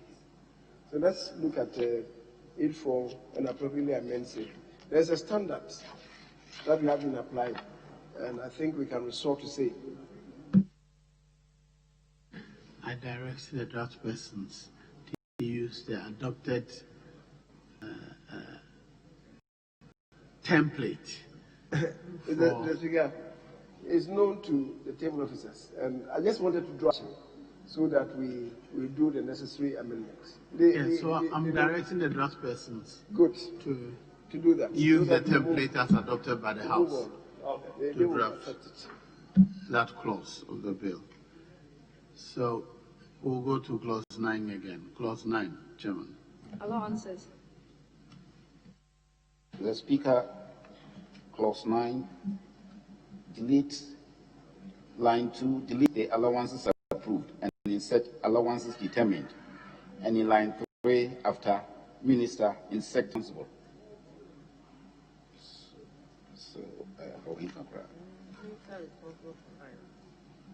Members, all in favor of the proposed amendment say aye. Aye. All against say no. The ayes have it. The amendment is carried. Now, clause 9 as amended shall stand part of the bill. All in favor say aye. All against say no. The ayes have it. Clause 9 as amended is ordered to stand part of the clause 10. Policy directives. Mr. Speaker, I'm withdrawing the amendment. Very well. Amendment withdrawn. In the absence of any other considerations on clause 10. Clause 10 is ordered to stand part of the bill. All in favor say aye. Aye. All against say no. The ayes have it. Clause 10 is ordered to stand part of the bill. Clause 11. The Speaker, clause 11, we are adding a new subclause. That will be Regulation and Standards Division. And we are adding this to actually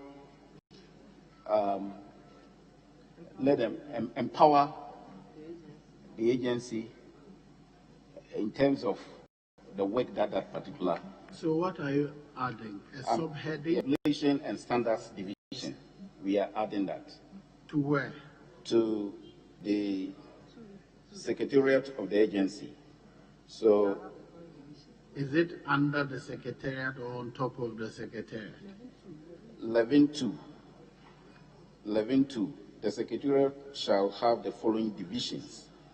Okay. And we are adding this new one. So the subheading to that one will be Regulation and Standards. Regulation and Standards Division.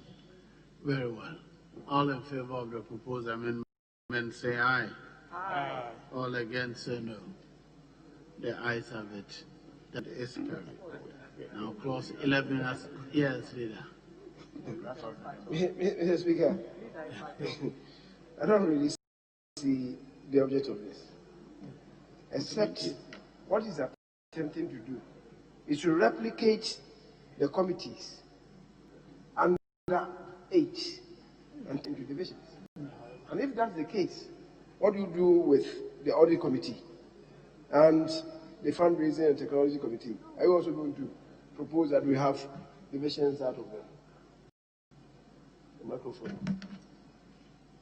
We want to replicate these committees and have them as divisions, so that committees will reflect the divisions. And in that regard, what do you do with F&G under 8? I thought the E under 11 will cover them, but of course, is your bill. If the minister is asking you to create that, well, we can leave it. We can leave it though. I was just saying that omnibus clause. you should be careful. You don't need to. There's an omnibus clause. So I thought he didn't need it. But if the minister thinks that it should be there, very fine. Yes, Mr. Speaker, I can leave it. So we have divisions of the board and the committees. So I thank the leader. Very well. So clause 11 amended shall stand part of the bill. All in favor say aye. All against say no. The ayes have it. Clause 11 as amended is ordered to stand part of the bill. Clause 12. Executive Secretary. There's no advertised amendment to clause 12. All in favor of clause 12, a part of the bill, say aye. All against, say no. Yes, leader. Just a little modification of 2A. The President shall, in appointing a person as Executive Secretary, with regard to qualifications, relevant experience, I thought that the relevant should precede the qualification. So the relevant qualification, experience, and knowledge. The relevant should precede the qualification. Very well. All in favor of the proposed amendment, say aye. Aye. All against, say no. Have it. The amendment is carried. Now, clause 12 as amended. Shall stand part of the bill. All in favor, say aye. All against, say no. The ayes have it. Clause 12 as amended is ordered to stand part of the bill. Clause 13. Functions of the Executive Secretary. All in favor of clause 13 being a part of the bill, say aye. All against, say no. The ayes have it. Clause 13 is ordered to stand part of the bill. Clause 14. Appointments of other staff. Yes, Chairman. Mr. Speaker, subclause 1, line 1, we are deleting may and inserting shall. Is it mandatory or?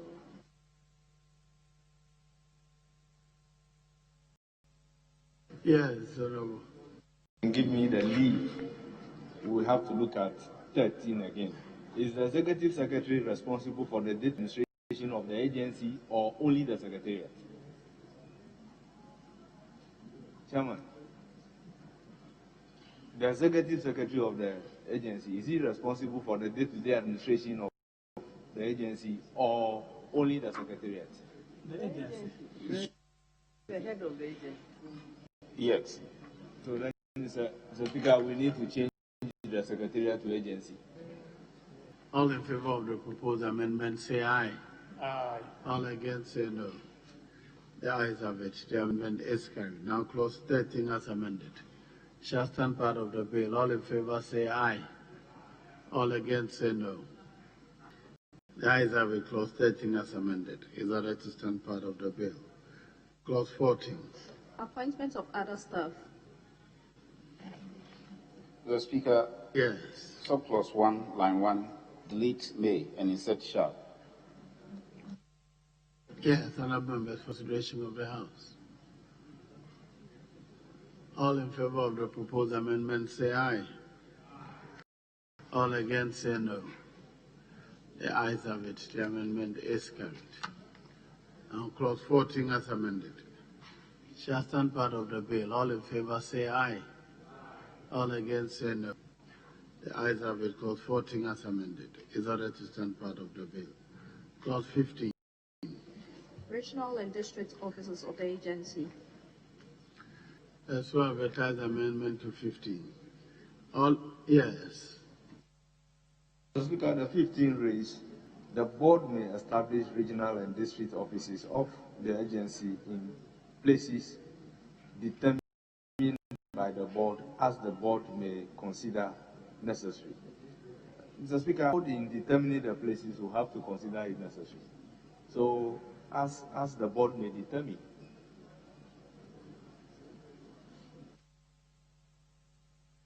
Yes, Chairman. Mr. Speaker, I don't have any problem with it. It connotes this that we want to put at that clause. So, it should end at as determined by the board. It should end up there, yes. All in favor of the proposed amendment, say aye. All against, say no. The ayes have it. That is carried.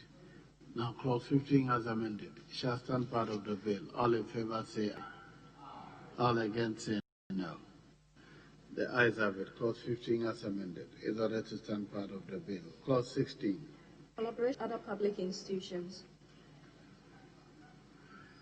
All in favor of clause 16 being a part of the bill, say aye. All against, say no. The ayes have it. Clause 16 is ordered to stand part of the bill. Clause 17.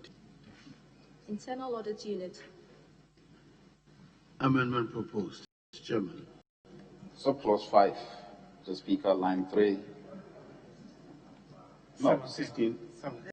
We are in 17. 16, there wasn't any. 17. Except maybe you have an amendment. Yes, Leader. Mr. Speaker, in 16, the focus should be agency. Agency collaborating with MDs. It's not the other way around. Otherwise, the obligation is on the MDAs. It should be on the agency. Collaborate with the MDAs, the performance of the functions of this.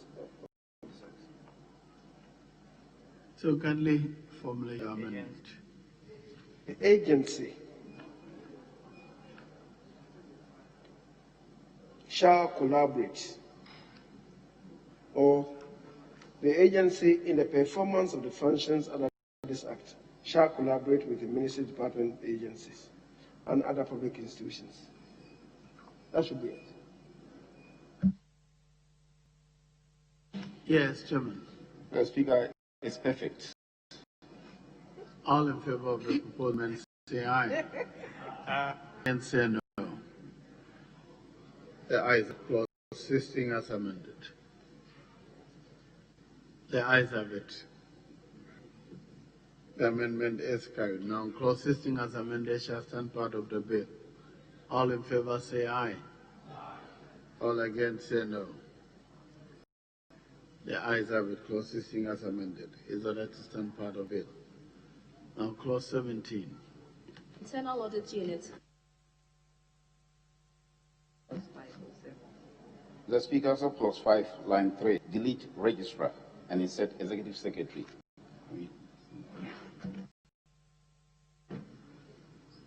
All in favor of the proposal say aye. All against say no. The ayes are, yes, Leader. Mr. Speaker, I want to propose an amendment to clause 17, delete subclause 3. Mr. Speaker, subclause 2 says that the internal audit unit shall be headed by an internal auditor who shall be appointed in accordance with Internal Audit Agency Act 2003 at 6.8. So there's an internal audit unit that is headed by the internal auditor. Then subclause 3 says that the internal auditor is responsible for the internal audit unit of the agency. It's super because 2 covers the 3. That there is an internal audit unit which is headed by the internal auditor appointed in accordance with the Internal Audit Agency Act. So what do you have? Internal audit. The internal auditor is responsible for the internal audit unit of the agency. It's super close. Yes. Yeah, I was just saying that there is a standard construction for this.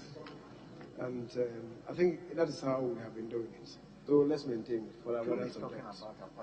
Very well.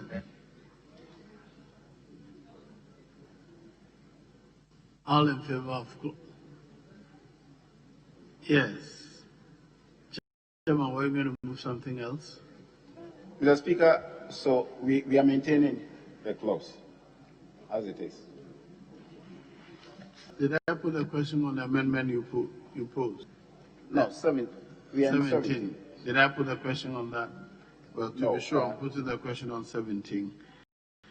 All in favor of the proposed amendment, say aye. All against, say no. The ayes have it. The amendment is carried. Now, clause 17 amended shall stand part of the bill. All in favor, say aye. Yes, Leader.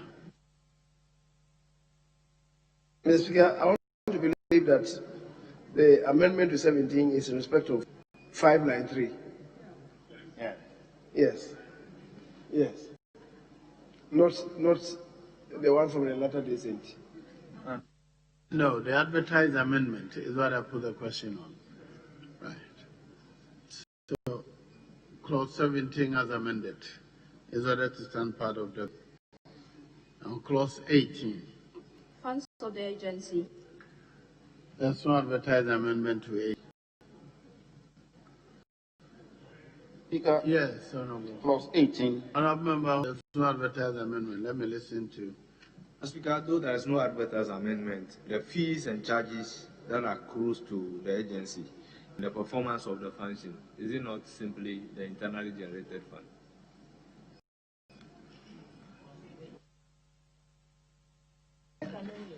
There is an advertised closely, yes.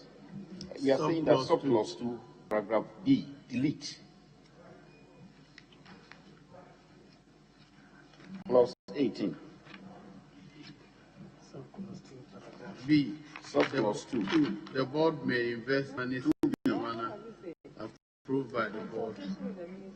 Yes, in consultation with the minister. Any of the investment of the board. Yes. You want to delete the entire 2? Mr. Speaker, Mr. Speaker, the understand is that the board may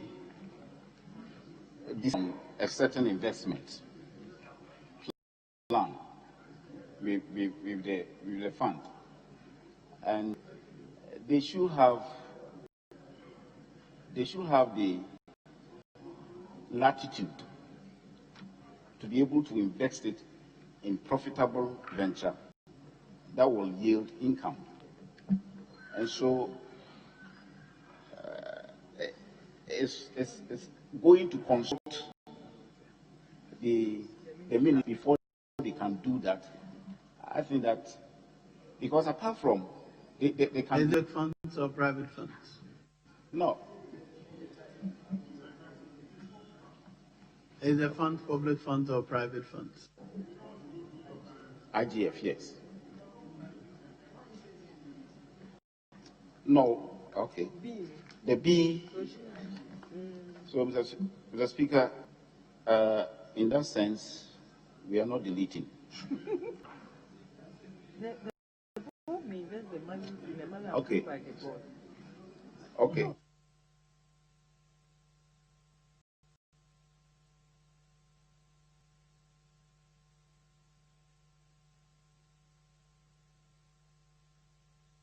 In Mr. Speaker, consultation with the 18(2)B. minister, reinvest any of the investments of the board.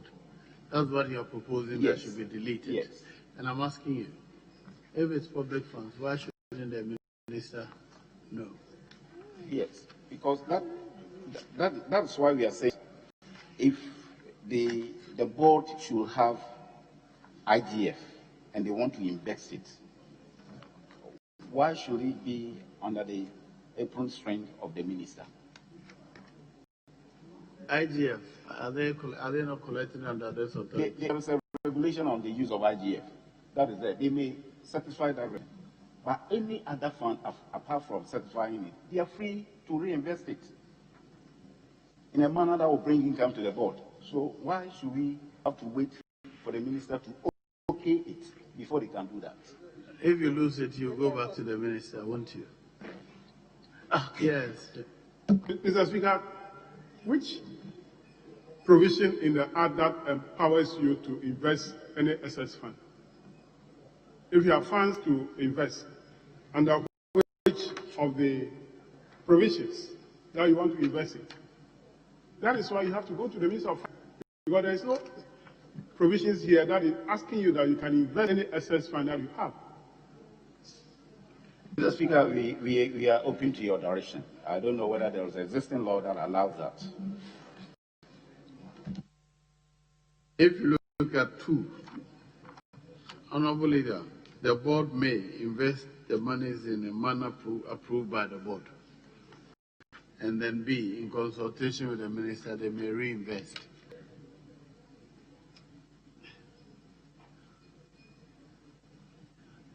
The power is in the 18(2). The board may invest monies in a manner approved by the board. Right, and then the reinvestment is. Anyway, so the issue is the board can invest, but when they are reinvesting, then they should consult the minister. That really is incongruous. If you don't consult him all the time you're investing, why do you need consultation when you're reinvesting? You know. Very well, honorable members, is for the consideration of the House. He proposes to delete the 18.2b. Yes, Leader. Mr. Speaker, the problem I see is the bill does not really establish functions for the board. I think that is where the problem is coming from. So now we are subsuming this under the sources of funding. And that's where the problem is. So once we have 18.2, because you have not really given some functions, defined functions to the board, just to check on the operations of the board, perhaps we may allow 2B to be there. It will not spoil the broth. It's not because there should be some checks in the operation of the board, but there's no defined functions for the boards under the bill. So I guess we can leave it. Don't take it out of space. So this bill does not define functions for the board. So just leave it. So the minister can act as a member. Mr. Chairman, I withdraw that. Hey, Mr. Speaker, I withdraw the proposed amendment. Proposed amendment to 18.2b. That right? Yes. Very well. Is there any further amendment to 18? Very well. Yes. On the 18, my suggestion was we delete the B and then the D, and then we use internally generated, because fees and charges that accrues to the agency in the performance of the functions will be internally generated, and funds accruing from special events and other activities organized by the agency will also be an internally generated fund. Yes, honorable members, for the consideration of the House. All in favor of the proposed amendment, say aye. All against, say no. Speaker, I didn't get the honorable member well. What he's suggesting is that we should delete D and B and insert internally generated funds, because the two come to the same thing. So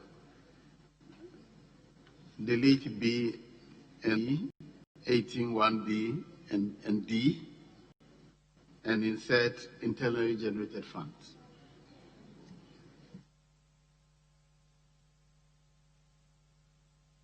All in favor of the proposed amendment, say aye.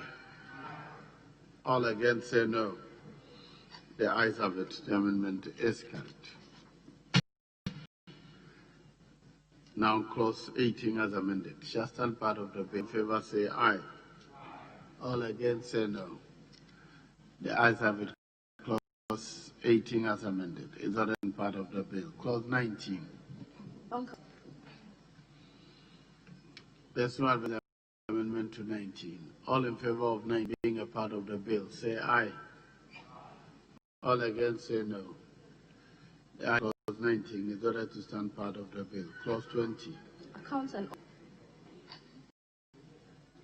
all in favor of clause 20 being a part of the bill, say aye. All against, say no. The ayes have it. Clause 20 is ordered to stand part of the bill. Clause 21. annual report and other report. Clause 21 shall stand part of the bill. All in favor say aye. Yes, Honorable Leader. Mr. Speaker, 22. In row.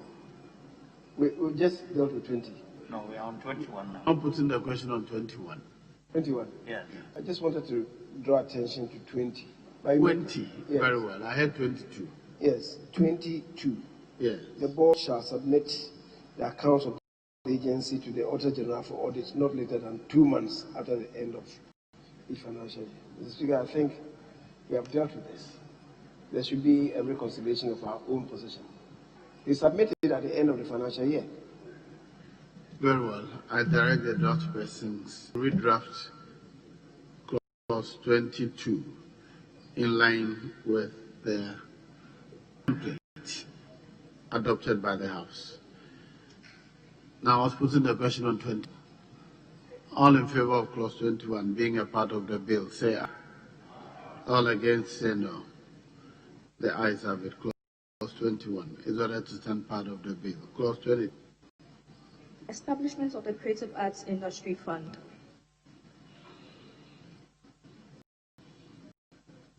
All in favor of clause 20 being a part of the bill, say aye. All against, say no. The ayes have it. Clause 22 is ordered to stand part of the bill. Clause 23. Object of the fund. There's no advertised amendment to 23. Yes. I can touch him central. Mr. Speaker, I think earlier on there was a function that we wanted to move to 24. Yeah, we are on 24 now. 23. Okay.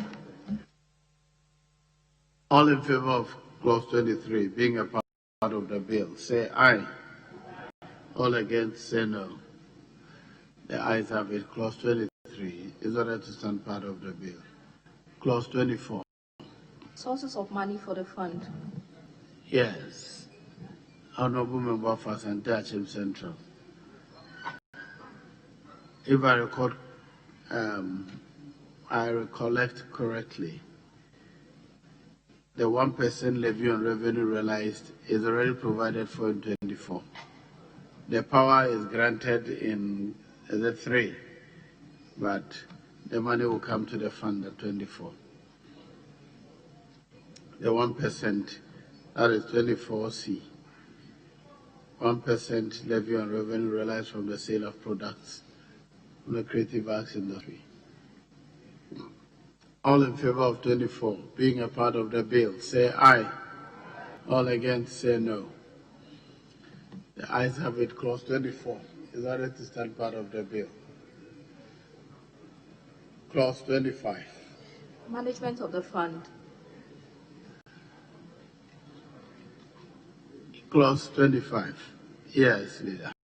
Mr. Speaker, I was just asking whether we relocated the 3U.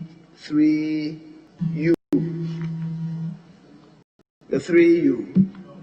There was a proposal to delete it. We didn't. We didn't delete it. But at that time, I drew attention that a provision has been made for that money to be paid into this fund. So, can we then make reference to do the cross-referencing so that we are sure that is the 1% levy on revenue collected by the agency that we're talking about? Can we do the cross-referencing to be very sure in our mind?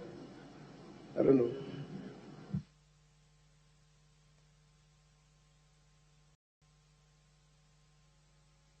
I wonder whether there's any ambiguity.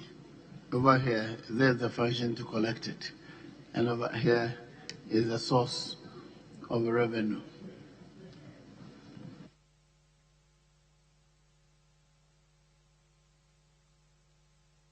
Let's go on to 25 while we try to solve out. 25. Management of the fund. There's no advertised amendment to 25. All in favor of clause 25 being a part of the bill, say aye. All against, say no. The ayes have it. Clause 25 is ordered to stand part of the bill. Yes, Honorable Leader. Mr. Speaker, I was saying, for the avoidance of doubt, can't we say that is the 1% levy on revenue realized from the sale of products from the creative arts collected by the agency, which must be paid into this fund? Yes, for the avoidance I don't have a problem if that is added. Yeah, I think Yes. that's how we should capture it. Honorable members, Honorable Minister, the proposal is to add to 24C, collected by the agency,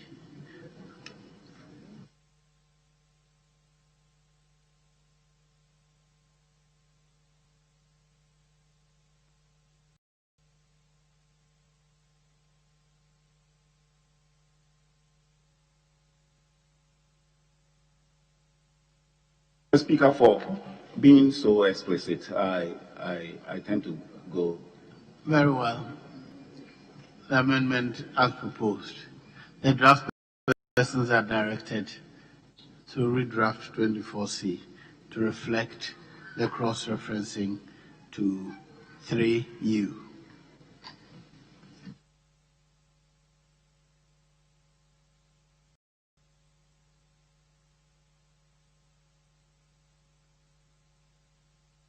Now 26. Eligibility criteria. Yes, Honorable. Still on 24, I'm proposing that there should be an omnibus clause. Because if you look at 25B, we are saying that the board shall identify other source of funding. But if you look at 24A to D, there's no omnibus as a source of money for the fund. So even if the board identify it, it is not here as a source. So we should say other source. The drafters should find a way of drafting an omnibus clause. Because 25 is saying that the board shall identify other sources of funding. Now, if the board should identify other sources of funding other than what is in A to D,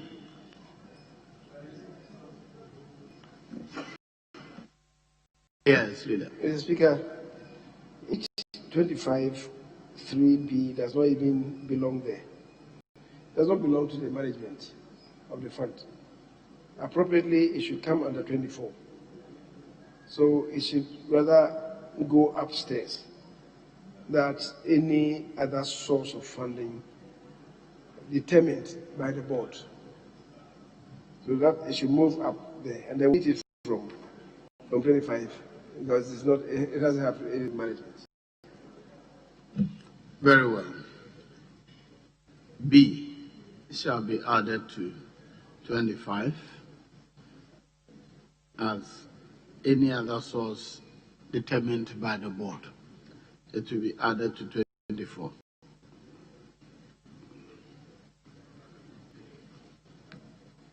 Mr. Speaker, is that the omnibus clause? Yes, any other source of funding as determined by the board. Okay. 24 last one.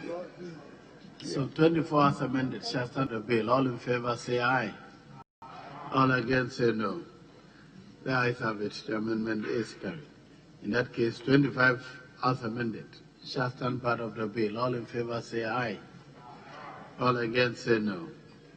The ayes have it. The amendment is carried.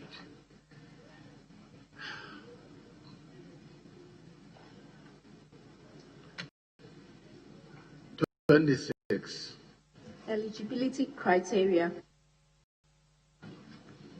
Our members, let's have the amendment to 26. All in favor of 26 being a part of the bill, say aye. All against say no.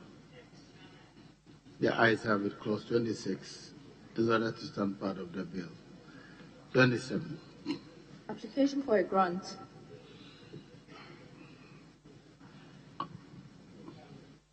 All in favor of 27 being a part of the bill, say aye. All against say no. The ayes have it. Clause 27 is ordered to stand part of the bill. Clause 28. Payment from the fund. Amendment proposed. Chairman. The Speaker, subclause 1, paragraph B, lines 1 and 2, delete administrative oversight and insert creative industry activities. Yes. For the consideration of the House. All in favor of the proposed amendment say aye. All against say no. The ayes have it. The amendment is carried. Now, clause 28 as amended shall stand part of the bill. All in favor say aye. All against say no. I have with clause 28 as amended in order to stand part of the bill. Clause 29. Establishment of creative arts enterprise. Let's not advertise the amendment to 29.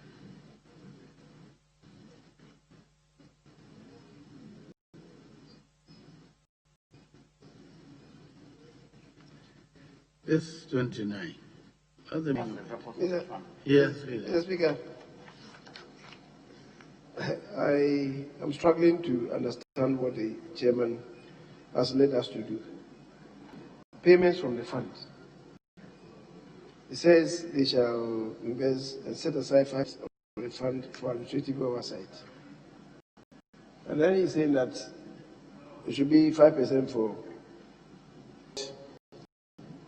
creative arts activities. Creative industry activities. Yeah.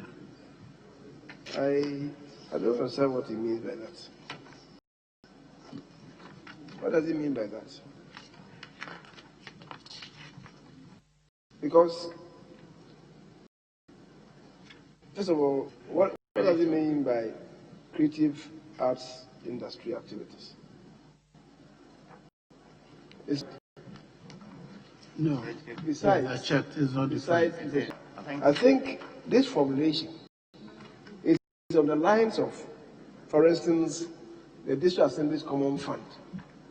We have a portion of this fund that is set aside for administration of the fund. That is meant by that is setting aside 5% of the fund for administration of the fund. If you are saying that is for creative industry activities, what the purpose of that? It's meant for the administration of the fund, like this is a common fund. They will have the administrator, and they will set aside of it. I think it's 1% or something for the administration. If 5% is huge, maybe you can limit it. I will need something for the administration, not for activities of the industry. Yeah, Mr. Speaker, I think that the leader is speaking the same sense that we got from our various the industry player. This is a process of emphasis.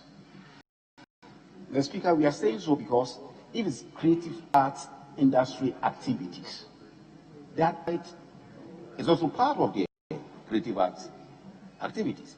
And so therefore, any fund that is set aside for creative arts industrial activities also include oversight.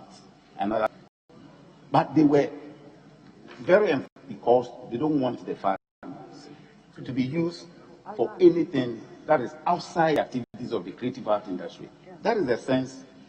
But managing the fund is within the creative art industry. It's not outside it. What is already in the bill? 5% for administrative oversight. That is also within the industry.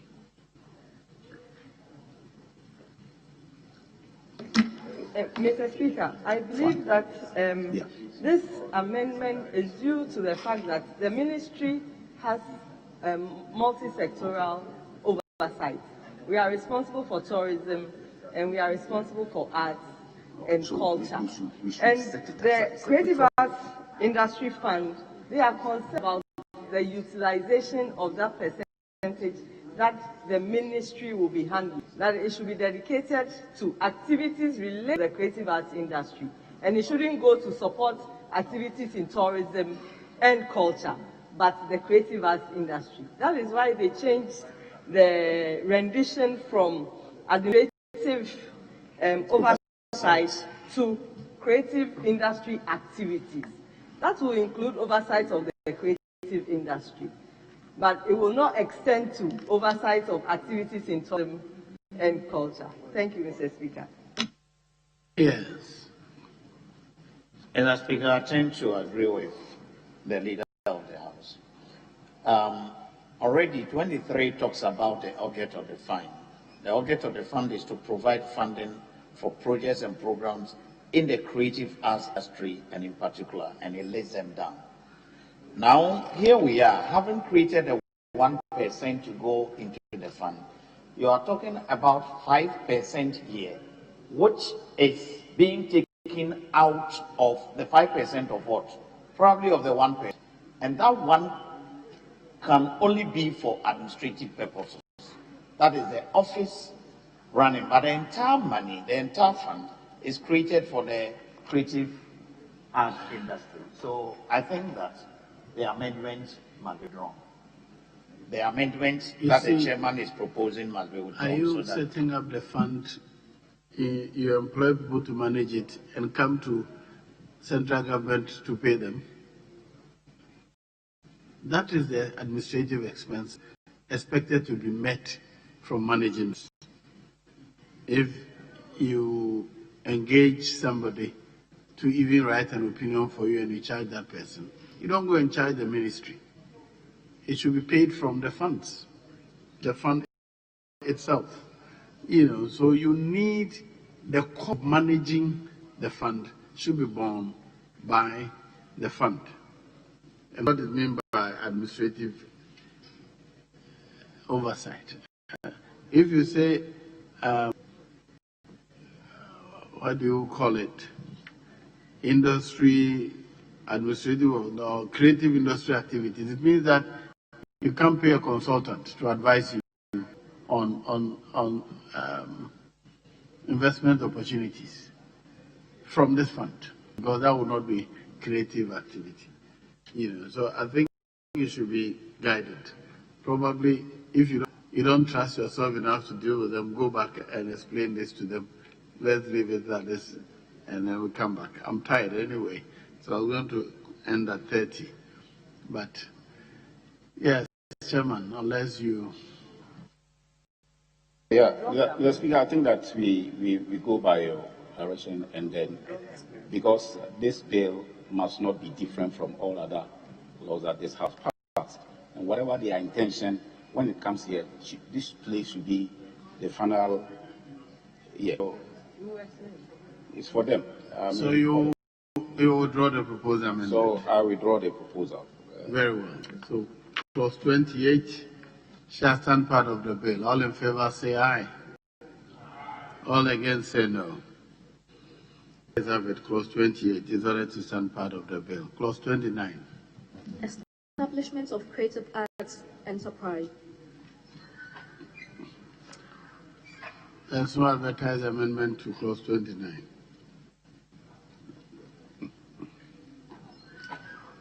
All in favor of clause 9 being a part of the bill, say aye. All against say no. The ayes have it. Clause 29 is ordered to stand part of the bill. Clause 30. Registration of Creative Arts Enterprise Agency. Clause 30 shall stand part of the bill. All in favor say aye. All against say no. The ayes have it. Clause 30 is ordered to stand part of the bill. Then we have only clause. All right, we'll do 31 and 32 because there are so many. So, clause 31. Regulations. There's no advertised amendment to clause 31. All in favor of clause 31 being a part of the bill, say aye. All against say no. The ayes, clause 31 is ordered to stand part of the bill. The remainder we can continue tomorrow. That brings us to the end of consideration of the Creative Arts Industry Bill 2024 today.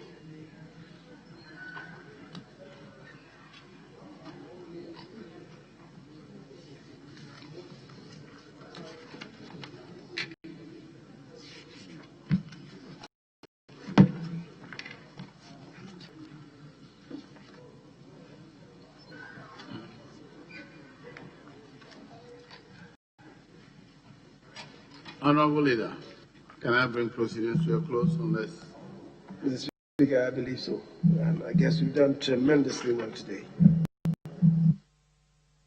Thank you, members. The House is adjourned to Wednesday, December 16th, 2020 at 10 o'clock in the forenoon.